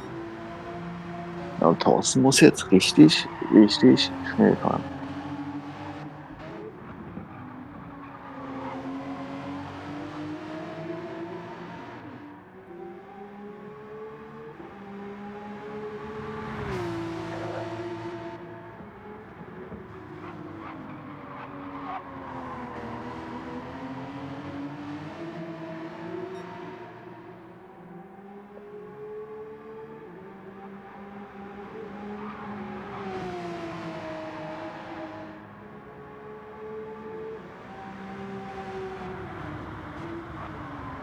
51, fast so viel wie vorhin.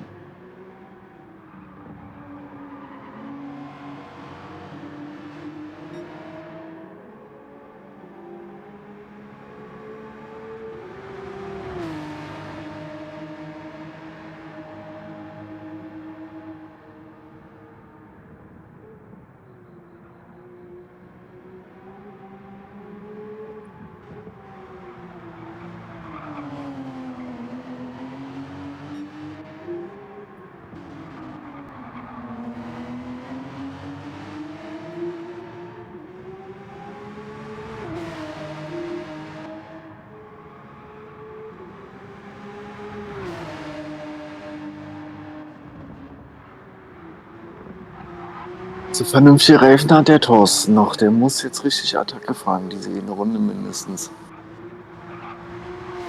Dann würde ich an seiner Stelle eigentlich rinfahren.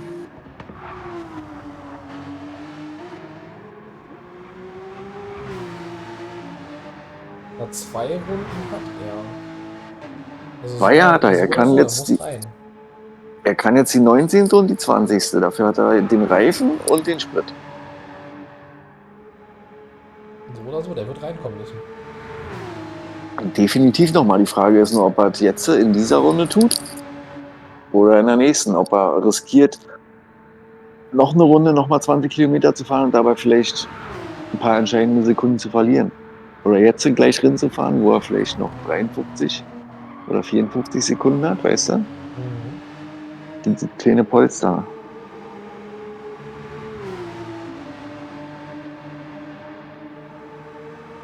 Es wird nochmal interessant. Ja, auf jeden Fall wird der Abstand nochmal geringer werden, definitiv.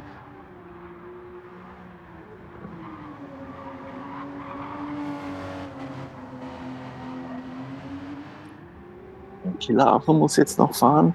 Diese Runde 19, 20, 21. 3, also der hat nichts mehr zu verlieren. Der kann jetzt richtig angasen eigentlich.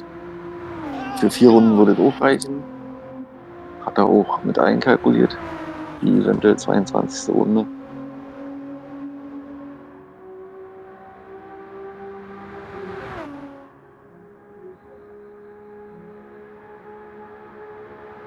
Ayo, thank you for your follow. Welcome to the stream.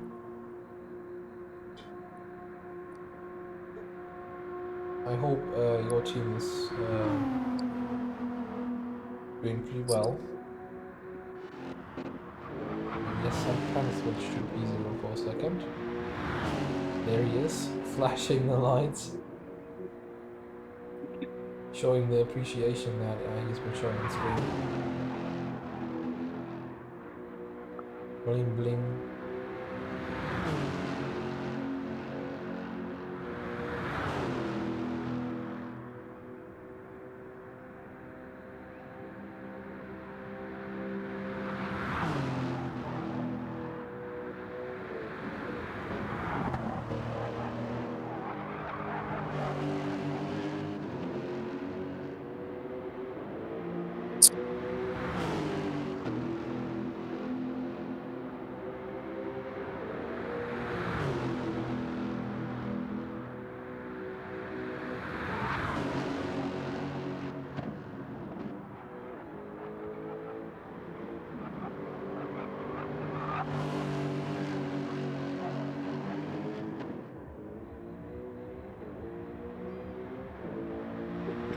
Oh Gott. Müde? Bless you, thank you.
Um nochmal deine Frage zu beantworten, wie ich es finde, also sich auf diese Art und Weise die Nächte um die Ohren zu schlagen, ist schon was Besonderes. Oder was Komisches. Was andere vielleicht nicht verstehen.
Was er macht, ich sag, er sollte reinfahren.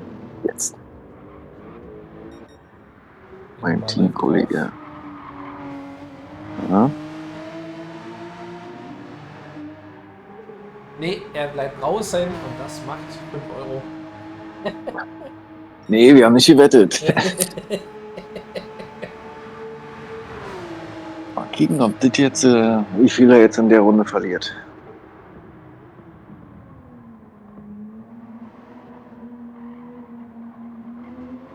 Ich sag mal so, wenn sich die Reifen gut fahren, kann er auch draußen Ja. bleiben. Ja, die sehen noch gut aus. Weil das Ja, Krasse ist, was- wenn er jetzt, gut, wir haben 20 Minuten.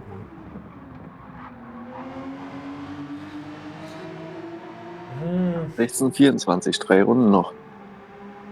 Die und noch 2.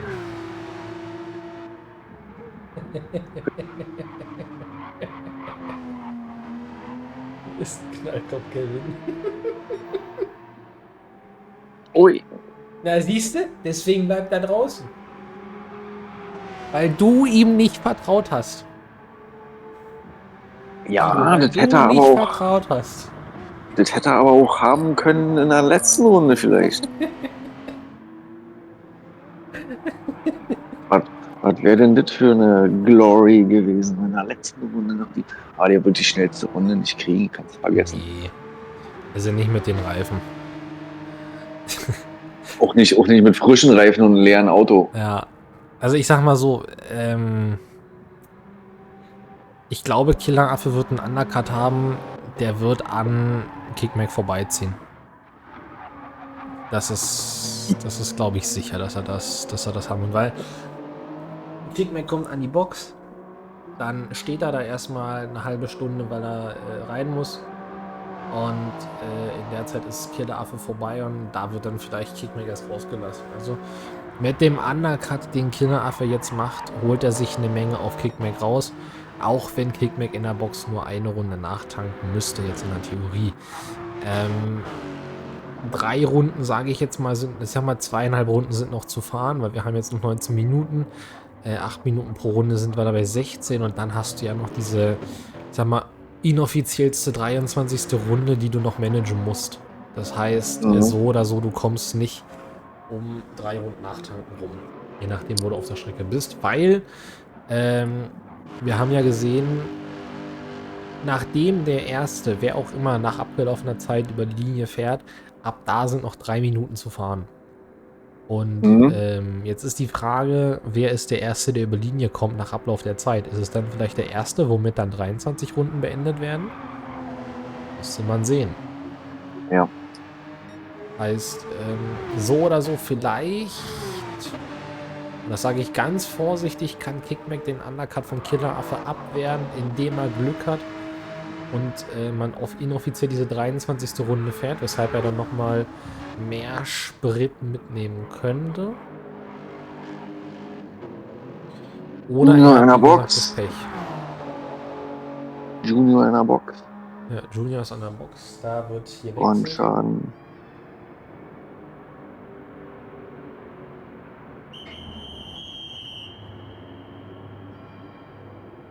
Somit ist der Echte eigentlich auch schon, obwohl er auch noch mal rein muss.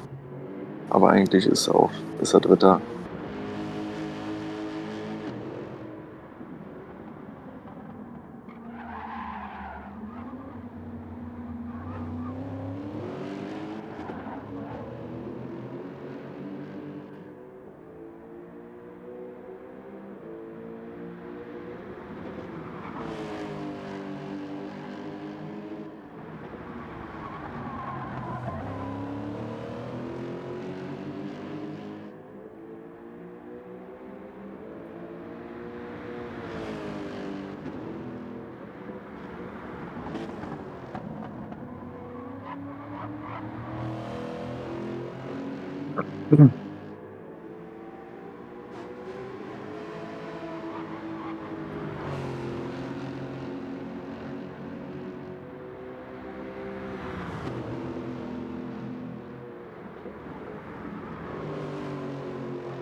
Ja moin, ich rede die ganze Zeit und habe gerade erst gemerkt, dass mein Mikro gestummt ist. Sehr schön. Hätte ja auch einer sagen können, dass ich nicht rede. Oder so ruhig geworden ist. So schön, weil der redet nicht und... ich habe mir gerade die Kommentare ein bisschen durchgelesen. Und aktuell, das spielt alles Killeraffe in die Karten. Dass der Grip nachlässt, beziehungsweise der Reifenverschleiß geringer wird. Wenn du so krass am Pushen bist und so oder so schon mit der Supra Probleme hast, dann wirst du dich ja schon eingefahren haben, was das angeht. Theoretisch wird die Strecke vielleicht ein bisschen flotter, auch wenn das eigentlich keinen Sinn macht, weil du willst ja die Temperaturen auf der Strecke haben, damit du eben optimale Gripverhältnisse hast. Jetzt mit dem Rutschen der Supra könnte sich das aber zum Ende hin ausgleichen. Wie gesagt, aktuell spielt das alles so ein bisschen Killeraffe in die Karten, weil er den Undercut hat. Das heißt, er holt auf Kickback gut auf. Jetzt ist die Frage, Kickback muss diese Runde an die Box. Schaut euch die Reifen und den Sprit an, er muss diese Runde rein. Wenn Kickback jetzt komplett alles umwirft, tankt er jetzt für 2 Runden nach. Also Hälfte Tank. Fehler. Genau. Killeraffe macht den Fehler, sodass Kickback eigentlich alles, was jetzt aufgeholt wurde, schon wieder raus hat.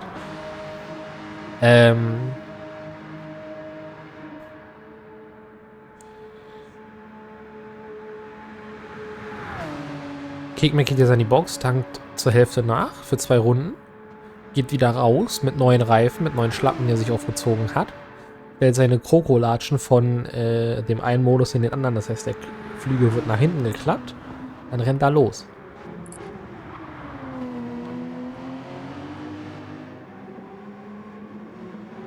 Und dann bin ich sehr gespannt, wie sich das jetzt zum Rennende hin auswirkt. Weil ich glaube tatsächlich, dass Kickmack dann doch die sichere Variante gespielt hat. Und das einfach über die Länge gezogen hat. Sich überhaupt nicht vom Undercut von Killer Affe beeindrucken lassen. Weil schau, er ist jetzt erst auf der Oettinger Höhe. Sagen wir mal jetzt auf der Hälfte der Geraden. Und Kickmack ist jetzt drin. Jetzt werden die Reifen gewechselt. Jetzt wird nachgetankt. Und Killer Affe ist immer noch nicht in der Schikane. Kickmack tankt jetzt zur Hälfte nach, ist bei 50 Litern angekommen, geht jetzt raus und kann sich alle Male sicher sein, dass er vorne ist. Das bedeutet auch, dass die Gran Turismo Allianz aktuell das Rennen anführt.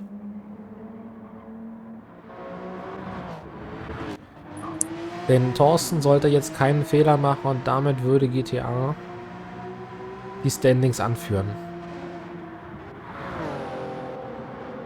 Definitiv ist auch klar, dass Killer Affe ganz viel Boden wieder gut gemacht hat, nach dem absoluten Katastrophen-ersten Stint. Zumindest der erste Teil des Stints ging ja noch völlig in Ordnung, der zweite war dann eher ausschlaggebend dafür, dass nichts mehr lief. Aber das kennt man. Das kennt man nur zu gut.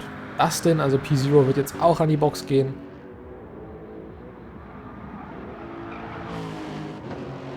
Junior bleibt auch dran, der wird draußen bleiben. Wird jetzt, glaube ich, nochmal ein bisschen sparen müssen. Paul de Prenter, da könnte es auch nochmal interessant werden zwischen dem Lexus und dem Porsche. Masma ist noch draußen und wie gesagt, Blaze, da kann man nur die Daumen drücken, dass das Setup sich zum Abend hin wieder beruhigt. Beziehungsweise zum nächsten Stint. Und wenn das nicht der Fall sein sollte, dass da vielleicht jemand abrufbereit zum Angriff steht. Denn das ist echt bitter. Trotzdem bemerkenswert, dass das Auto immer noch unterwegs ist.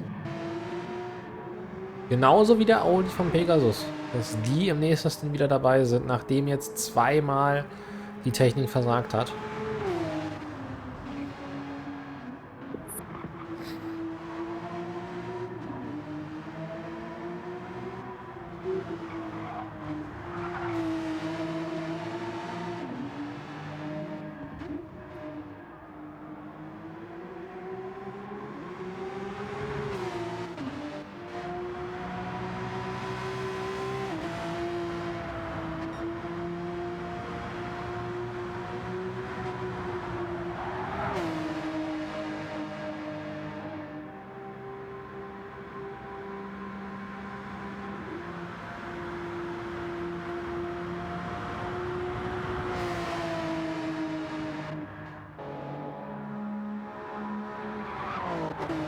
Und da sieht es auch nochmal schwarz auf weiß.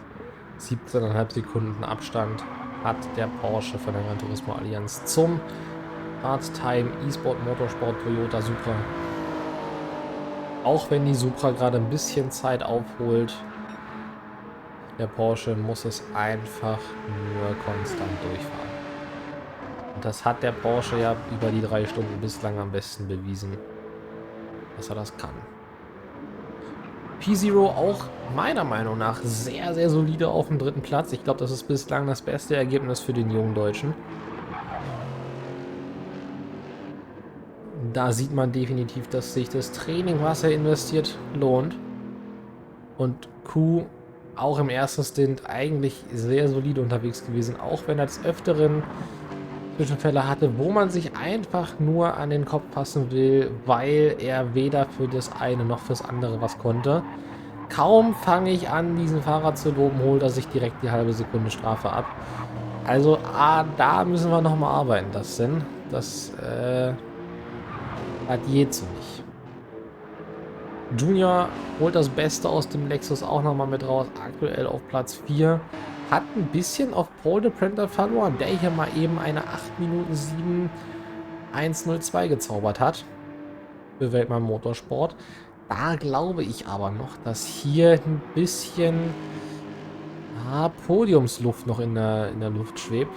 Für Weltmann Motorsport. Kaum sage ich nämlich wieder was Gutes, befindet sich der Porsche neben der Strecke.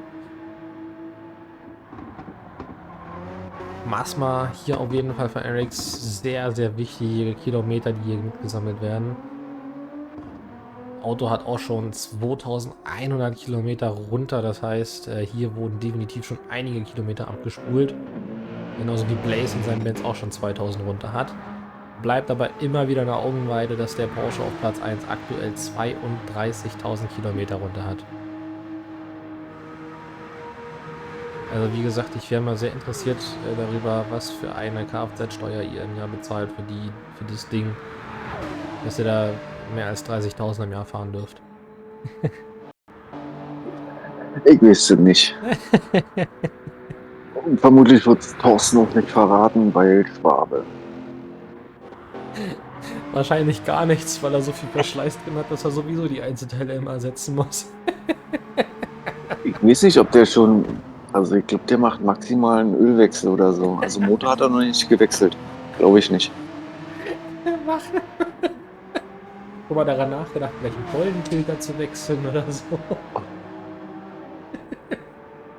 Ist Klimaanlage oder normale Belüftung?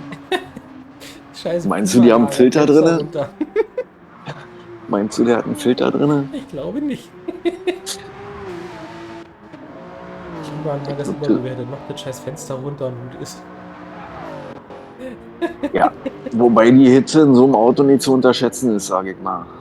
Ja, das ja. 50, 60 Grad. Das ist wahr.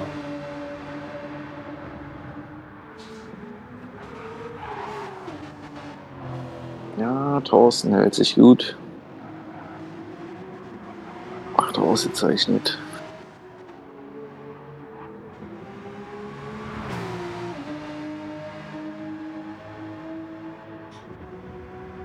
Sechs Minuten noch. 6 Minuten noch und noch ein bisschen. Phaser X, willkommen zurück. Wo habt ihr eigentlich Yannick gelassen? Nicht, dass er einschlägt.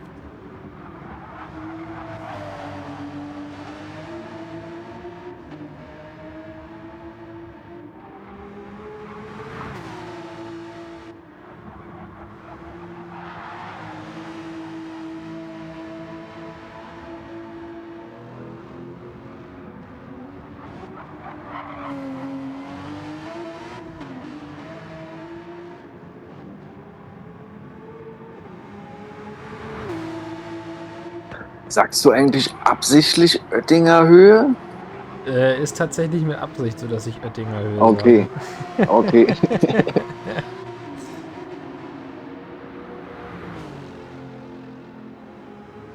Ja, vorletztes Mal, jetzt Abstand immer noch gleich. Ja. Um die 18 Sekunden. Ja, Kip, guck seine Reifen an. Die gehen richtig in die Knie jetzt.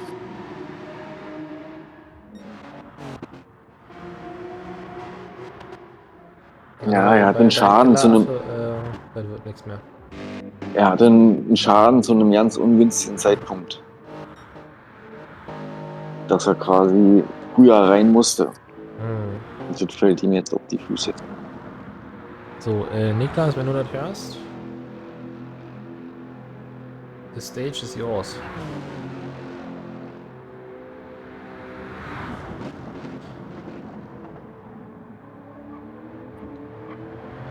Stage is yours.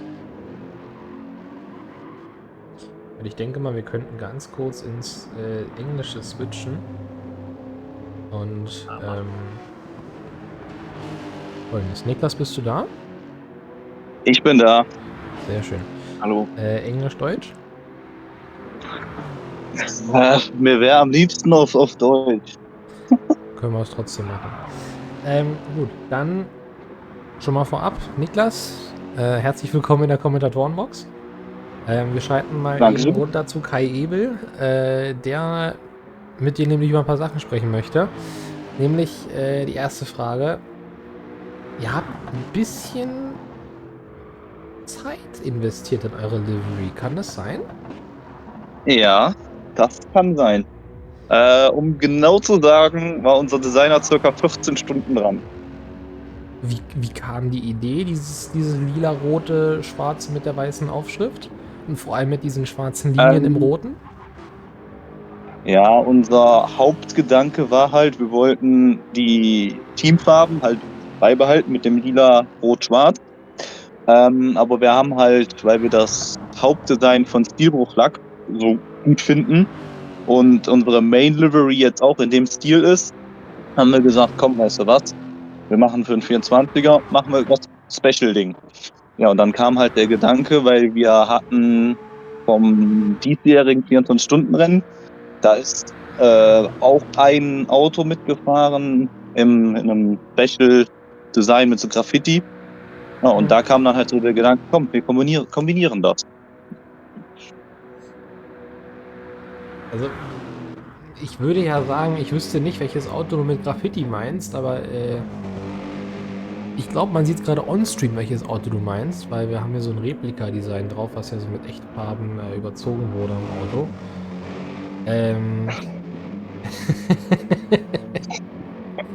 Weiß ich jetzt nicht, wie ich drauf kommen würde. Nee, Ja, das war unter anderem dabei, aber wir hatten halt, das war, glaube ich, ein Getpico war das, glaube ich. Hatten die so ein mit Grün und allem war das. Ich komme gerade nicht auf den Namen. ist ja nicht so schlimm. Ja. Nee, aber das war halt auch so der Hauptgedanke, dass wir da irgendwie irgendwas als Main Livery in dem Stil so. Ja. Dann hoffe ich auch, dass ihr in den Graffiti-Dosen noch so eine Bremsassistenz und Traktionskontrolle gefunden habt, falls eure Pedale mal ausfallen sollten. Nämlich so ein All-Inclusive-Paket, was man immer so dazu bucht, wenn man sich so eine Lackierung macht. Nee, Spaß beiseite. Immer noch ganz, ganz dickes Lob an Blaze, dass er das Ding ja noch durchzieht. Mal in Bezug jetzt auf das Rennen an sich. Es gibt ja viele verschiedene Fahrzeuge auf der Strecke. Wir haben letzte Woche sehr, sehr viele Subaru BAZ gesehen. Wir haben eine ganz alte Toyota Supra gesehen. Der grüne mit dem Graffiti war auch ganz gut, ja. Genau den meine ich. Meinte. Wir haben viele verschiedene Autos gesehen. Auch ein Lamborghini zum Beispiel, der leider am Rennen aber nicht teilgenommen hat, aus technischen Gründen. Wie ist die Wahl für euch auf den Audi gefallen, wenn ich fragen darf?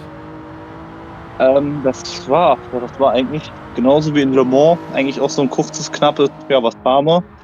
Ja, und dann hatten der Taser und ich halt so den Gedanken, komm, wir haben Bock auf den Audi, wir fahren Audi. Und nimmt dann Audi, wenn es passt. Ja.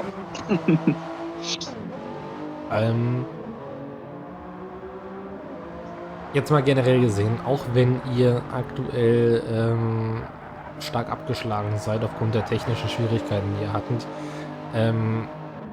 By the way, übrigens ist die Zeit ganz offiziell abgelaufen und Massma wird der Erste sein, der die Linie überquert. Mit der 21. Runde, die er beendet. Das heißt, wir können auch schon mal die Gaps alle auffangen. Auch wenn, sage ich mal, der Sieg nicht mehr drin ist.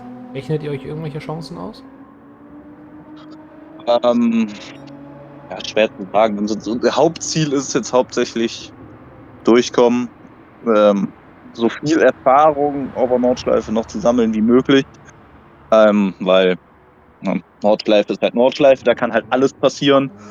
Ja, und das, was halt dann noch dabei rauskommt, kommt raus. Aber Hauptsache ins Ziel kommen. Ist schon mal eine sehr gute Devise, weil, da sage ich dir ganz ehrlich, ich wünsche euch Regen. Nicht, weil ich einfach möchte, dass ihr es nochmal extra schwieriger habt, vor allem nachts mit Regen, sondern nochmal ein bisschen mehr Abwechslung, weil so ein zweites komplett trockenes 50-Stunden-Rennen, obwohl man die Gelegenheit für Regen hat.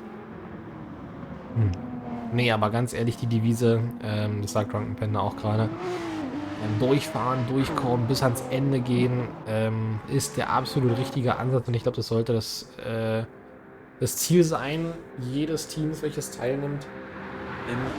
Wirklich egal, wie es läuft, auch so sehr, wie frustrierend es sein kann. Und ich glaube, das habe ich vorhin auch schon erwähnt, das habe ich mittlerweile auch wieder gelernt.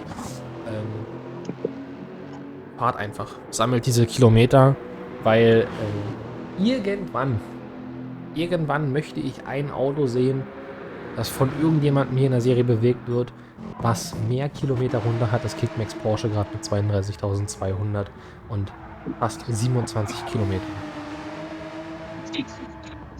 Ich sag mal so, der Hauptgedanke, allein jetzt noch so nach dem ersten Stint, ich war sowas von abgefuckt, wo mein Internet sich auf einmal dachte, nö, ich habe keinen Bock mehr. Ja. Deswegen, so blöd es gerade klingt, ich war irgendwo in dem Sinne so happy, wo dann der Lobby crashed war, dass ich doch noch zu Ende fahren konnte.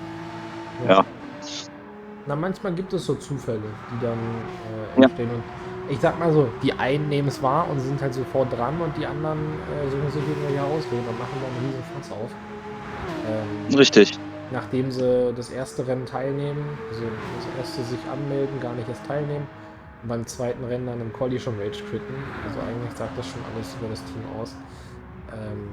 Also dementsprechend hoffe ich, dass da Konsequenzen von der Aura kommen. Das ist aber ein anderes Thema. So, 35 Sekunden haben wir noch.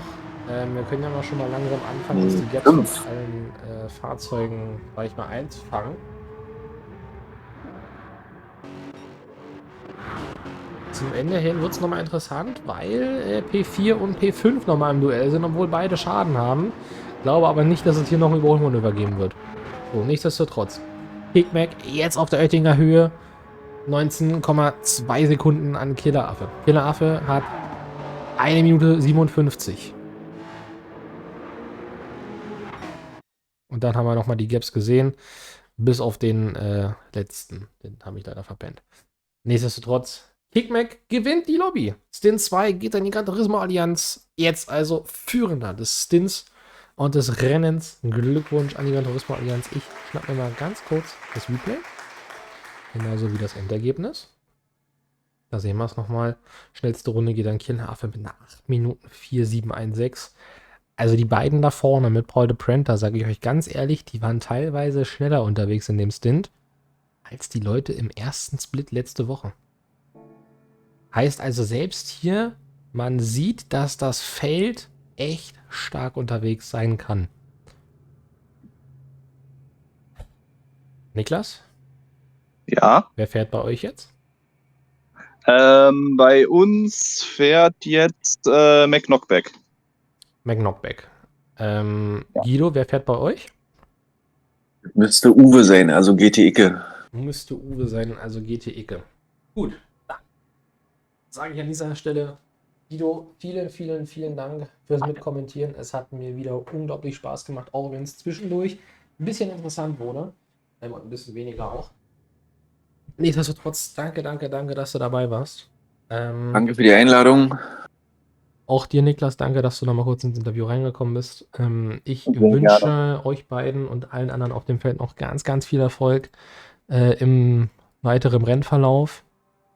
Ich würde sagen, wir machen langsam für Stint 2 den Deckel drauf. Ich lasse euch mit Musik noch ein bisschen alleine. Lasst den Stream noch ausklingen, bis es dann gleich zu Stint 3 rübergeht. Ansonsten war es das von mir an dieser Stelle. Übrigens ist der neueste Song von Kev Coco mit A Minute or Two. Könnt ihr gerne mal vorbeischauen. Wahnsinnig cooler Artist. Genau. Ich würde sagen, bis dann. Danke, viel Glück an die Herrschaften und bis zum nächsten Mal. Danke. Ciao. Let me quickly switch to English for a second. So the second stint is over. Gran Turismo Alliance is leading the race. For now, results will be shown shortly. Nevertheless, it was a very interesting stint in my opinion. We have seen a lot of overtakes, a lot of battles, and especially tactic Rumbleverse. Nevertheless, the second stint is now over. I'm gonna leave you alone with a little bit of music until the next stint starts. It's gonna be streamed by Eddie, I think, who has been driving the BMW 4 GTF in last week's race. Nevertheless, guys, once again, thank you for your support. Thank you for your appreciation of the series. Thank you for making everything possible right here. Yeah, keep yourself entertained, enjoy yourself, and stay tuned because the next stint will start in a little bit less than 20 minutes if everything goes to plan at 9 p.m. CEST. So see you then, enjoy the music, and keep on watching. See you then.